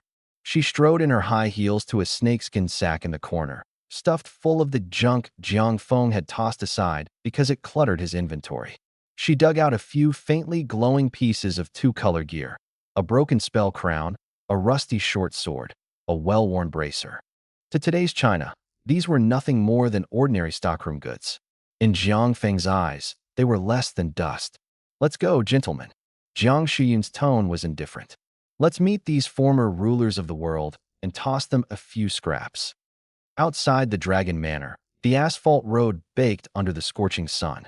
Wilson, once so arrogant and unassailable, now knelt on the ground without a shred of dignity. Beside him, the Fusang Prime Minister and the Goryeo leader kowtowed until their foreheads ran with blood. Behind them, more than a dozen heavy trucks lined up in a row, loaded with centuries of Western wealth. The gate slowly opened. Lord Wilson, I've heard so much about you. Jiang Shuyan looked down on him from above. Wilson scrambled forward on his hands and feet. Ms. Jiang, on behalf of the Beacon Nation, I offer everything to the Supreme Qingfeng Divine Lord. I only beg that the divine sword in the sky be withdrawn. Give us a way to live. Leave your things here. From now on, we set the rules. Jiang Shuyan raised her hand, tossing out those few pieces of two-color gear. The gear was tossed out like garbage. Clang. A rusted short sword clattered to the ground in front of Wilson. That's the god's reward to you lot. Use it to guard your nation. Now scram. Wilson stared at the broken blade, his eyes instantly bloodshot. Now that Jiang Feng had rewritten the rules, even a piece of junk touched by a god's aura was a life-saving talisman. He lunged at it like a starving stray dog, clutching the short sword as snot and tears streamed down his face. Thank you for your grace, O God. My lighthouse nation shall enshrine this sword for generations, guarding our fate forever. Nearby, the Fusang commander abandoned all dignity to wrestle a Goryeo chieftain on the asphalt over a beat-up magic crown. 10,000 nations came to pay tribute. The four corners of the world submitted. China stood at the absolute pinnacle of the blue planet. Level 90,000 restricted zone, the Divine Court ruins. I stepped across the boundary wall, and the scene before me changed in an instant. There were no mountains, rivers, sun, or moon. Only the ruins of an ancient star field, shattered to pieces by ultimate loss. Broken continents drifted beneath my feet. The boundless corpse of an ancient god lay sprawled across the sky, and dark purple currents of chaotic space-time darted everywhere. Interesting. The moment my heels found solid ground. The void ahead twisted, and a grand, ancient holographic projection slammed into my face. Hundreds of millions of primordial ancestors and winged alien races were locked in a world-destroying battle. As the fighting reached a fever pitch, a ridiculously massive comet came crashing down from the top of the starry sky. That was no star. It was a pure mass of dimension-reducing law, colorless holy light. The holy light tore through heaven and earth, and tens of billions of living beings turned to ash in an instant. Every heaven-defying divine power became a laughable number before this force. This was the origin of the blue planet being forcibly turned into an MMO. The scene faded. On the enormous, ruined steel of a god ahead, a Taiji Bagua diagram appeared, and a faint figure slowly drifted out. It was an old man in a Taiji robe, with the ethereal air of an immortal sage. The great Tao of heaven's secrets coiled around him. Though only a wisp of his remnant soul was left, his presence was maxed out. The progenitor of civilization, Fushi. After countless eons, a descendant of humanity has finally made it here. Fushi clasped his hands behind his back, his eyes weathered yet gratified. Child, to have crossed the 90,000-level cliff, you must have endured unimaginable suffering. He let out a faint sigh, as if seeing the blood and tears history of humanity's resistance. I am Fushi. I left this wisp of my soul only to wait for someone who could break the deadlock. Your bone age is only 18, yet you fought your way here. Today, I shall bestow upon you the final fortune of heaven's secrets. As he delivered his opening speech, he habitually pinched his fingers and worked the laws of yin and yang, intending to divine my background so he could tailor a custom inheritance package. Then his gaze fell upon my stat panel. Ding!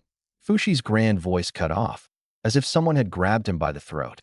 The duck at his neck stopped mid-swallow. Those eyes that had seen through the ages suddenly bulged like two light bulbs. His ghostly Taoist robe flickered so violently from shock it looked ready to short-circuit. What had he just seen? No painstakingly forged Tao foundation. No fragments of divinity earned through comprehending heaven and earth. Just a row of cold, brutal, staggeringly massive numbers that made his remnant soul tremble. Base 4 stats, 648 trillion. Fushi's mind detonated with a pop. He commanded the great Tao of yin and yang. At his peak, even his fully unfurled blood energy dharma had reached only tens of billions, the absolute limit of heaven and earth. Yet this person before him counted in trillions. A single word of difference, worlds apart. His gaze trembled as it dropped lower. Special multiplier bonus, 160,000x. Fushi's hands shook in his sleeves like a Parkinson's patient. He stared at me blankly, 20,000 years of high-dimensional cultivation theory crumbling to dust in a single second. You. He pointed at me, unable to force out a single word. This was no junior who'd come begging for fortune. This was a numbers monster wearing human skin, more monstrous than the world above. Grant him fortune? One reflected auto-attack from this kid would incinerate this remnant soul and the entire secret realm together. The chaotic currents of space-time tore at the shattered star corpse. Fushi's remnant soul froze for a full half-minute. He drew a deep breath, the rhythm of the 8 trigrams barely steadying his mind, and let out a helpless, bitter laugh. It seems I've been the frog at the bottom of the well. His whole otherworldly sage act shattered on the spot. Then his expression turned grave. I was stationed here by decree of Lady Nuwa, awaiting your arrival. I meant to grant you an opportunity, but clearly that would be utterly redundant now. He fixed his eyes on me. Take my advice, go no deeper. The World King has laid an absolute killing formation in the depths of these ruins. Your power defies heaven itself. Rather than press on, come with me to the world above and help humanity tear apart the World King's blockade. I brushed at non-existent dust on my sleeve. Not interested. Fushi was stunned. You won't fight for humanity? Don't try to guilt-trip me with that noble cause crap. My tone was flat. When I feel like going, I'll go on my own. If there's one thing I can't stand, it's people telling me how to do things. I stared into the depths of the void. Cross me, and I'll naturally go smash his whole operation. But how I fight, and when I fight, that's my call. Fushi's brow furrowed, still trying to persuade me. Young man, you don't understand the World King. Before he could finish, a gentle, 5-colored divine light silently pierced through the boundary wall. A lotus bloomed in the void. From within the radiance, a breathtakingly beautiful woman with a human head and a serpent's body took form. She released not the slightest trace of pressure, yet the violent space-time currents around her instantly softened into a docile breeze. Fushi bowed at once. My lady, knew I didn't spare him a glance. Her gaze settled on me. Then, unexpectedly, she smiled. It was a gentle smile, carrying an appreciation that spanned the ages. Shock flickered in Fushi's eyes. 20,000 years. Ever since the day the laws of Blue Star were shattered, he had never once seen the goddess smile. I never imagined the sky mender who breaks this deadlock would be so young. Nua's voice was ethereal, without a trace of the arrogance one might expect from a higher dimensional deity. I gave a slight nod. Treat me with respect, and I'll return it tenfold. Nua didn't ramble on. She gave me a long, deep look, and a voice only I could hear dropped into my mind. My people are willing to go through fire and water for China, and I won't force you to take up the mantle of a god. But remember this, the so-called rules laid down by the World King are nothing more than an enormous trap. Her transmission paused, taking on a rare gravity. Deep within the ruins lies the World King's bait. Reading your destiny, I sense a faint character woven into it. Trapped. 9 times out of 10, it's connected to this place. Unless you're absolutely certain of yourself, do not set foot there. I said nothing, standing quietly, my gaze calm as still water. A true powerhouse is never held back by another's warning. He simply takes it as intelligence. Nua said no more. With a sweep of her long sleeve, 5-colored divine light gathered up Fushi's remnant soul, tore through the void, and vanished into the sea of stars above. In the endless galaxy, Fushi couldn't help but turn his head. Goddess, this young man is impossibly arrogant. Can he truly forge a path to the future for China?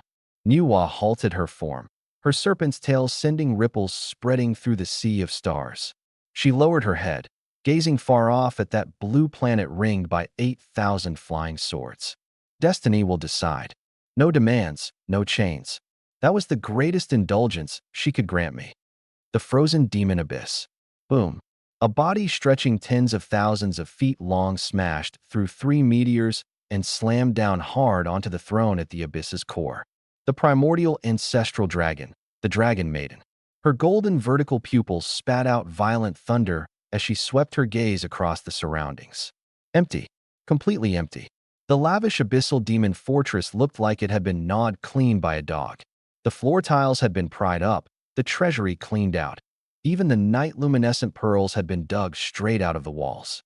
Baal, the demon emperor of the abyss, had already fled with the elite of his entire race. Ruhr, the Dragon Maiden, was furious.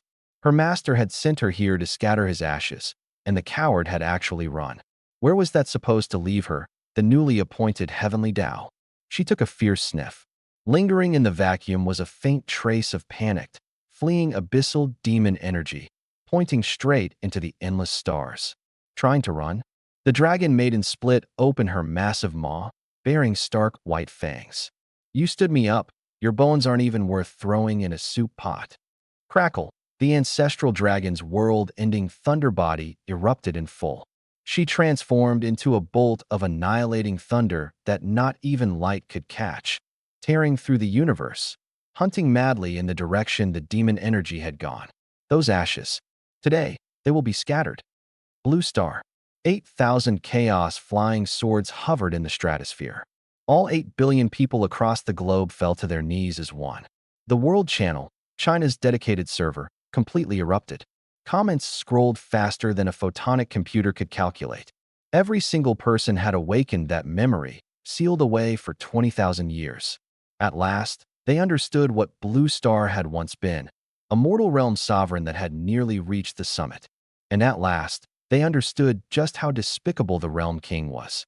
To suppress Blue Star, he had forcibly reduced an entire cultivation world into a data prison that recognized nothing but health bars and mana bars.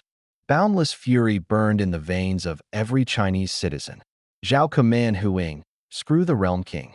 Even if I'm only level 10, even if I'm just cannon fodder, I'll bite off a chunk of the upper realm. Iron-blooded veteran. 60 years of laying low. We've held this in way too long. Goddess Nuwa is suffering up there. How can we just sit and watch the show. Nameless assassin. Who can break through the portal? I've got a body full of explosives. Let me go up there and give the realm king a little bang. The Chinese people have never lacked rational minds. Crouching dragon is here. Everyone calm down. The realm king must have a weakness. We need to research a way to crack the high-dimensional laws. Master of calculations just took over the accumulated resources of all the Western nations. Let's hurry and figure out whether heavenly Tao divine rank can be mass-produced. If we're going to fight, we fight a well-funded war. The debate raged on. But strangely, there was one thing everyone agreed on. Not a single person backed down. Better to die standing than live on their knees. Suddenly, one highlighted comment was pushed to the very top. Old Zhao of Dongjiang. Everyone shut up. The best thing we can do right now is wait for Divine Lord Qing Feng to emerge from seclusion. Wherever the Divine Lord's sword points, that's where we slaughter through. Yes, wait for the Divine Lord to come out of seclusion. Revive China. Sweep across the upper realm. Once, Nuwa had held back the Realm King's butcher's blade single-handedly. Now, they had their own invincible commander, Qing Feng. Dongjiang City. The pedestrian street. Shin Qingmi knelt on the hard concrete, her gorgeous dress hem caked with dust. That face, once held so high above everyone, was now filled with shock and despair.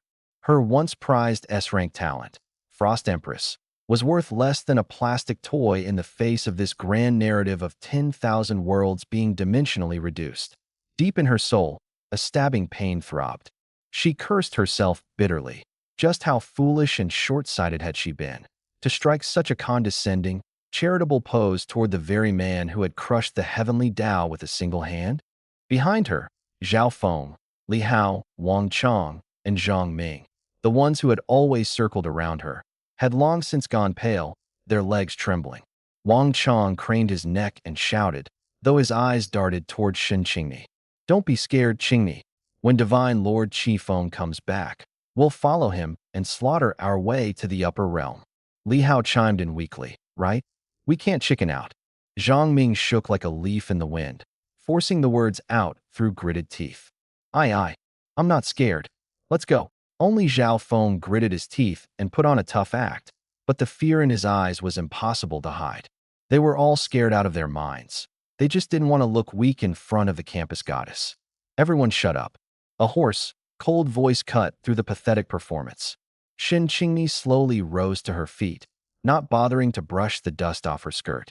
She looked at these four boys, so quick to flatter her every day, now forcing themselves to play the hero, and felt nothing but the absurdity of it all. Wake up, she said, her voice terrifyingly calm, weighed down by the exhaustion of total defeat. Do you really think you're going off to fight in the upper realm? You're just afraid of losing face in front of me, so you're pretending you're not scared of dying. But deep down, you know better than anyone. You're so terrified you can barely stand. The four of them went pale and lowered their heads. Shin Qingmi stared up at the sky, her eyes hollow, as if she'd finally woken from a long dream. I lost. I lost completely. Even now, I can't believe it. That boy Jiang Feng, the one I overlooked, actually crushed the heavenly Tao with his bare hand. She closed her eyes gently, her voice barely audible. The gap between us was never about talent or status. It's the distance between a mortal and a god. Every bit of pride I ever had was nothing but a joke in front of him. The most humiliating thing in life isn't losing to someone else. It's realizing that all your former arrogance was built at the bottom of a well, where you could never see the sky. Level 90,000 Forbidden Zone, the Divine Court Ruins. Amid the silent interstellar wreckage, I stood alone before the shattered steel of a god. Fushi and Nuwa had both departed. The warning still echoed in my mind. Bound by fate's calamity, do not tread here. I looked up, toward the deeper reaches of the ruins. There, dark violet chaos mist churned, eerily quiet. And behind that quiet lurked a menace that even a 160,000x multiplier zone couldn't entirely dismiss. The bound fate calamity? I turned the words over in my mind, a cold smile curving my lips. My instincts were razor sharp. If I turned back to live peacefully on Blue Star, the Realm King would surely bring down an even more terrifying punishment. I couldn't afford to drag this out. I had to pile up my stats until the Realm King wanted to gouge out his own eyes just from glancing at me. Hiding was never a way out. The only real safety comes from beating your enemy until they don't dare lift a finger. I clenched my fists. A fate calamity? Then let's see if the Realm King's bait is tough enough. Boom. I took a single step forward. No flashy skill effects, no light show, just the purest explosion of raw physical power. In the instant my foot came down, the shattered stellar debris for 100,000 miles was crushed into empty atomic dust. The 160,000x multiplier combined with my 648 trillion base four-dimensional stats formed a layer of dark gold origin storms swirling around my entire body. Everywhere it passed, those dormant level 90,000. A tear distortion beast didn't even get to scream before it was crushed into a mist of blood. Like a humanoid tyrannosaur, I smashed through layer after layer of the law barriers the World King had set up, cutting a straight path into the deepest reaches. The road ahead was endless darkness, as if even space and time had been devoured, leaving only the World King's oppressive presence, looming over all living things like a god over insects. The instant my figure was swallowed by the mist. Blue Star, World Channel. On the retinas of billions of players, a blinding flash of golden light erupted. Ding! Highest level server-wide announcement. Fusion progress of the demon realm and reality, surging to 95%. The world law countdown has begun. If the player Clear Wind survives the life tribulation ahead and completely shreds the ruins law, Blue Star will fuse with the demon realm at 100%. At that moment, Blue Star will cast off its data shackles, formally advancing from the data age into a universal high martial era. Clear Wind attains the Tao and ascends to godhood. The Dragon Maiden commands the heavenly Tao. China stands atop all the heavens, never to fall. The golden text carried a sacred, awe-inspiring authority, branding itself into the eyes of every person on Earth. The entire world fell into a dead silence. And then came the ultimate frenzy, unleashed after being suppressed to the absolute limit. And the turning point of it all rested on the shoulders of a single man, the one who had charged alone into the level 90,000 death trap. I took one step forward, my form vanishing into the dark purple chaotic mist. The ruins of the void receded like an ebbing tide. My feet sank down, no longer the weightless void, but cold, hard earth. My vision suddenly stretched into the distance, and a desolate, tragic grandeur slammed into me like something physical. This was no debris field of ruins. This was a living, bleeding, ancient battlefield.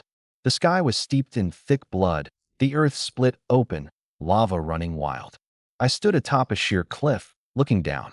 Hundreds of millions of primordial ancestors ran and wailed across the land, clad in animal hides, gripping bronze spears and dagger axes. Their once mighty bodies, strong enough to move mountains and fill seas, were now covered in gashes so deep the bone showed through.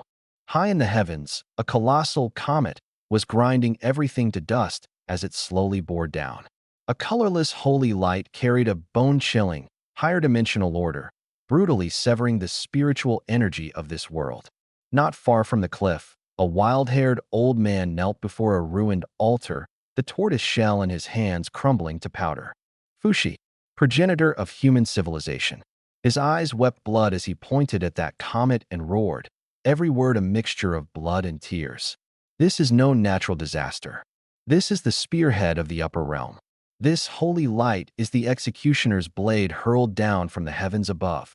Before his words even faded, the surface of the comet split open with thousands upon thousands of cross-shaped fissures. The Hautian race had arrived.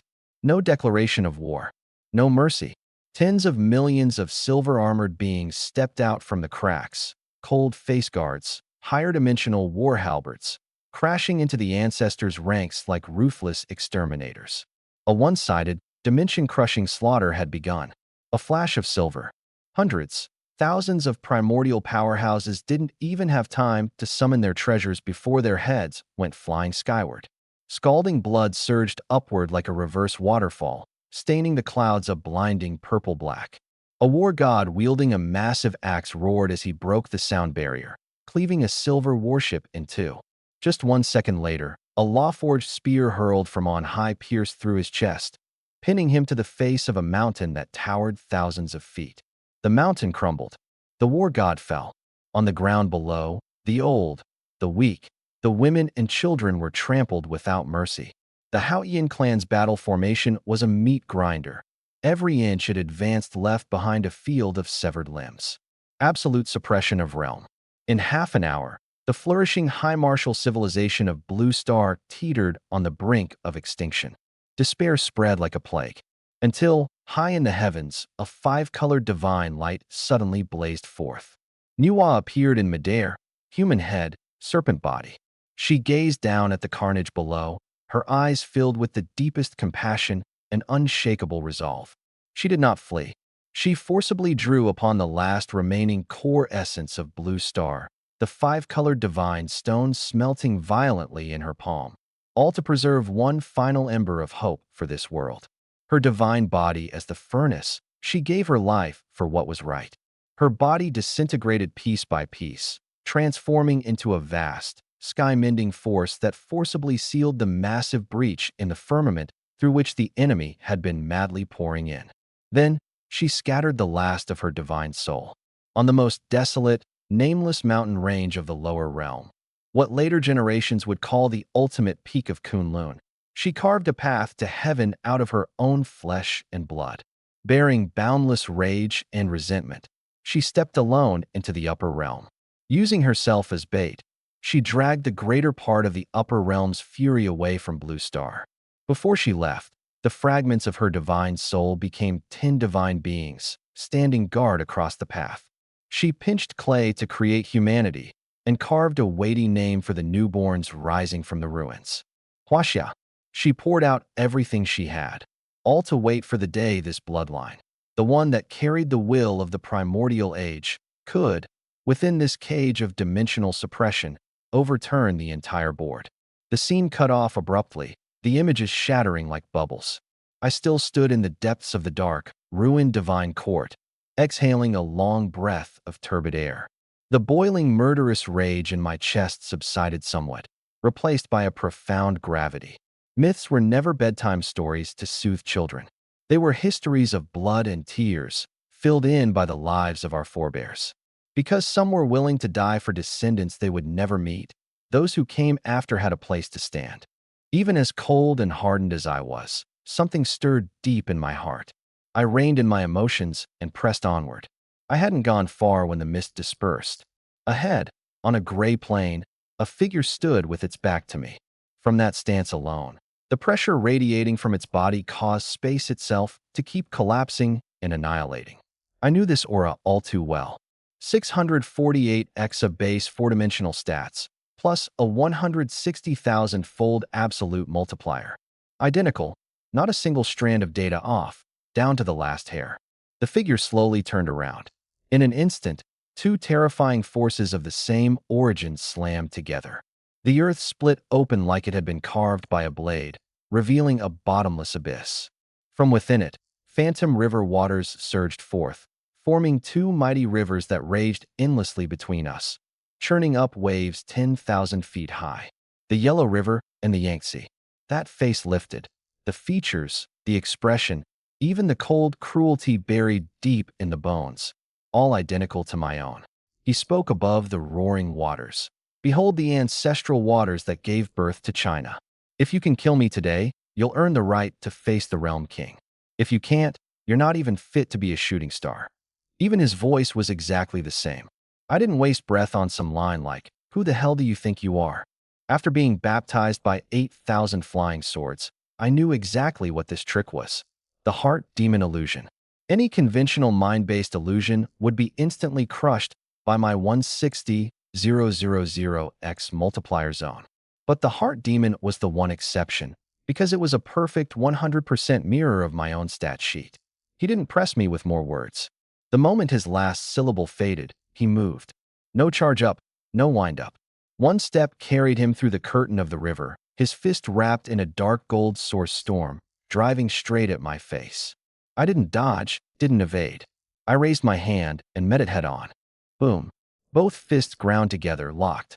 No shockwave, No sound. Quadrillion-tier true damage crashed and crushed against itself, and the underlying spatial laws within a 100,000-mile radius suffered an outright logic crash, a distance far enough to stretch from Earth all the way to Mars.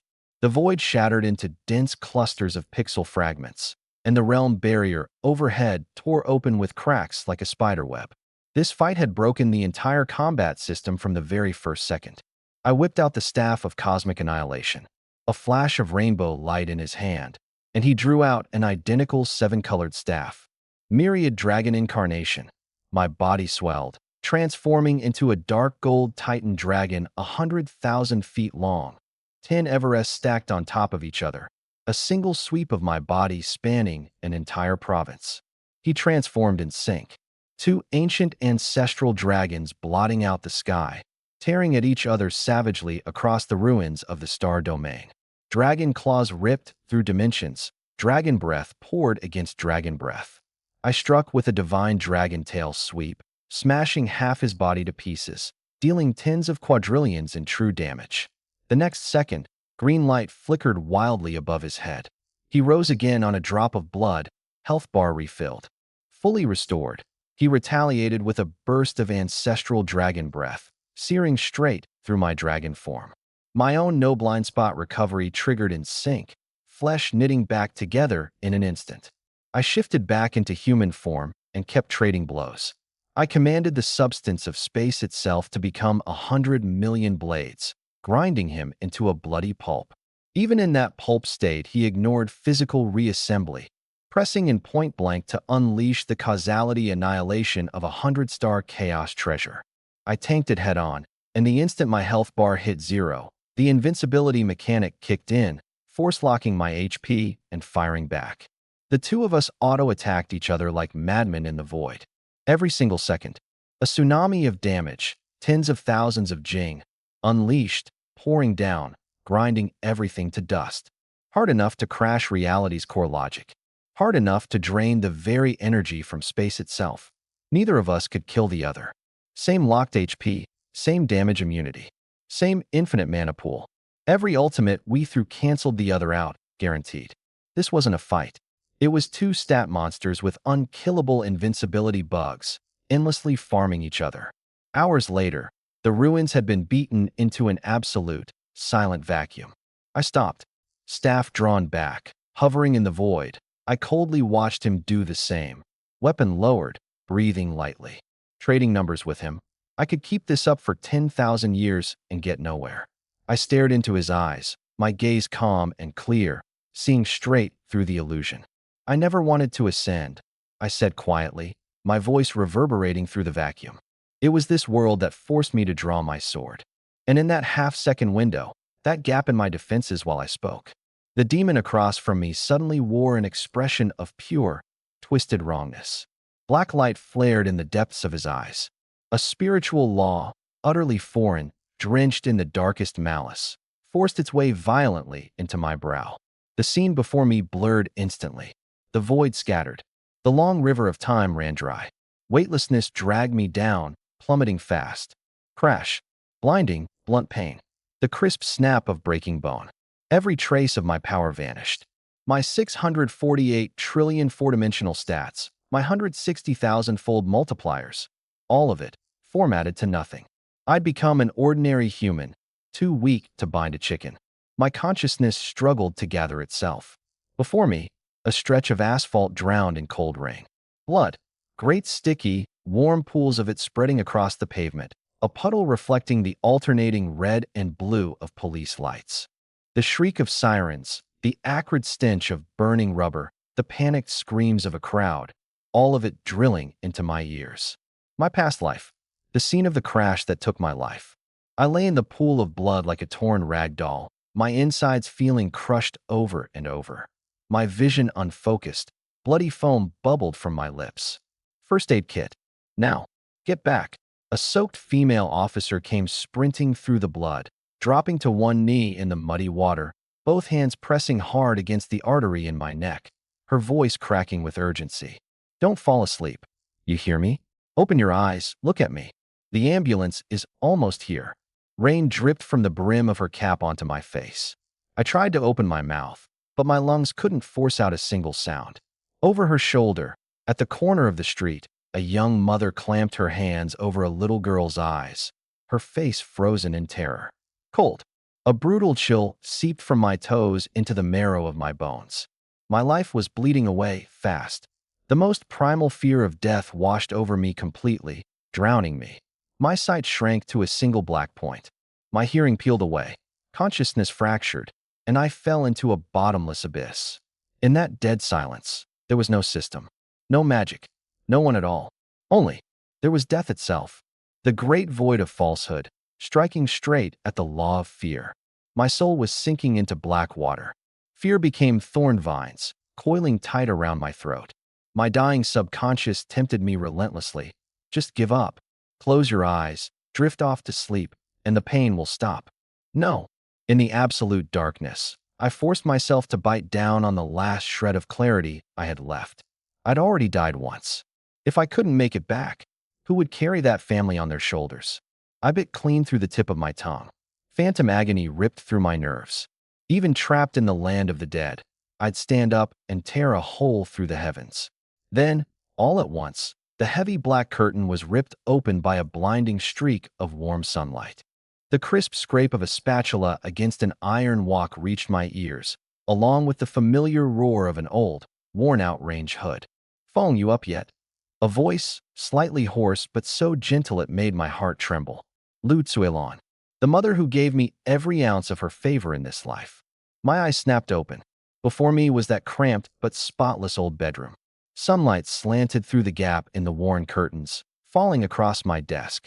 She pushed the door open wearing a faded apron, carrying a plate of eggs still sizzling with oil. Seeing me sitting dazed on the edge of the bed, she smiled so wide the corners of her eyes crinkled.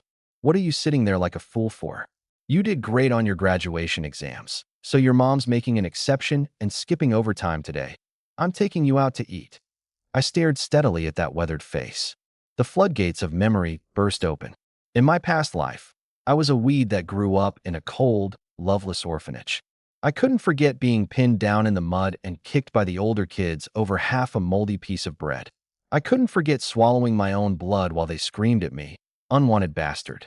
I'd learned cruelty early, wrapping myself in thick ice, until I crossed over into this data-locked cage. Jiang Jiangguo and Lu Tsuelon, an ordinary couple scraping by at the bottom of society, poured the cleanest, most unreserved love they had onto me, without holding anything back. The white kanji, warm to the perfect temperature every morning. The sweat-dampened allowance money old Jiang would secretly tuck into my backpack. These small, ordinary things slowly thawed the wasteland of my childhood into a warm, blooming spring. My eyes suddenly burned. 2 lifetimes of a heart hardened to stone. All of it collapsed completely in front of that single plate of fried eggs. "Mom." It was the first time in 2 lifetimes combined that I called out that word without a shred of defense from the deepest part of my soul. She froze for a second, wiped her hands haphazardly on her apron, her eyes rimming red as she leaned over to ruffle my hair. "This little monkey learned how to get all sentimental today, huh?" The warmth on top of my head was rough and real. Too real. But it was exactly that devastating realness that blasted a sky-piercing clarity through my dust-covered mind. The vulnerability and longing in my eyes vanished, freezing into an endless violence and death. I knew exactly where I was. The great illusion realm, using the most real, most vulnerable memories as bait. If I dared to sink into this tenderness for even a second, my soul would be formatted, trapped here forever as a vegetable. But I understood something now. Your true weakness was never the flaw you needed to cut out. It was the thing you had to fight like hell to protect. It was precisely because someone was worth going back to that I couldn't die here. All things are illusion. Only my heart is iron. I shot to my feet and shattered the illusion before me with a single kick. I threw my head back and roared, "Get out! I'm going back to Blue Star." That roar carried no mana, no attributes, nothing. It was pure will, crushing across dimensions. The sound waves were like a blade tearing through the primordial void, shredding the cozy bedroom, shredding Lu Tsuelon's face, hacking the entire law barrier of the great illusion realm to pieces. Crack. The whole illusion crumbled inch by inch like cheap glass. My consciousness snapped forcibly back into my body. I stood motionless amid the ruins, eyes clear, cold as frost. Ahead of me, that inner demon, identical to myself in every way, now had its features twisted, written all over with sheer terror, its body scattering in the wind like burnt-out paper ash. The trapped character life tribulation? Hilarious. Just smashed it physically. Meanwhile, far above, in the infinite high dimensions, the mortal realm had stars. The extraordinary ascended to the heavens, and the ultimate pinnacle for all dimensional beings was the chaos realm, the primordial void, and that indescribable boundless mountain. The heavens had 9 tiers, from lowest to highest.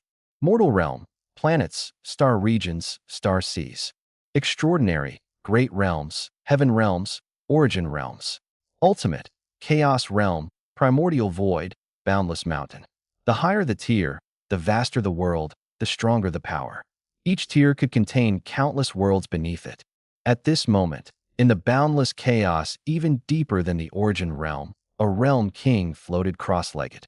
His divine form was larger than 10,000 star seas stacked together. Chaotic nebulae drifted at his sides, like specks of dust too small to see. He sat in deep meditation, eyes closed. Hope, a long breath flowed out. That single, feather-light exhale stirred up a world-ending storm in the chaos, evaporating tens of thousands of lower-tier spaces on the spot. A stream of dark, murky energy expelled with the breath, falling into the chaos and devouring energy like mad. After a scalp-crawling series of bone-cracking sounds, hundreds of evil beings clad in black armor were born from thin air. The waste the realm king casually breathed out, brought down to the lower realms, were all realm lord-level bosses ruling entire star regions. Ga ga ga. A green-faced, fanged monster twisted its neck wildly, madness in its eyes. We are the new rulers. Each of us takes over one great realm. For the realm king, we'll wipe out all who refuse to submit. Ground. Hundreds of demonic entities shrieked as they tore through the void's barriers, becoming a black torrent that scattered outward to slaughter across the myriad worlds. The World King didn't even lift an eyelid. This trash wasn't worthy of his world essence. His ambition pointed straight at the highest throne that transcended the pinnacle of all laws, the boundless sacred mountain. The void beside him trembled. An envoy draped in a silver robe materialized, Mo Yuan, dropping to one knee, his posture humble. 2 violent Daos, space and destruction, surged around his body as he gazed up at the World King with fanatical eyes. Mo Yuan. A grand, utterly emotionless voice thundered through the chaos. The task I assigned you. How does it fare? Mo Yuan pressed his forehead heavily against the void, reporting respectfully. Reporting to the World King. The anomaly Jiang Feng from the abandoned data realm has taken the bait you laid and stepped deep into the ruins of the divine court. His eyes brimmed with venom. I set up the great delusion space. Even if he glitches out and turns himself into a stat monster in the lower realms, as long as he's still human, as long as he still has emotions and desires, he can be trapped in the delusion for tens of thousands of eons and never dig his way out. By the time you ascend the boundless sacred mountain, even if he does crawl out, he won't be qualified enough to serve as cannon fodder. The World King didn't open his eyes. He only twitched the corner of his mouth on that face, cold and hard as ancient starstone. It was the ultimate contempt of a higher dimensional god looking down at an insect. And here I thought there was some earth-shattering variable. His voice carried boredom. Among the countless lower races, this Huaxiao bloodline is at least somewhat resilient. Getting to die inside your great delusion space. That makes him a slightly larger ant, I suppose. Go. Keep your eyes on Blue Planet. Once Nua's remnants are wiped out, uproot that last bit of foundation, all of it. By your command, Mo Yuan accepted the order and was about to rise and withdraw. But the very second the World King finished posturing, his divine soul, which hadn't rippled in eons, throbbed without warning. That thread of law and causality that had been clamped down tight around the great delusion space. Snap! It broke. Clean, decisive, not a single shred left behind. I kicked that cozy bedroom to pieces. The paint peeled off, dissolving into garbled code, vanishing inch by inch. The first layer of the Great Delusion Space's disguise was scrapped. I stood once more beneath the dead silent starry sky of the 90,000-tier Divine Court ruins, my right hand gripping the staff tight, not having retreated half a step. On the system panel, my intelligence stat, maxed out at a Google, was running wild. Computing power billions of times beyond a light brain dismantled hundreds of billions of lines of underlying spatial code around me in a single second. Killing intent lay hidden beneath the silence. The surrounding nodes were still locked down. The World King's array hadn't been broken at all. That inner demon illusion that had just dissolved was nothing more than an appetizer. Illusion nested within illusion. This was the World King's specialty. That's it.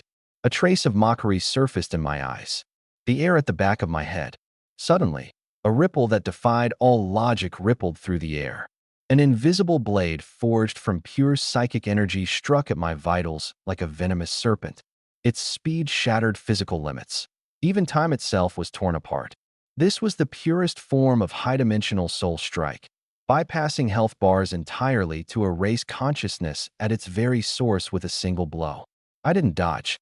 I didn't even turn around. A single thought, and the system panel unfolded across my retinas. At the very bottom of the interface, that long-reserved stash of 2.034 trillion free attribute points pulsed with a bloodthirsty crimson glow. Firepower deficiency anxiety. Right about now, that's just perfect. Alert. High-dimensional soul strike detected. Sixth hidden attribute channel forcibly unlocked. I didn't even blink. My will became a hammer, and over 2 trillion attribute points slammed straight into the newly opened spirit slot. Point allocation complete. Spirit, 2.034 trillion. Soul defense/impact, 2.034 trillion.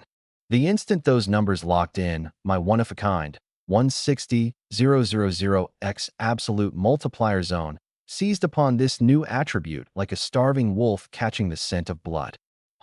A dark gold soul barrier detonated behind my head. The invisible blade struck it, and with a crisp, teeth-grinding crack, that soul weapon, capable of annihilating the ruler of an entire galaxy, shattered on the spot into a sky full of light fragments. I drew the staff of universal ruin, with a backhand motion, turned slowly, and locked onto the spatial fault line 100 meters away. The scattered mirror image was reforming its body from a swirling mass of purple mist. A sneak attack? How small-minded. The codex of all creation flared to life in an instant. Physical laws violently seized control of every particle of matter throughout the ruins. Hundreds of thousands of star fragments and meteorites ignored gravity entirely, hurtling from every direction like cannonballs fired straight at the mirror image. The image scrambled to raise a rainbow shield. Meteorites hammered against it, bursting into rings of physical fireworks.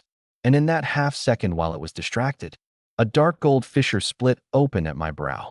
Source energy wrapped around a soul impact of 2.034 trillion times 160,000x, compressing it into a solid battle spear. I swung my hand. The spear tore through the void, punched through the physical shield like a hot knife through tofu, and drove precisely into the center of the mirror image's forehead. Crack! Its head burst like a watermelon, and its body collapsed into a cloud of murky purple mist. Not dead yet. Seconds later, the mist churned, and the body reformed itself completely. Immune to both physical and soul damage, the mirror image cracked its neck and let out a wild laugh. I am a law mirror image forged by Lord Mayuan's own hands. Within this grand void of non-delusion, I'm immune to every soul strike of my own tier. You think you can kill me with a spear? You're wasting your breath. It leveled its staff at the tip of my nose. A lower realm pig like you could never comprehend the might of the high dimensions, and Lord World King's combat power points straight toward the immeasurable god. Mountain, standing shoulder to shoulder with the immeasurable sage. You're nothing but a defective knockoff who stacks stats by exploiting a system glitch. What could you possibly have to challenge the heavens? I watched it perform in silence, my eyes flat and unmoved. Dead men don't get to run their mouths. That line snapped something in its head. You think you're the only one who knows how to allocate points? Stats you crammed at the last minute mean less than paper before absolute law. The Great Void Space comes with high-dimensional mysteries baked in, and my soul attacks carry an absolute damage multiplier. Now go to hell. It raised its staff high. Above the dome, hundreds of millions of purple wraiths tore through the void, weaving together into a soul storm that blotted out the sky. Everywhere it passed, even the underlying code was stripped away in sheets. I tugged at the corner of my mouth, gripped my staff, and stepped forward into the wind. Attack speed maxed out, 6 trillion strikes per second. Every second, I carved 6 trillion torrents of interwoven destruction, physical and spiritual, out of thin air before me. The purple storm and the dark gold torrent slammed together. Space collapsed in cascading waves, and the ruins' walls groaned with spreading cracks. The mirror image hunkered behind the storm, frantically pouring on more power, trying to grind me down with high-dimensional rules. It had no idea what I was actually doing. I wasn't locked in a desperate fight. That intelligence stat, a full septillion points, had become the most precise deconstruction instrument, madly tearing apart the storm's underlying code. Analysis progress, 45%, 80%. Every time it pressed down with its laws, it was feeding me core data for free. Brute forcing a kill with raw numbers is too slow. Beating magic with magic, that's what you call a dimensional reduction strike. Keep going. Don't stop now. My voice was ice. The mirror image flew into a rage, burning its very origin to force the storm 10 times larger. The violent torrent surged back and swallowed me whole. A hair's breadth from death. Ding. Drawing on transcendent intelligence, the host has seen through the flaw in the Great Void Space's laws. Reverse analysis complete. Comprehended the spatial law technique. Great Void divine art. I stopped, standing dead center in the storm. My dark gold origin light exploded outward, ripping apart the eye of the storm. I'll be borrowing your laws. No need to thank me. Great Void divine art activated in full. In that instant, the highest authority over the entire ruins was forcibly handed to a new master. The roaring purple storm froze in midair, as though someone had hit pause. The next second, the wind reversed violently, backlashing toward the mirror image with 100-fold fury. Its features twisted with utter disbelief. How could a lower realm being like you analyze Lord Mayuan's exclusive divine art? This breaks the rules. My right hand snapped shut. The reverse storm turned into a meat grinder, wrapping the mirror image up, skin and bone alike. Crack. Its body, along with the law core sustaining its reconstruction, was erased on the spot by my computing power. It died clean, no reassembly ever again. With its vessel gone, the Great Void. The Void Realm let out a mournful wail before collapsing with a thunderous roar. The causal thread that had bound the World King to Blue Star shattered completely. Slain. LV-260 mirror image, Qingfeng. Infinite tier, Pangu predation triggered. Plundered 200 quintillion free attribute points. The instant the causal thread snapped, the high-dimensional barrier that had shrouded Blue Star for 6 decades melted away like spring snow. Server-wide alert. Player Qingfeng has severed the World King's doom. The Demon Realm and Blue Star have achieved 100% fusion. 500 crimson notifications flooded across every pair of eyes on the planet. The surface roared. Blue Star's mass began expanding with a savage disregard for the laws of physics. The roads of Dongjiang City stretched endlessly, their area multiplying tens of thousands of times over. The Pacific surged inward, its expanse breaking through light years. The Himalayas thrust skyward, their peaks piercing the stars. 10 minutes. Just 10 minutes. A ruined, bottom-tier planet from the mortal realm was violently pulled into a Star-Domain-class continent. Blue Star had achieved its ultimate ascension. The billions of monsters that survived the demon realm descended upon the human world through the fractured space, only to be crushed into helpless weaklings by the new laws. World law reconstruction complete. The human race bloodline seal has been lifted. Spiritual energy has evolved into high-dimensional realm element. A breeze drifted past. The air was no longer filled with exhaust fumes and thin spiritual energy, but with realm element so thick it could drip like water. A single breath regenerated a mortal's severed limbs, turned white hair black, and sent their lifespan skyrocketing by centuries. Effective immediately, newborn humans have a guaranteed minimum base level of LV 300.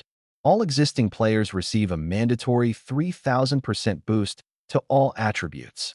In Dongjiang City, on the shattered pedestrian street, Shen Qingni knelt in the cracked concrete, feeling the realm element surge through her limbs as her level shot up like a rocket. Her prized S-rank talent, under the baptism, began to transform, taking on the embryonic form of a higher-order law. The entire human race of Blue Star had taken flight. Warning: anomaly detected in the analysis of the Demon Realm's core essence. The Demon Realm's foundational architecture exceeds Primordial Supreme Treasure Tier. System computational power insufficient. Players must explore on their own. I stood in the depths of the ruins, cast a casual glance at the light screen, and raised an eyebrow. Beyond Primordial Supreme Treasure Tier? To break Blue Star's backbone, the World King had really spared no expense. This time, I'd hit the jackpot. World level cap officially unlocked. LV 500,000. Qingfeng has attained the Tao and ascended to godhood. The dragon maiden governs the heavenly way. China stands eternal among all the heavens, never to fall. Golden characters hung over every stretch of the new starry sky. All 8 billion people across the world dropped to their knees at once. Long live the God Sovereign. China shall never fall. The roars merged into a materialized golden ocean. The human race worldwide worships you with fervor. Global faith value plus 8 billion. All attributes firth, skyrocketing 1000x. In the heavenly pivot dragon court, the courtyard had expanded who knows how many times over. My father, Jiang Jiangguo, gripped the wooden bow capable of blasting galaxies apart and gazed up at the heavens. That little punk actually punched a hole in the sky. Li Hu knelt on the lawn, kowtowing and screaming until his voice cracked. Godfather, you're a badass. Grandma Heavenly Tao is invincible. Along the estate's perimeter, Xiao Zhenjiang and the other military heavyweights dropped to one knee in perfect unison. Xiao Zhenjiang rose, drew the war blade at his waist, and pointed its edge straight at the newborn star's cape. Then he sent out a server-wide pin message. Xiao Zhenjiang, the Divine Lord Qingfeng has shattered the shackles. We ask the Divine Lord to become the supreme commander of the human race. Lead us to storm the higher realms and bring Empress Nuwa home. The world channel was instantly buried under an avalanche of war cries. Storm the heavenly realm. Bring the Empress home. Let those Realm King scumbags taste the steel of the Chinese people. 20,000 years of suppressed blood fury erupted like a wildfire sweeping across the plains. Deep within the ruins, I shut off the frantically flashing world channel, staff in hand, and stepped across the ash-covered ground. Treading on starlight, I continued deeper. The chaotic mist had been swept clean. Walking on the bones of dead stars, I reached the ruin's core. Ahead, an ancient altar burst apart, and 3 dark gold treasure chests rose from beneath the earth, hovering steadily. These were the ultimate inheritance of Blue Star, sealed away 20,000 years ago when the primordial ancestors evacuated. The Realm King had once forcibly suppressed them with higher-dimensional laws. Now that the causal link was severed, this legacy would return to its rightful owner. I raised my hand and opened the first.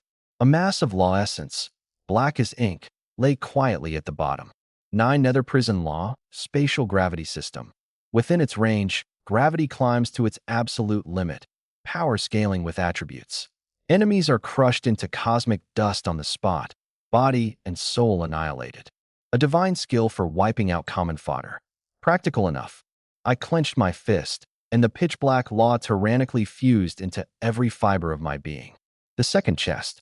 A rhombic, transparent stone floated within, a miniature galaxy swirling inside it. Starseed Origin Crystal. Only a world core at the star domain tier or above could nurture such a thing.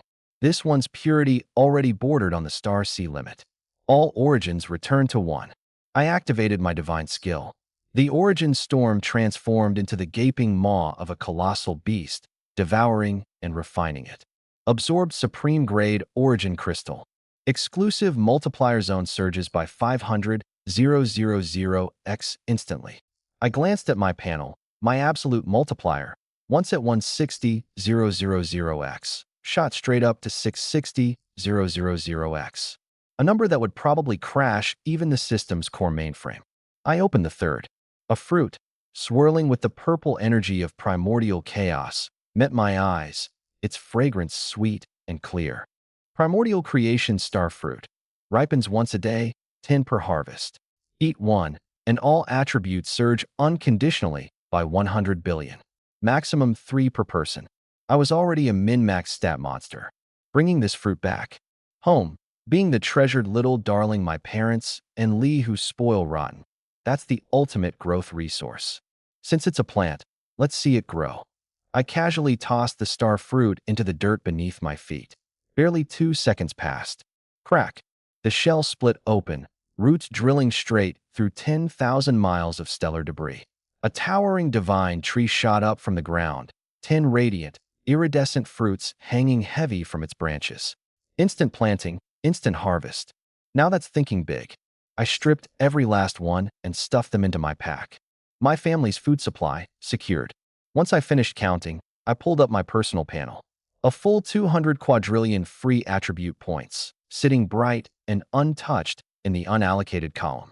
I mentally hammered the button, dumping everything in one shot. 4 core stats, 50 quadrillion luck, 50 quadrillion spirit, 102 quadrillion. The instant those numbers locked in, invisible ripples surged out from my body. Everywhere they passed, that supposedly indestructible dimensional barrier dissolved like wet toilet paper. I clenched my fist lightly. This power had already blown past every ceiling. The system could no longer define me. I lifted my head, my gaze sharp as a blade, piercing through the deep starry sky and pointing straight at the higher realm looming above. "So you're the realm king," I said, my voice bone cold. "Wash your neck clean. You're up next and soon." Meanwhile, back on Blue Star, things had gone completely insane. The realm element baptism came crashing down on all of humanity, holding nothing back. The world channel scrolled so fast the neural computers were practically smoking. Wild Blade Oldly, the realm element is insane. I've been stuck at level 30 for 10 years, just shot straight up to level 500 without moving an inch. Dongjiang Old Dog Wu. My old man's been paralyzed for 10 years. This morning he hauled 500 pounds of rice up 10 flights of stairs without breaking a sweat.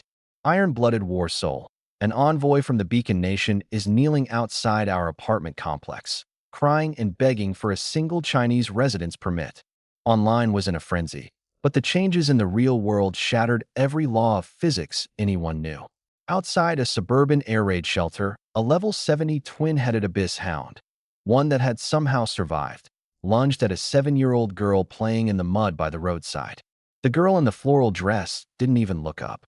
Annoyed by the noise, she raised one chubby little palm and swatted the air. Smack! That beast, one capable of wiping out an entire third-tier squad from the old era, burst into nothingness on the spot. Not a single hair remained. The girl wiped her hands with a look of disgust and went back to shaping her mud figures. At the third nursing home, an 80-year-old woman who'd been paralyzed for 20 years suddenly heard her bones popping like firecrackers. She threw off her blanket and pressed down on the armrest. The reinforced steel railing twisted into a pretzel under her grip. The old woman sprang up from the ground, cleared the 3-meter courtyard wall in a single leap, and charged toward the square dancing formation with the vigor of a sprinter. "Everybody out of my way. That center spot is mine today, and I'm not moving."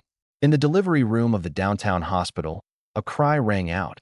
A baby boy was born. The doctor had just picked up the scissors when his whole body froze stiff. Floating in midair above the newborn's head was a line of golden text.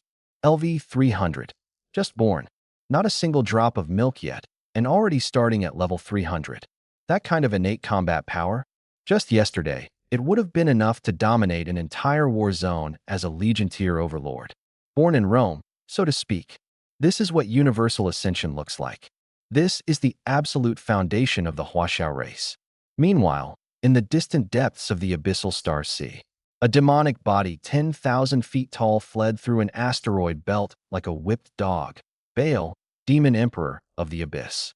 With his last remaining fleet of 1 million ships, he was desperately trying to escape the star region newly sealed off by the heavenly Tao. Max out the jump engines. Break through. Bale roared into the comms. The next second, the space ahead went black without warning. An ancient primordial dragon, countless times larger than a star, stretched across their escape route like the wall of size. Across its dark gold scales, world-ending lightning crackled like a spiderweb, and those pure gold vertical pupils, vast as the sun and moon, looked down mockingly at the tiny fleet. The heavenly Tao Dragoness. Bale went limp with terror on the spot, dropping to his knees in the void with a thud. Grandmother Heavenly Tao, spare me. I'll be your dog. The entire abyssal race will serve Huaxia as your interstellar watchdogs. Yammer, yammer, so annoying. The dragoness snorted impatiently, her massive jaws parting slightly. A stream of world-ending primordial lightning erupted. A flash of white light. No explosion, not even time for a scream. Bale, along with his army of 1 million and tens of thousands of warships, vaporized instantly in the vacuum, reduced to cosmic dust. Total annihilation. The screen cleared in an instant. The dragoness lazily swished her tail and reported through the consciousness channel, fishing for praise. Master, all cleaned up. The enemy was too weak, not even worth playing with. Her voice took on a hint of excitement. Blue Star has completely transformed. All of Huaxia has awakened their ancient memories, and they're worshipping you like mad as their one and only god. Listening to the chatter in my head, I shook my head helplessly. A god? A savior? I never had any of that boundless love for all nonsense in me. I, Jiang Feng, only live by one hard truth: protect my own little patch of ground and the people I love. But if the world kings insist on flipping over my dinner table, then don't blame me for tearing open the entire sky. Even dust can hide a spark of fire. Even the ordinary can breed a legend. Since there's no avoiding it, then I'll sweep across all the heavens with a single sword and stand alone to shatter the eternal order.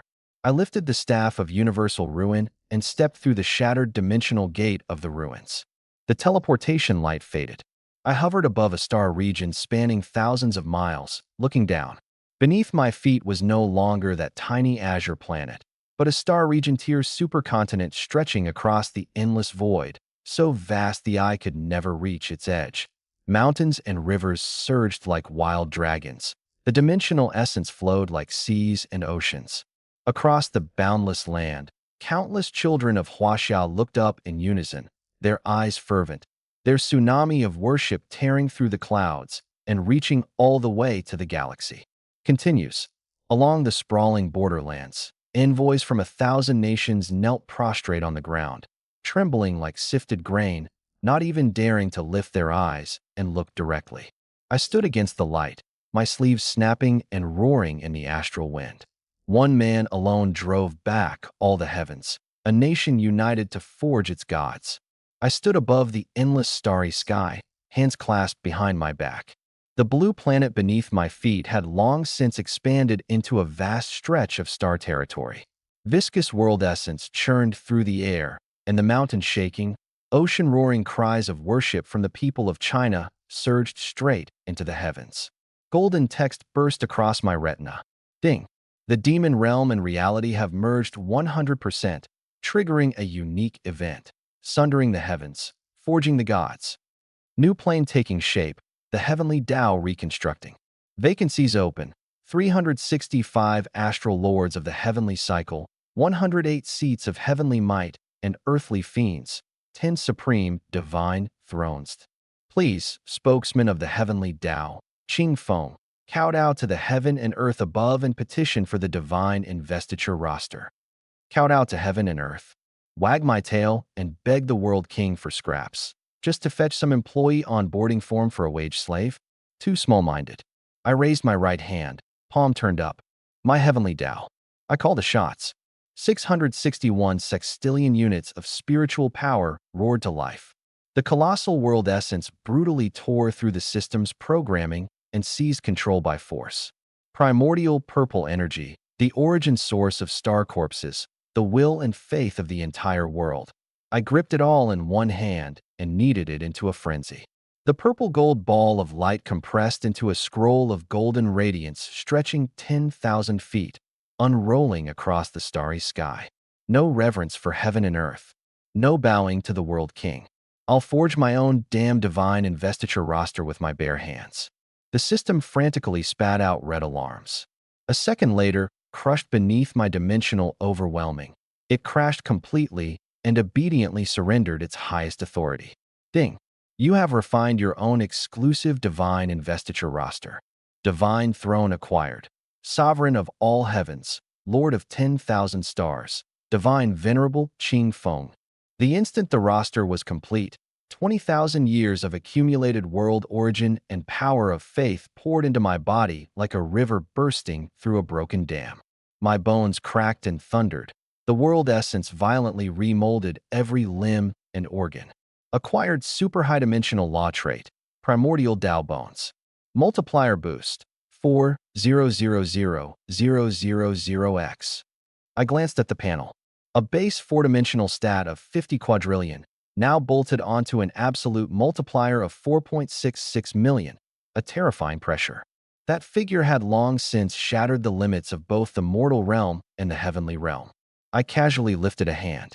A trace of pressure slipped from my fingertip, crossing the endless starry sky to grind a dead star into cosmic dust. The old heaven is shattered. A new heaven shall rise. My voice rang out across the star territory like a great bell.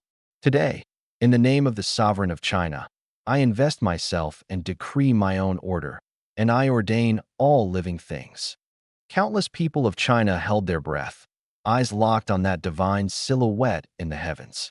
Jiang Jiangguo, Lu Zuilan, step forward and receive your investiture. Within the Tianshu Dragon Court, my parents had barely registered what was happening before gentle laws lifted them into the air, bringing them face to face with me.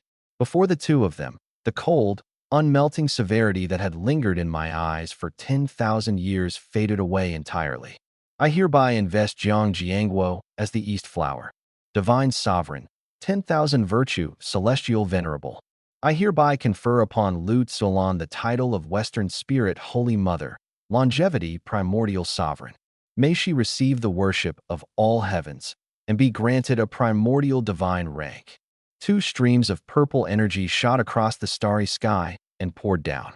My father's hunched frame straightened and shot upward in an instant, draped in an imperial robe woven from galaxies, his white hair visibly turning black before my eyes. The old spatula in my mother's hand transformed into a divine weapon wreathed in the power of creation, and her faded apron became a robe of shimmering, iridescent silk. The lifespan panels of my two elders simply dissolved into gibberish, now as eternal as the sea of stars. My father stroked the black beard that had just sprouted, grinning so wide his eyes disappeared. My mother's eyes were rimmed red as she gazed at me, her face brimming with pride. I lowered my gaze, landing on Li Hu, who was frantically kowtowing on the lawn. Li Hu, Godfather, Li Hu is here. I hereby confer upon you the title of World-Guarding War God, first seat of the heavenly constellations, to guard the frontier of the star domain. Dark gold battle armor clattered into place, covering his entire body, and a massive sky-splitting axe appeared in his hand. His base combat power shot up 15,000 times on the spot. Li Hu pounded his breastplate, the sound ringing out. Thank you, Divine Sovereign. If any of those bastards up there dares come down, I'll cleave them in two while they're still breathing. I turned to look at the ancient primordial dragon circling above. Dragon Maiden, I hereby confer upon you the title of Primordial Dragon, Celestial Venerable, Empress of the Star Realm. Command all dragons, and wield the thunderous judgment of the new heavenly Tao. Roar. The Dragon Maiden's body swelled tenfold, and a single breath of dragon fire scorched the surrounding meteors to ash. A third heavenly Tao dragon horn burst through the skin on her forehead, and with a light clamp, she seized the ultimate thunder judgment, powerful enough to erase a realm lord. Then, my voice thundered across the land of China, roaring in an unbroken chain. Xiao Zhenjiang, chief of the earthly fiends, holy king of the Tao's guardian. Lian, fierce heavenly star, demon-slaying celestial venerable. Zhang Chonglin, Star of divine machination, eternal grand strategist. Jiang Shuyun, star of wealth, 10,000 treasure, Tao venerable. Divine light, as if it had eyes, crashed down from the rankings and pierced precisely into these pillars of the nation.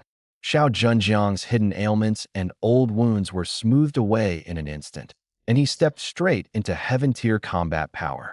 The iron-blooded commander wept openly, tears streaming, and slammed his head to the ground in a deep kowtow. Black demonic flames surged skyward around Li Yan. Atop the tallest tower in the capital, Jiang Shiyun's business suit transformed into a lavish divine robe.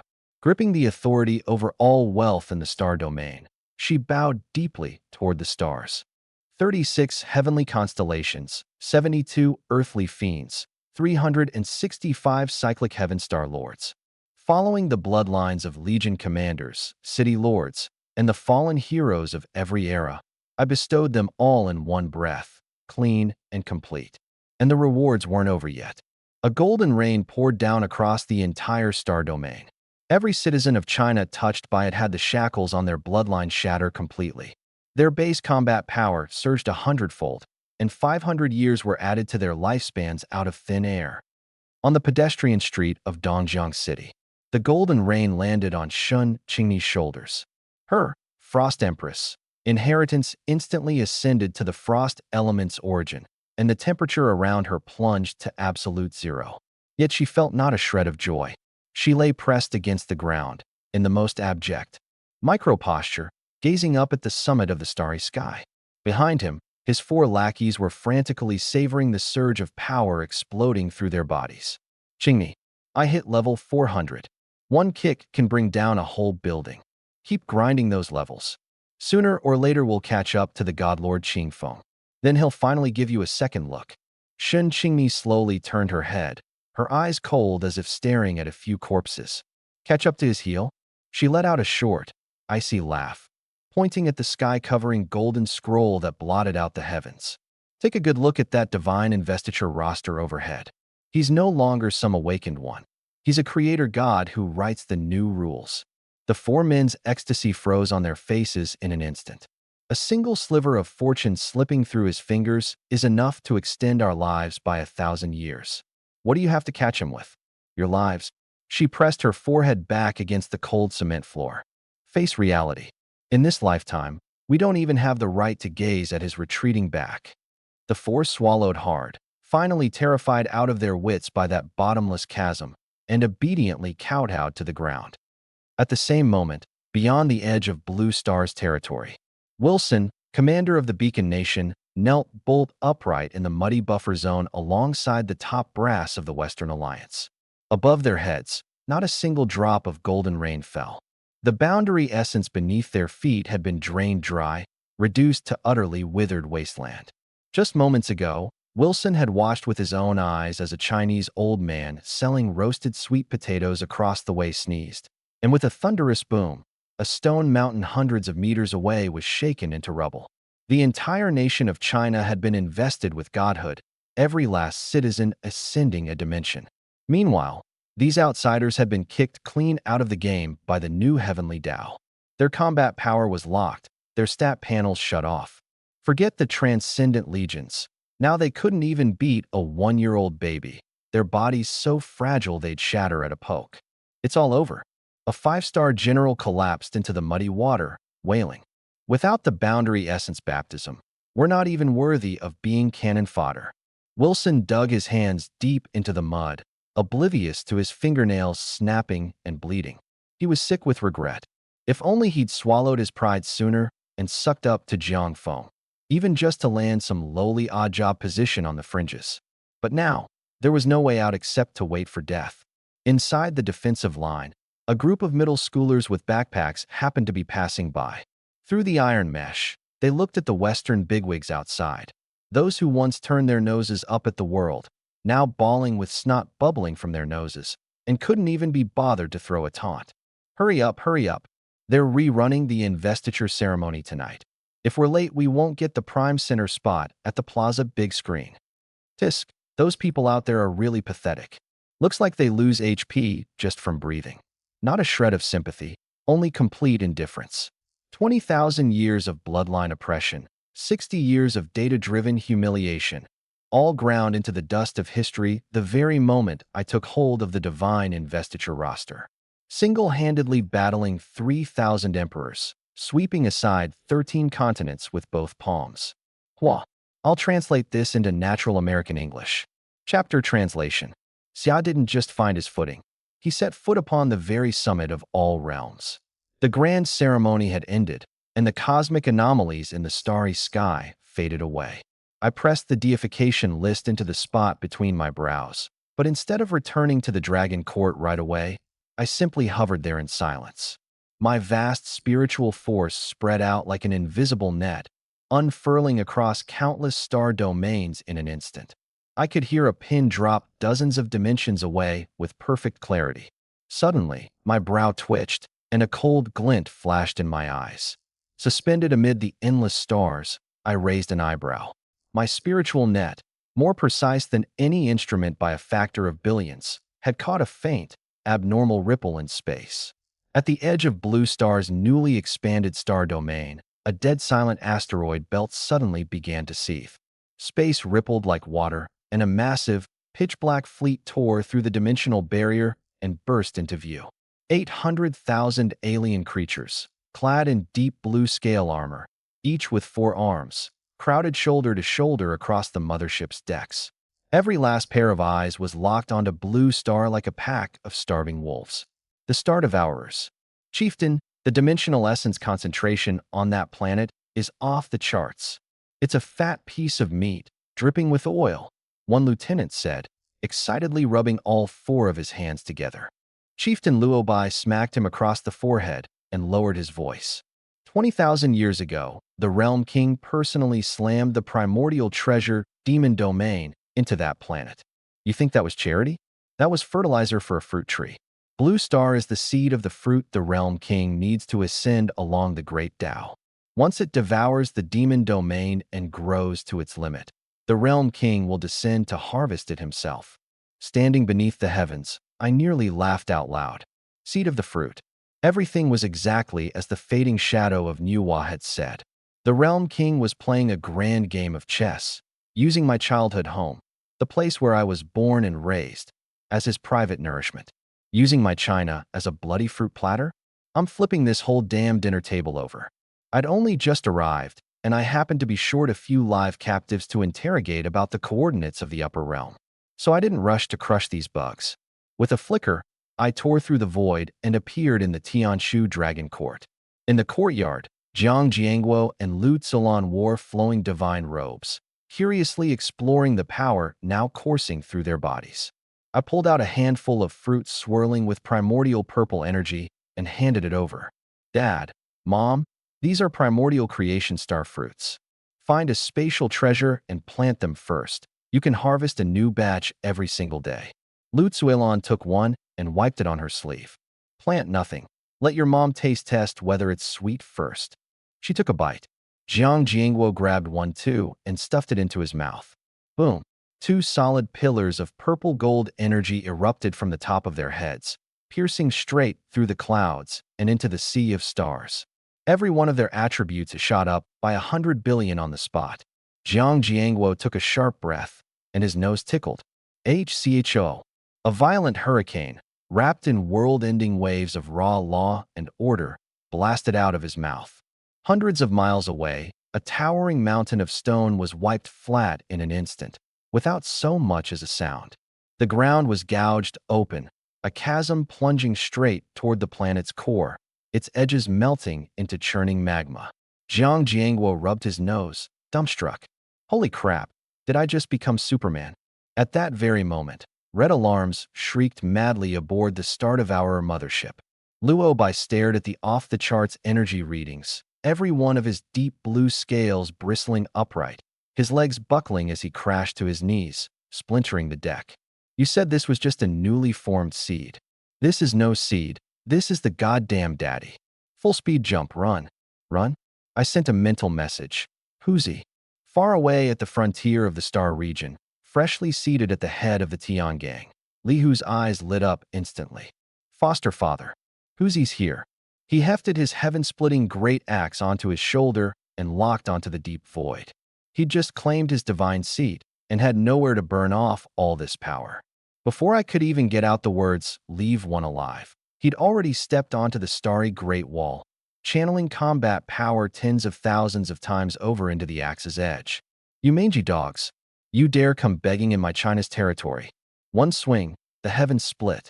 A dark gold axe blade arc streaked across the cosmos like an aurora tearing through the universe, slicing into the deep void. 800,000 aliens, thousands of motherships, not so much as a ripple stirred. They were cleaved apart, body and soul obliterated, vaporized into cosmic dust. My hand froze midair, still poised to send the message. I pinched the bridge of my nose. I wanted you to grab a leader to interrogate, to soul search for the coordinates of the World King's lair. The void rippled, and Lihu flickered back cheerfully, slamming down onto one knee, his face practically begging for praise. "Foster father, I chopped those bugs so clean there wasn't even scrap left." "Slick right. You killed them all? Didn't leave a single one breathing?" Lihu scratched his head, his expression stiffening. Got carried away. How about I head up to the higher realms and nab a few of the World King's lackeys to make up for it?" "Enough. If you run off, who guards the frontier? Get back to your post." He thumped his chest, radiating bloodlust. "Don't worry, foster father. The day you march on the celestial realm, take me with you. I'll carve up that World King's divine body alive." With that, he pulled out a storage ring like he was presenting treasure. I swept it with my divine sense. 3 million pieces of top-tier 7-colored equipment, 350,000 Chaos Black Gold sets, 2 Primordial Supreme treasures, and 3-star region origin stones shimmering with flowing starlight. Toss these resources into the transcendent great world, and they'd spark a world-ending bloodbath of a scramble. But to me now, casually stacking nearly 1 million multiplier tiers, it wasn't even enough to fill a gap between my teeth. "You're trying to fob me off with this junk? Fine, whatever." I crushed the ring and flicked my fingers. Millions of pieces of top-grade divine gear transformed into a sky-blotting meteor shower, thundering down toward the China region. 10,000 hardships, and all beings ferried across. Today, my China ferries itself. My voice rang out across the star region. "Consider these spoils a bonus for our own people. Finders keepers." The entire Huaxiao server erupted into celebration in an instant. Divine gear is raining from the sky. That dragon-slaying blade that just crashed onto my balcony is mine. Thank you, Divine Lord, for these treasures. May Huaxia stand eternal. 1 second. 800,000 aliens reduced to ash. Under this starry sky, who else dares challenge us? Meanwhile, in the wasteland quarantine zone, that group of once lofty Western leaders stared through the barrier at the meteor shower of treasures falling within Huaxia's defensive line, their eyes practically bleeding with envy. Supreme Commander Wilson collapsed into the muddy water, slapping his own face as he wailed. "They're cherry-picking 7-color grade equipment like it's nothing, and we can't even get our hands on a single scrap of refined iron. Why did I ever pick a fight with a monster like that?" Disaster is born from arrogance. The moment they treated fear as capital and hostility as foresight, they had already kicked themselves out of this new era. High in the air, my status panel flooded red across the board. Huaxia's national faith has reached maximum threshold. Faith multiplier forcibly boosted to 5000x. I waved my hand, suspending 3 star domain origin stones in my palm, and with a single thought, all origins as one. The origin vortex descended like a colossal beast, wringing the 3 stones down to their purest streams of law and devouring every last drop. Star domain origin stones successfully absorbed. Exclusive multiplier zone boosted by another 1.5 million times. Layer upon layer stacked together, my origin power multiplier soared to 2.16 million times, and combined with my 4 million-fold primordial Dao bones, plus my 6 core stats that ran into the tens of quintillions. I clenched my fist ever so slightly. Crack, crack. Merely by curling my knuckles, the surrounding high-dimensional space let out a groan of unbearable strain, its underlying laws crumbling at the edges. "Realm King, your chess game. It's my turn to flip the board." I lifted my head, my gaze piercing through the endless void, locking onto that unfathomably distant highest dimension. At that very moment, at the edge of the ultimate realm that towered above all planes of existence, a Dharma body so vast that entire nebulae were mere specks of dust before it sat cross-legged within a churning storm of chaos. The Realm King, each of his long, drawn-out breaths sent tens of thousands of lower-tier seas flickering in and out of existence. The right envoy, Yin Chong, pressed himself against the empty chaos, not daring to breathe. Reporting to the Realm King, Jiang Feng of Blue Star wiped out the entire scouting start of our race in a single strike. He has also overturned the system's restrictions, crowned himself, rewritten his own scriptures, reshaped the heavenly Tao, and has already provoked the fury of numerous powers in the upper realms. The Realm King slowly opened his eyes. Within those pupils, like galactic black holes, there was not a trace of human emotion. Crowned himself, rewrote his own scriptures. His voice was ethereal and immense, resonating with such force that Yin Chang's very soul screamed in agony. I sowed trillions of fruit seeds across the myriad realms, expecting they would lie dormant for millions of years more. I never imagined that this anomaly, Jiang Feng, would force this lowest-tier fruit to ripen ahead of its time. He raised a single hand, and in his palm, suspended amid the flickering shadows of 10,000 rising and dying planes, he gazed at that blue star radiating golden light, the corner of his mouth twitching ever so slightly. Kill my old envoy, destroy my grand illusion, and now you dare covet the heavenly Tao that I myself decreed. You've got some nerve, and you're plump enough to be worth the effort. Yin Chong lay flat on the ground, his heart churning with terror. Anyone praised like this by the World King always ended up wrung dry of every last drop of value, left without even a corpse. The World King's gaze was cold enough to freeze eternity. Send word to those useless wretches in the divine Empyrean court. Have them descend to the lower realm and probe the depths of this variable. If he knows his place and bows his head, I might grant him a position pouring tea and fetching water. But if he dares spit in the face of my generosity, a killing intent that could freeze 10 million miles of starry sky descended in silence. Then I'll swallow him whole, roots and all. In the boundless higher dimensions, a floating continent forged from crystals of pure law, the divine Empyrean court.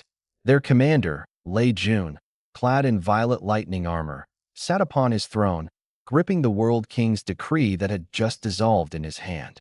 His expression was grim. Elder brother, what does the World King command?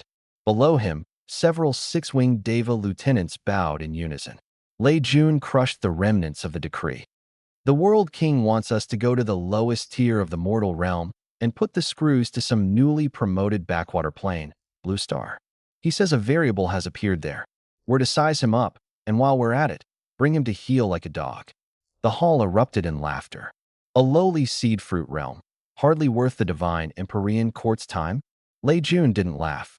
One sweep of his cold gaze, and the laughter died instantly. Fools, do you think anything that warrants the World King's personal decree could be a common ant? His voice trembled.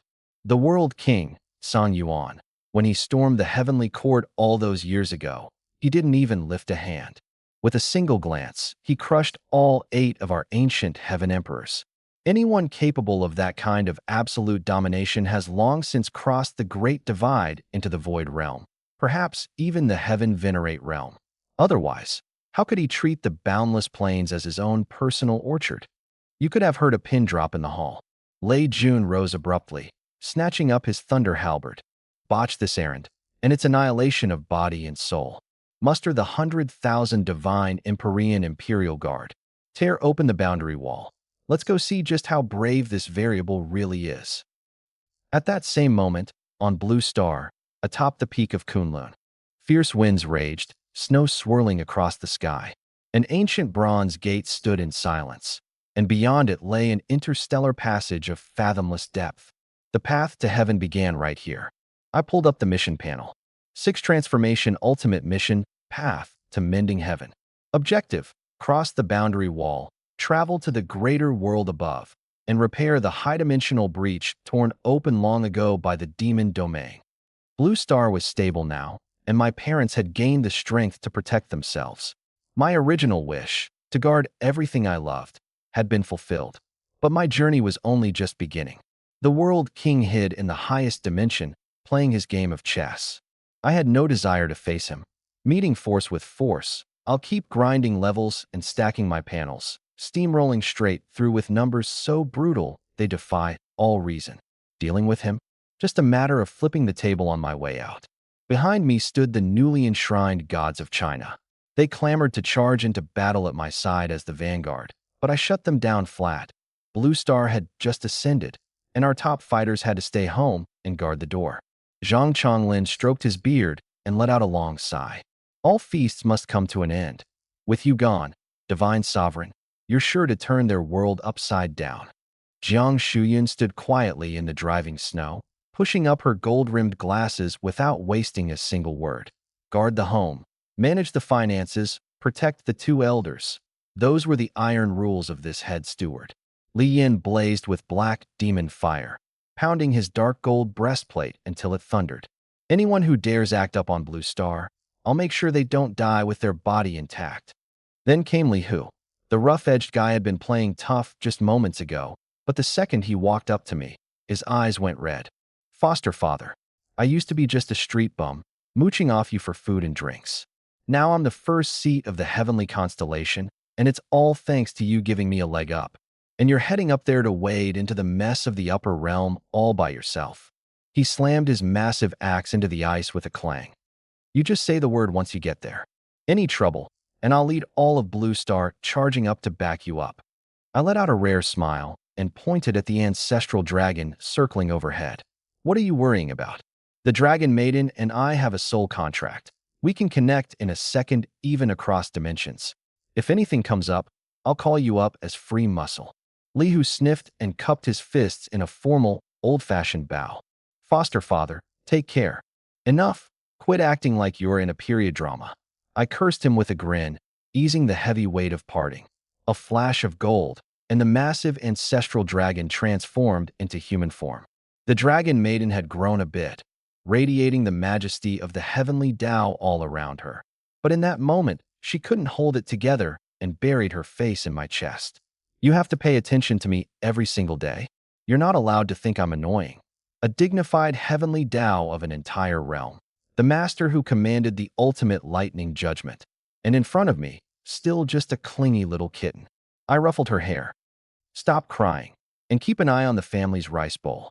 Jiang Jiangguo, dressed in the imperial robes of an emperor sovereign, clapped me on the shoulder with a careless grin.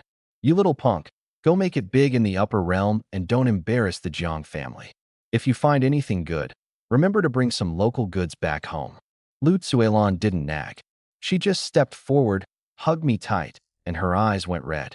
The last one to come forward was Xiao Zhenjiang. He lowered his voice. Divine Sovereign, I've already made arrangements at the end of the path to heaven. Years ago, I stumbled upon a fragmentary primordial godhood. After refining it, I gained an extra life. My main body and my avatar share consciousness. I sent that level, 1000 avatar to lie low in the upper realm long ago. It's right at the edge of the star wreckage ruins at the end of the passage. The moment you arrive, he'll be there to receive you. I gave a slight nod. Having a local snake to lead the way would save me a lot of trouble. No more talk. I lifted the staff of cosmic annihilation, turned, and stepped through the ancient bronze gate that sealed off dimensions. A blinding light flared, my figure dissolved, and the rift snapped shut. The peak of Kunlun returned to the dead silence of falling snow. Everyone stood frozen in the snow, unmoving for a long time. And then, boom, without warning, the newly forged, rock-solid boundary wall of Blue Star was ripped apart by higher dimensional laws. The sky went dark in an instant. Violet lightning tore through the clouds. A law warship stretching 10,000 miles smashed through space itself and hovered above Kunlun. On its deck stood 100,000 Shinshao Imperial Guards, each bearing 6 wings, clad in heavy armor and gripping their weapons, gazing down with the eyes of men looking at corpses. Lei Jun strode to the bow, his thunder halberd in hand. He didn't spare a single glance at this land brimming with dimensional essence. treating it like nothing more than freshly cleared pasture land in some lower realm. Listen up, you ants of Blue Star. His voice boomed like a great bell, shattering the falling snow across the sky. I am the commander of the Shunshao Celestial Court. By the mercy of the World King, this ripe little fruit of yours is granted the privilege of surrendering to heaven. Hand over the anomaly. As for the rest of you, your entire race will cripple your own cultivation and don the soul-locking rings. If the World King's in a good mood, maybe he'll let you keep your worthless lives, scrubbing toilets in the essence pools. Atop Kunlun, silence reigned like death. A few seconds passed. Go screw yourself. Li Hu's veins bulged as he swung his massive heaven-splitting axe up over his shoulder. You feathered piles of trash think you can come shake down China for protection money? Grow a pair and come down here. Grandpa'll chop you into 8 pieces and feed you to the dogs. Jiang Jiangguo grabbed him by the arm, and Lu Zuolan took a step sideways, planting herself in front.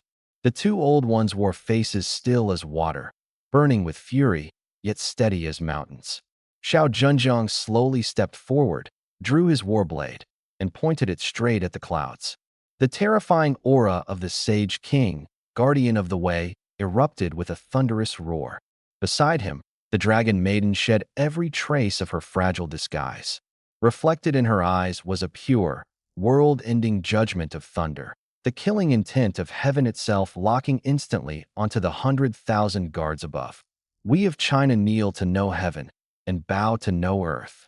Xiao Zhenjiang's voice was like iron. True strength was never about pressing others beneath your heel. It meant that even with power in your grasp, you still remembered the taste of being oppressed. And so we would never, ever kneel. You want dogs to break in? The Dragon Maiden sneered, the dragon horns on her forehead flashing with blinding golden light. Then leave your lives here, as fertilizer. Atop Kunlun, the cold wind froze. The 100,000 Xinshao Imperial Guards hung in midair.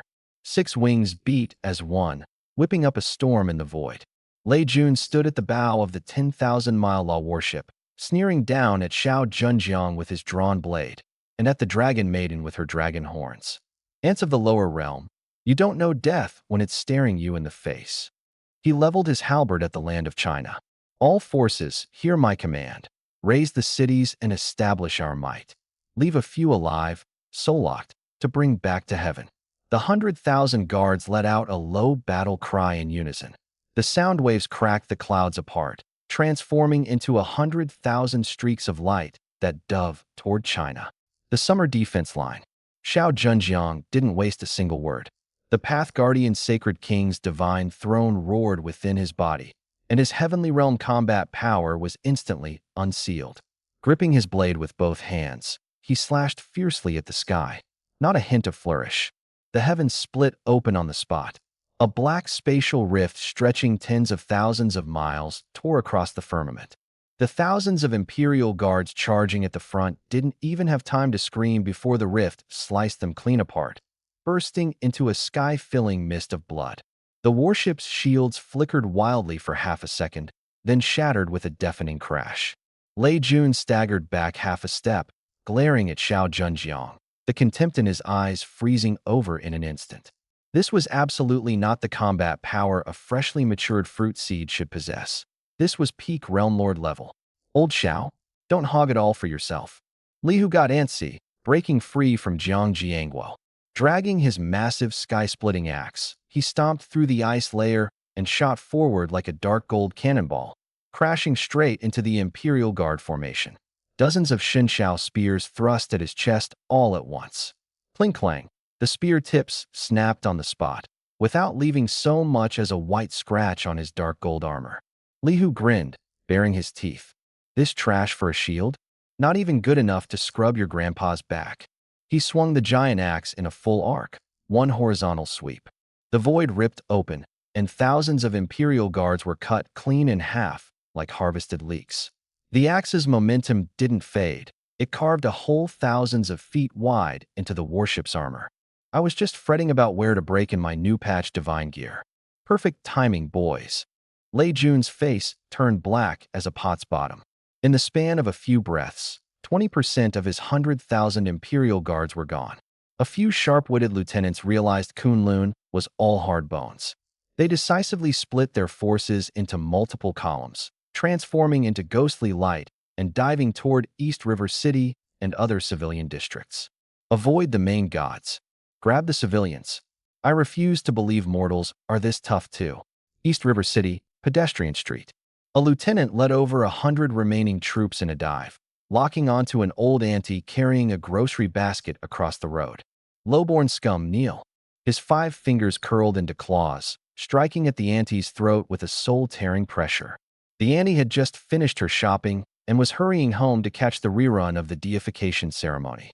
Hearing the sound of the air being split, she instinctively turned her head. These days, all of China had undergone deification, everyone ascending. The vast realm element within her body, baptized by the new heavenly Tao, sensed the hostility and automatically moved to protect its master. The auntie's hand jerked, and a large head of cabbage flew out of her basket. Wrapped in pure realm element essence, the cabbage broke the sound barrier and smashed straight into the lieutenant's face. Bam! The lieutenant's prized bodyguarding aura shattered like glass.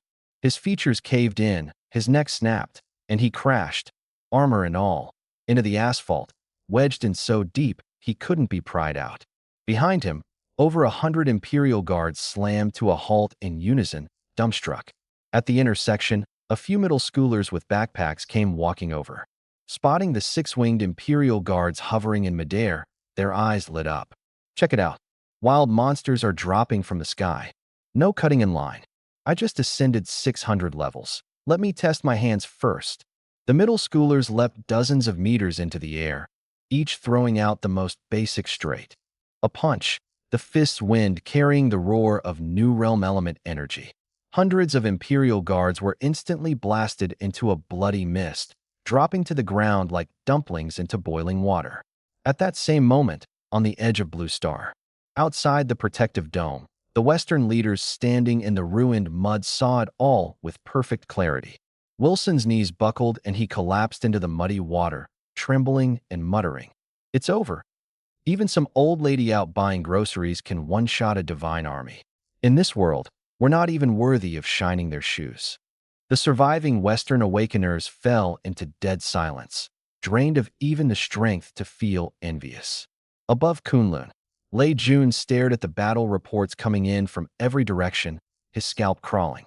100,000 Imperial guards, slaughtered like chickens by civilians and a handful of lunatics in just minutes. This wasn't picking low-hanging fruit. This was walking into a wolf's den to serve yourself up as a buffet. Retreat. Activate the cross-realm jump. Lei Jun screamed, his fingers flying through hand seals, trying to activate the soul-locking ring to relay the disaster to the Realm King. "You dare come to my house to steal our rations?" An ice-cold female voice exploded right beside his ear. The dragon maiden had, at some unknown moment, already positioned herself directly above the warship. The third heavenly Tao dragon horn on her forehead blazed with a dazzling violet gold light. The heavenly punishment of the new heavenly Tao locked down the entire space. Boom! A bolt of chaotic divine lightning, thick as a barrel, tore through heaven and earth and struck the warship with pinpoint precision. The supposedly indestructible high-dimensional warship instantly vaporized in the lightning. Half of Lei Jun's body was blasted to charcoal, and he plummeted heavily downward. Li Hu stepped forward, his huge hand clamping around Lei Jun's neck, dangling him in midair like a dead dog.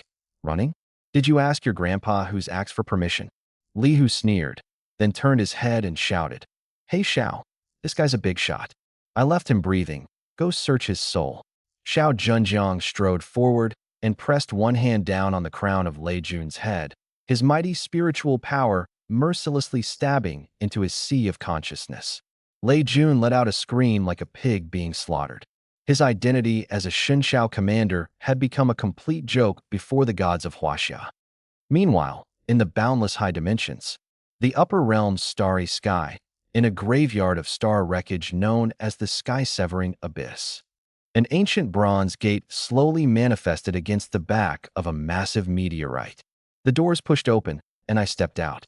The concentration of realm element energy shifted abruptly. The air was filled with violent void turbulence. Every strand of wind could shred an ordinary realm lord to pieces. My expression remained calm. With a physical body whose four-dimensional attributes had reached 50 quadrillion, I treated this turbulence like a gentle breeze against my face. All around lay the broken fragments of enormous stars, dead silent and desolate. Suddenly, from the meteorite belt to my right came the sharp sound of something slicing through the air. Hand over the divine crystals. A creeping worm smuggled in from the mortal realm dares to run wild here, break his four limbs, and drain his origin essence.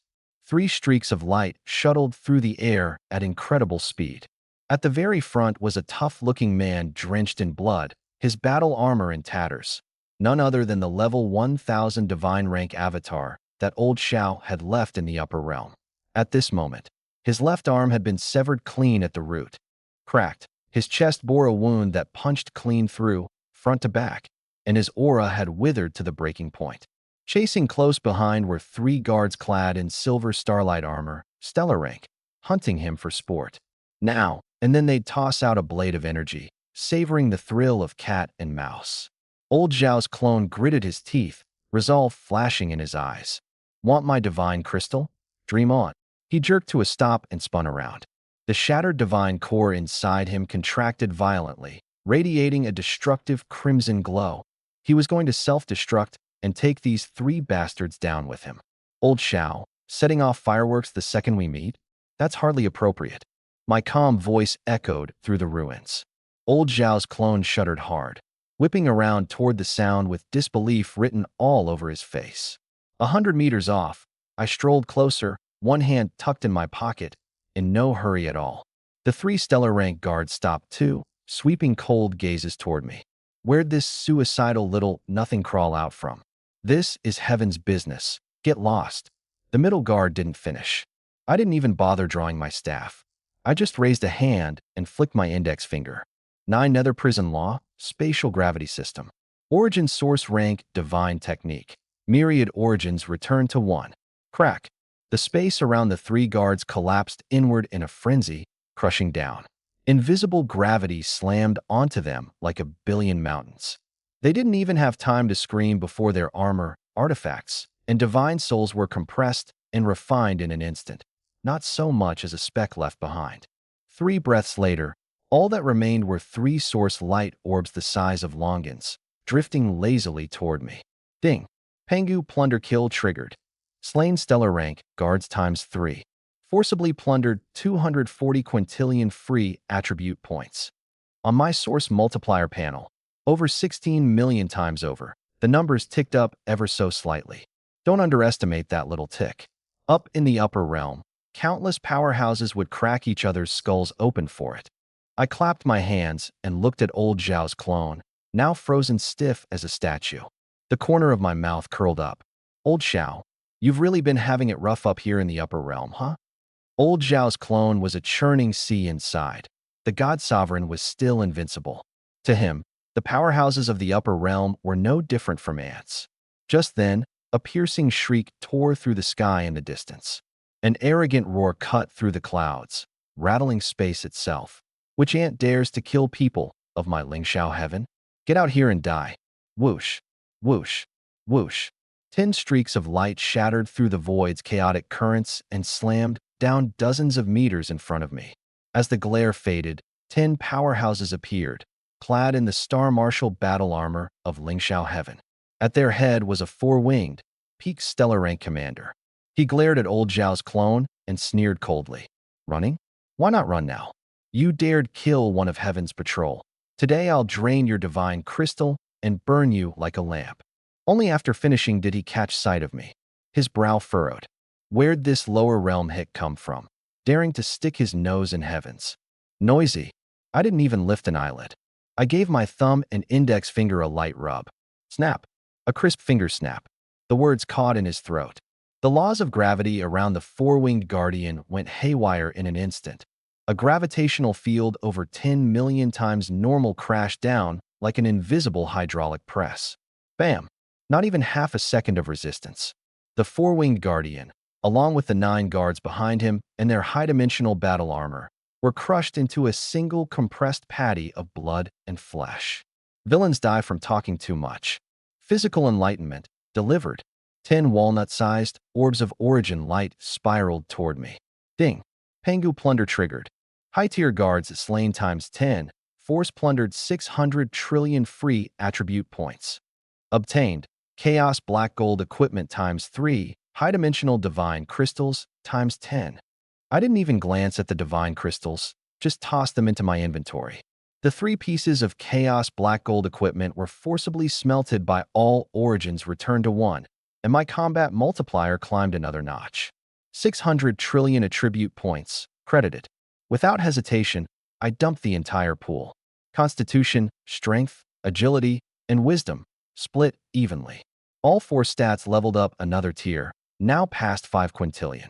Old Zhao's clone stood there, mouth slightly agape, frozen like a wooden statue. He'd lurked in the upper realm for over a decade. He knew exactly how brutal these peak star rank guards were. High-dimensional bodies came with built-in law immunity, and killing across ranks could take days and nights of grinding. But this guy in front of him? One snap, and the enemy just shattered? What are you spacing out for? I clapped my hands, my gaze sweeping past him toward a massive dark vortex deep in the ruins. It was a void rift stretching tens of thousands of miles, churning with a space-time storm that ground everything to dust. Back in the day, the Realm King had hurled the primordial supreme treasure, the demon domain, and forcibly smashed through Blue Star's realm barrier, leaving behind this deep space hole. Because of it, Blue Star's laws had been bleeding away for years, forcing the entire world into a digitized state for a full 60 years. I walked to the edge of the rift and pulled up my system panel. 6th Transformation Ultimate Quest, The Path of Mending Heaven, Phase 1. Objective: step onto the path to heaven, cross the realm barrier, and repair the deep space hole punched through by the demon domain. The job our ancestors never finished. Today, I'll wrap it up. I raised my right arm, palm aimed at that rift spanning tens of thousands of miles. The one-of-a-kind vast realm essence within me, paired with the matter control laws of the Codex of all existence, erupted forth without reservation. Boom. The star wreck ruins shuddered violently. Violet gold light transformed into countless chains of law, savagely stabbing into the void barriers on both ends of the rift. Under the suppression of my 5 quintillion stats and 10 million-fold multiplier, the raging spacetime storm couldn't even kick up a ripple. It was flattened outright. The chains contracted and stitched together frantically. 10 seconds, and the tens of thousands mile deep space hole sealed completely. A sturdy realm membrane, circulating with the aura of China's new heavenly Tao, was welded firmly onto the foundation of the greater realm. Ding. Phase 1 complete. Heaven mending, SUC. I'll translate this Chinese text into natural American English. Achievement: Blue Star's dimensional barrier fully restored. Free passage between Blue Star and the upper realm. Channel access controlled exclusively by you. As the words faded, a burst of primordial violet light exploded inside me. The long-accumulated overflow of experience points came flooding in like a broken dam, surging through every limb and bone. Ding. 6th Ascension complete. Level breakthrough. Currently level 360. 7th Ascension threshold reached. Class advancement. Tao Sovereign, peak of the Tao Source tier. Before I could even check the new stats, another blood-red skill window popped up on the panel. 6th Ascension Core Divine Skill, Myriad Tao Shadows. Effect: instantly strip away your own laws to split into 1,000 physical clones, each with combat power, attributes, and equipment fully identical to the original. Every clone independently unleashes all skills, with damage and law effects stacking perfectly at 1,000x the original. For once, my breath caught for a split second. 1,000 clones at full combat power? My current single-target combat power, factoring in the 10 million times multiplier zone, had long exceeded the system's display limit. And now stack that 1,000 times over. This isn't firepower coverage, I chuckled softly. This is dimensional liquidation. Old Zhao's clone felt the terrifying aura that flashed across me and went completely numb. 1,000 originals, and they stack? He swallowed hard, his scalp prickling. This was a straight-up, pure-blooded stat monster. Did the World King even know the lower realm had raised such an unreasonable monster of a father? This wasn't someone coming to resist. This was someone coming to stock up. At that moment, old Zhao's clone shut his eyes and trembled slightly. A few seconds later, his eyes snapped open, his expression grave to the extreme. Divine Sovereign. My main body just synced up the intel from soul-searching Lei Jun. He strode forward, speaking rapidly. The World King, Song Yuan, treats the endless plains like an orchard, and there are trillions of orchards like this. He plans to devour the ripened fruits to charge toward the heavenly sovereign threshold of the boundless sacred mountain. I turned around, my face impassive. Continue. The ones we killed just now were from the Lingxiao Celestial Court, one of the World King's lackeys in the upper realm. The courtmaster just issued a kill order to pull back every single spy stationed around Blue Star. Pull them back. I raised an eyebrow. Yes. Old Zhao's eyes reddened. They're going all in to hunt down and wipe out Nuwa and the remnants of China's ancient sages. The court master wants to take Nuwa's creation origin and trade it to the World King in exchange for direct entry and the protection of the heavenly realm's core. Almost at the very same moment, deep within the upper realm, at the headquarters of the Lingxiao Celestial Court, inside the crystal grand hall suspended among the clouds, the Lingxiao court master crushed a message jade slip. He had just used a karma detection array to try to view the scene of those 10 guards' deaths. The karma threads connected all the way to me, but all his vision revealed was a stream of crimson garbled code and an endless string of attribute multipliers with more digits than he could count. With just one glance at that panel, the crystal pillars of the hall groaned under unbearable strain. Even the high-dimensional Dao heart the court master prized so dearly split with a crack. What kind of monster is that? How could the mortal realm ever breed such a pure numerical aggregate? He slumped back into his throne, cold sweat pouring down. He made his decision on the spot. Never, ever touch that jinx called Qingfeng. Sound the order. Full army, move out, seal off the Shattered Star Sea. We wipe out Nuwa's remnants before that wild card can interfere. The court master's face twisted savagely. Once I claim Nuwa's creation origin and offer it to the World King, I can finally escape this cursed place. Amid the ruins of the star wreckage, I quietly listened as old Xiao finished his report. No rage, no urgency. I just weighed the universe-shattering staff in my hand, my gaze turning ice-cold, hunting down my Huaxia ancestors and planning to use them to score points. I sneered. Old Xiao spoke anxiously. Divine Lord, Nuwa is trapped in the Shattered Star Sea. That place borders the Lingxiao Heavenly Court, and hundreds of millions of troops are closing in. It's dire. Shouldn't we rush there to help right now? Help? I shook my head. Their army's out in the field, which means their home base is wide open. The Lingxiao Heavenly Court is the World King's lapdog. Their vaults must be stuffed with high-dimensional loot, don't you think? Old Xiao froze. You mean, war is just a numbers game, and I've got a serious case of firepower anxiety. I lifted my foot and strode toward the depths of the starry sky. We hit the Lingxiao Heavenly Court directly and clean them out. Empty the treasury, do a free shopping spree, drain every last bit of their foundation to stack up my multiplier zone. I glanced back at him. Once we raise their base, I'll bring 1,000 copies of myself and go break the siege for our ancestors. And while we're at it, we'll send the World King a nice little gift. Old Xiao shivered hard, his blood boiling. Kick down the door, loot the place, slaughter gods in reverse. The Divine Lord's methods were absolutely feral. Meanwhile, deep in the upper realm, the Shattered Star Sea, a dead star region ground apart by broken, shredded laws. At the center, atop a ruined dead star, half of a phantom, human head, serpent body, struggled to take form.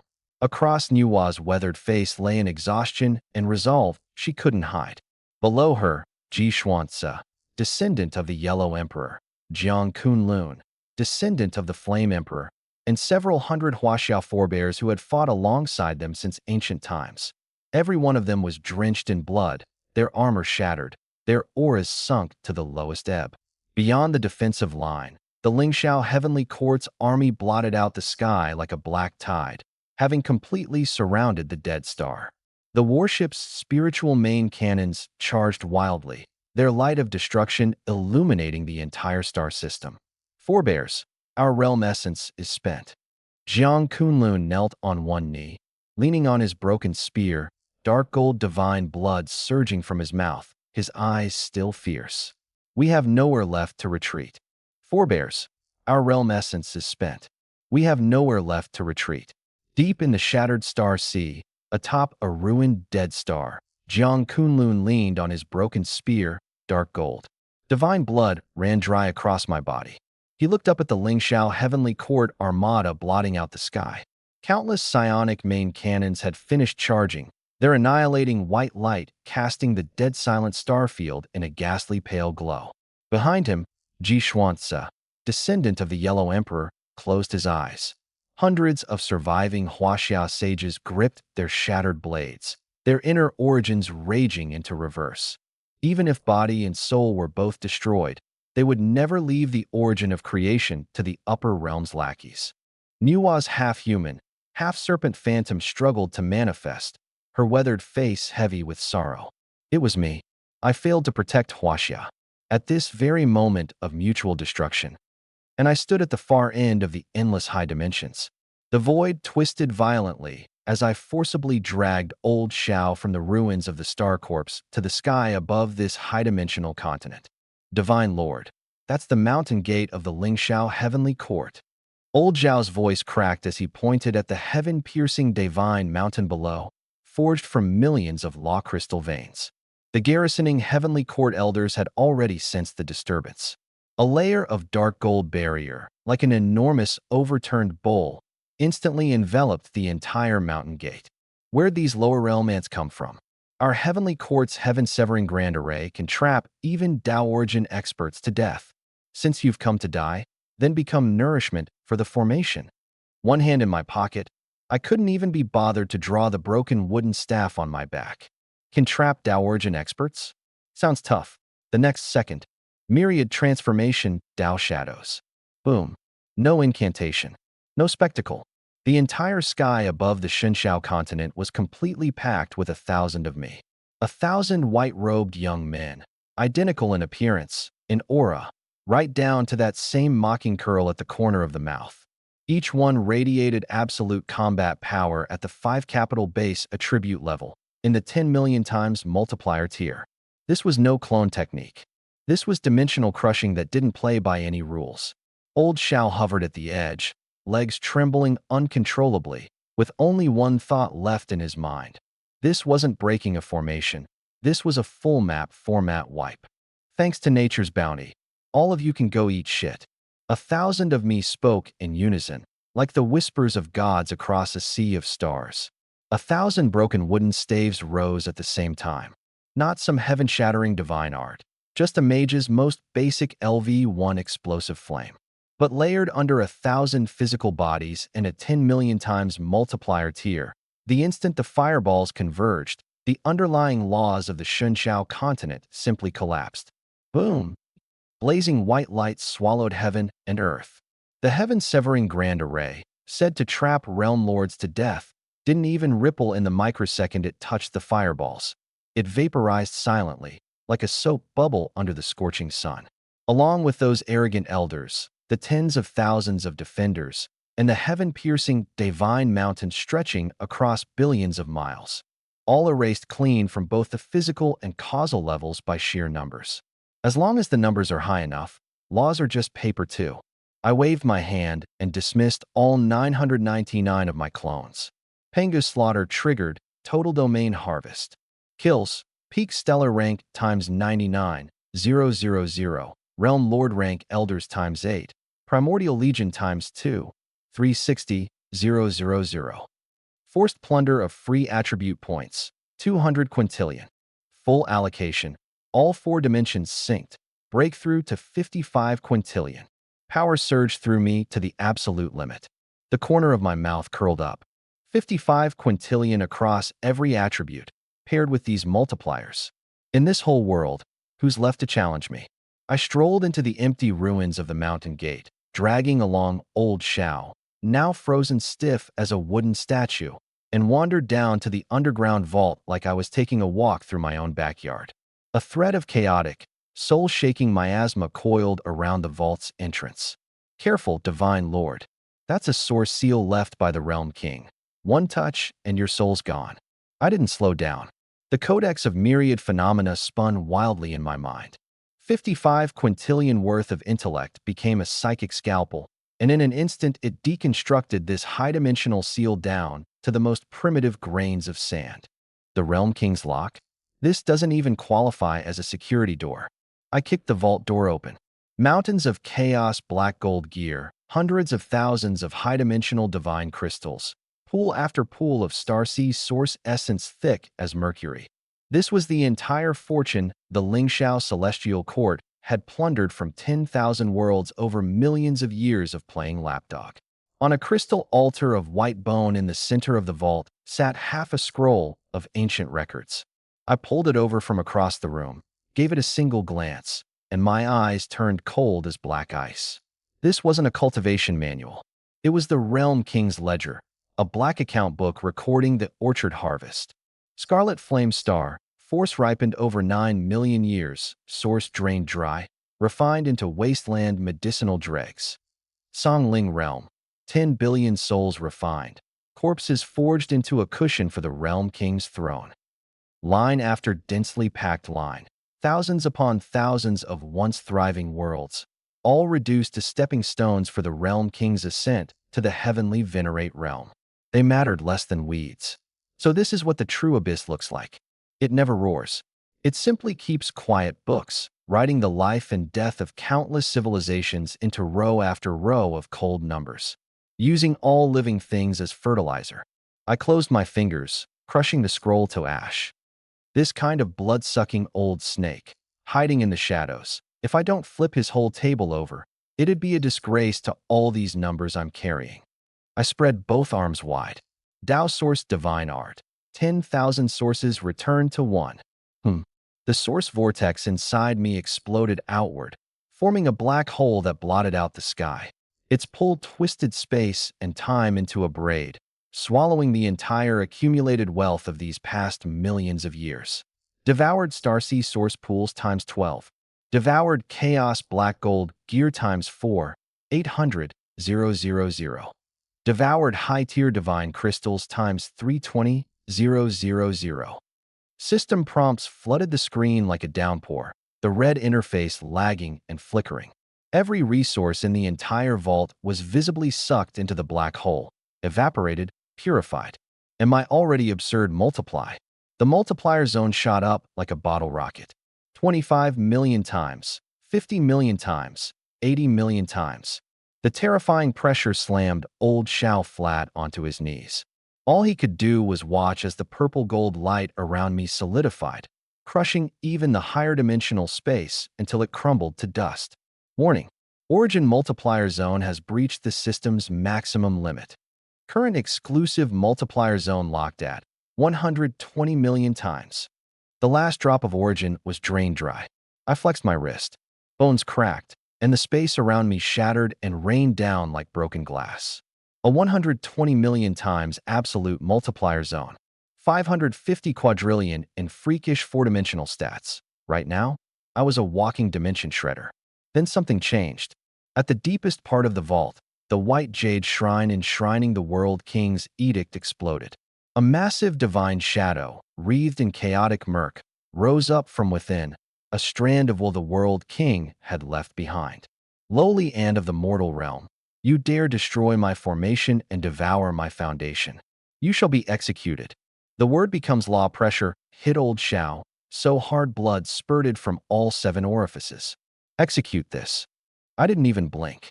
Instead of retreating, I stepped forward and opened my mouth wide. Pengu Devourer, my infinite tier talent, unleashed its plundering law that ignored every rule in existence. It surged upward, transforming into a bottomless maw. Crunch. Under old Zhao's utterly horrified gaze, I bit off a huge chunk of that lofty, high and mighty World King's edict. No. What kind of law is this?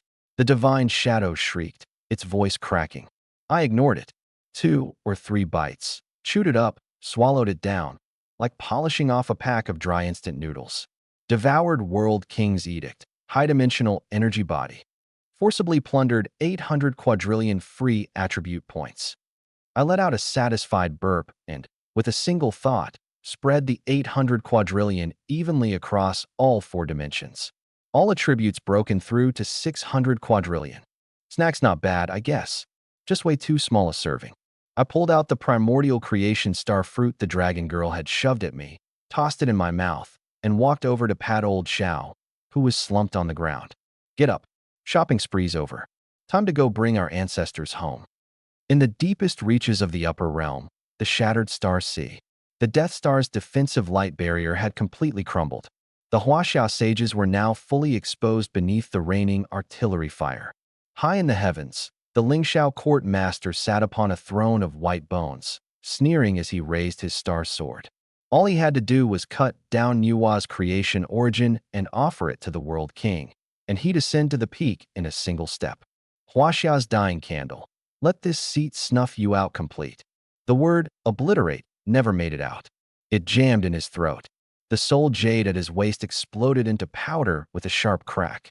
His home base's defenses had collapsed. Even the enshrined world king's edict lost all its resonance in that instant. How is this possible? The Lingxiao court master's face went white in a flash, and his high-dimensional Dao heart cracked wide open on the spot. His home raided? His entire foundation gone? Even the realm king's decree was annihilated? Who on earth could? In that split second his mind went blank. The void across the entire shattered star sea was violently ripped open from the outside by a giant, invisible hand. The realm king has come in person? Jiang Kunlun felt that world-crushing surge and sank into utter despair. But what tore the heavens apart wasn't the realm king's chaotic malice. It was a sky full of purple-gold light, so pure it was blinding. No reinforcements, no envoys. Just row after row of identical white-robed figures, each gripping a broken wooden staff, descending like true gods, packed so densely they filled the entire starry sky. 1,000 of me, sealing off every escape route of the Lingxiao heavenly court's endless armies from all directions. 1,000 killing intents, each carrying a 120 million multiplier and 60 quintillion in stats, bore down on the spine of the Lingxiao court lord all at once. Under this incomprehensible statistical pressure, he couldn't even keep a grip on his sword. He spewed a mouthful of blood laced with fragments of his own organs, then dropped straight off his throne, crashing to his knees in the void. Hundreds of millions of warships, like paper toys, cracked and disintegrated one after another as the aura leaked out. On the Death Star, the Tsunying of Nuwa, her lingering shadow, jerked her head up, her face frozen in shock. Jiang Kunlun, Ji Xuanzi, and the other sages who had been ready to self-destruct turned to stone on the spot. At the summit of the stars, 1,000 of me lowered our heads at the same time. That voice crossed the eternal galaxy and thundered out. I'm Jiang Feng, a descendant of the Huaxiao bloodline. I've come to take the ancestors home. Dead silence. Jiang Kunlun's hand, propped on his spear, trembled violently as he stared blankly at the 1,000 young men filling the heavens. Every single aura more terrifying than his own peak 20,000 years ago by a factor of hundreds of millions. A descendant? His throat bobbed, his voice dry and cracked. You're insane. Run. That's the Lingxiao court lord. The realm king stands behind him. No matter how ingenious your clones are, they can't bridge the gulf between dimensions. In the sage's understanding, Blue Star had been sealed under a dimensional lockdown for 60 years. For a single descendant to cross the realm barrier was already a miracle. Against a heavenly court that had ruled the Star Sea for 1,000,000 years, numbers alone were futile. Ancestors, put your hearts at ease. A familiar voice came from behind me. Old Zhao's clone strolled out of the spatial rift, hands stuffed in his pockets, swaggering, a look of undisguised smugness plastered across his face. Little Xiao, how are you also? Ji Xuanzi's eyes went wide. Ancestors, times have changed. Old Xiao grinned and pointed skyward. Forget some measly Lingxiao court lord. When the god sovereign's home, even heavenly Dao divinity gets fed to the dogs like candy. We just wiped out their nest on a whim. This is only the warm-up. Heavenly Dao divinity? Fed to the dogs? Their nest wiped out? Jiang Kunlun and Ji Xuance's minds went buzz. 20,000 years of cultivation worldview shattered to pieces by these few casually tossed off words. Here we were, fighting to the death, spilling our last drop of bleeding, but the descendant from Blue Star that we'd risked everything to protect turned out to be a peerless monster who could grind the very heavenly Tao into the dirt. Divine Lord Qingfeng. Mercy, the Lord of Lingxiao Court, kneeling in the void, finally snapped out of his daze. Ignoring the blood, he kowtowed frantically. All four wings splayed flat against the meteor, every shred of an overlord's dignity gone. I was blind. I never should have offended China. Just spare my worthless life, and I'll be the most vicious dog you unleash on the world kings. Be my dog. I bent forward slightly, looking at him the way one looks at a pile of data. A flick of my wrist, and that half-scroll of secret text, deconstructed and reassembled, turned into a streak of light and slammed hard into his face. Smack! Crimson flame star, smelted into wasteland. Songling realm, its throne forged from corpses.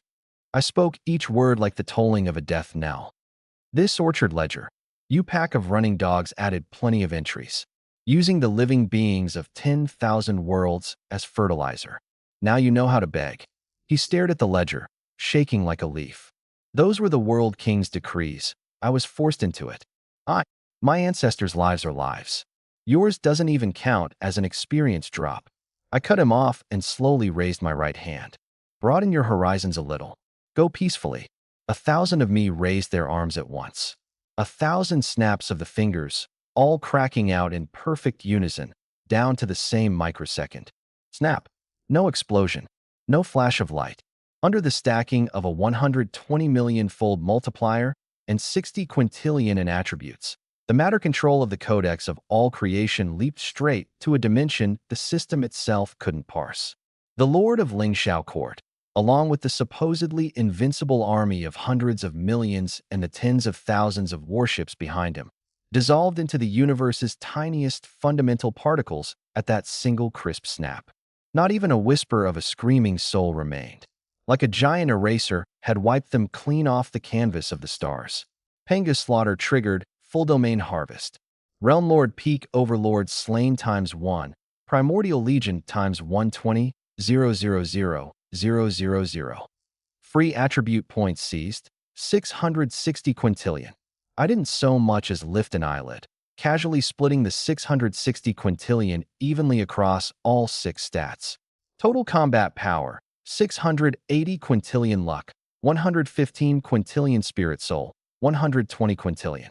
I raised a hand and crushed the ledger. Countless planetary coordinates, glowing with a faint, eerie light, unfurled into a vast star map and seared themselves deep into my sea of consciousness. This blood debt, these drain-dry world coordinates, they were the guiding lights for Blue Star's next step, to swallow the heavens and overthrow the world kings. I dispersed my clones and slowly descended onto the shattered dead star. The people of China never leave a debt unpaid, and we never let our own bleed and weep alone. I looked at the sages, their bodies caked with dried blood, and my voice finally softened just a touch. The remnant shadow of Nuwa gazed at the violet gold radiance surrounding me, and a glimmer of relief welled up in her weathered, ancient eyes. She raised a trembling hand, her palm splitting open as she forced out, #the last core. A ball of iridescent yet utterly dimmed marrow essence. The final core left over from mending the heavens all those years ago, and the last spark of life sustaining their lingering obsession. Child, you've done well. Far better than we ever hoped. Nuwa's voice carried a weary sense of relief. The upper realm is treacherous, and the realm king cannot be defeated. Take this sky-mending essence, the eternal flame of our people. I entrust it to you. As she spoke, her figure and those of Jiang Kunlun and the others flickered violently, as if they might scatter with the next breath of wind. Their strength was spent. Their lamps had run dry. Entrust it to me? No way. I shook my head. Conquering the world. That dirty work I can handle. But those little brats back home still need the ancestors to go back and keep them in line. I didn't take the essence. Instead, I reached out and clamped my hand around it.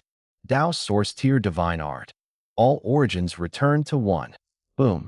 A violent vortex exploded in my palm.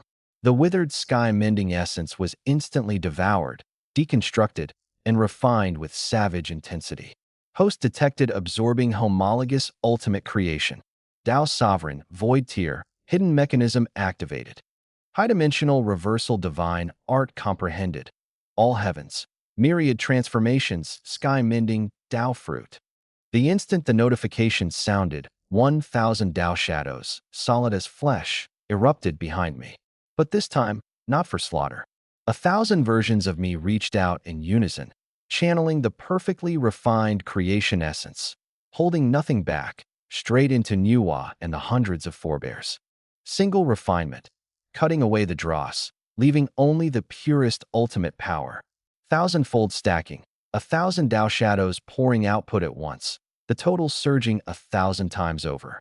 10,000-fold return, then triggering the ultimate reversal of the sky-mending Tao fruit, driving healing and reconstruction to a full 10,000 times the original power. Rumble. The dried-up realm essence of the shattered star, instantly began to boil. Five-colored divine light became a heaven-piercing pillar, enveloping every forebear within it. A miracle unfolded before their very eyes. Jiang Kunlun's shattered war spear reforged itself. His shriveled flesh grew full again, as if time were flowing backward, and his dark gold divine blood roared like a tidal wave. Ji Xuance's broken divine body was reshaped in an instant, a high-dimensional crown of stars condensing above his head. Nuwa's phantom, of which only half had remained, solidified into flesh in the blink of an eye, her body wreathed in a primordial creation aura that far surpassed her peak from 20,000 years ago. Health bars filled, realms soared, ceilings shattered through by force. What manner of power is this? Jiang Kunlun gripped his spear, sinking into profound stupefaction. They had prepared to die gloriously for their people. Instead, not only did they survive, this junior had fed them, in a single breath, into the most peak existences in the entire star region. True strength was never about standing atop the summit alone. It was having the power to pull everyone around you up there with you. I clapped my hands together, looking at my newly rejuvenated ancestors, and a faint, easy smile curved at the corner of my lips. I need to see the Chinese text you'd like me to translate. It looks like your message may have gotten cut off. I can see a portion starting with, but the beginning appears to be missing. Here's my translation of what you've provided. Turning around, he used his wooden staff to tear open a galactic highway leading straight to the blue star. Let's go, ancestors. Dinner's ready back home. I'll take you all back. And while we're at it, tell the world king. He owes a debt to China, and he owes me a life. It's time to settle up. Feel free to paste the full text if you'd like me to translate the complete passage.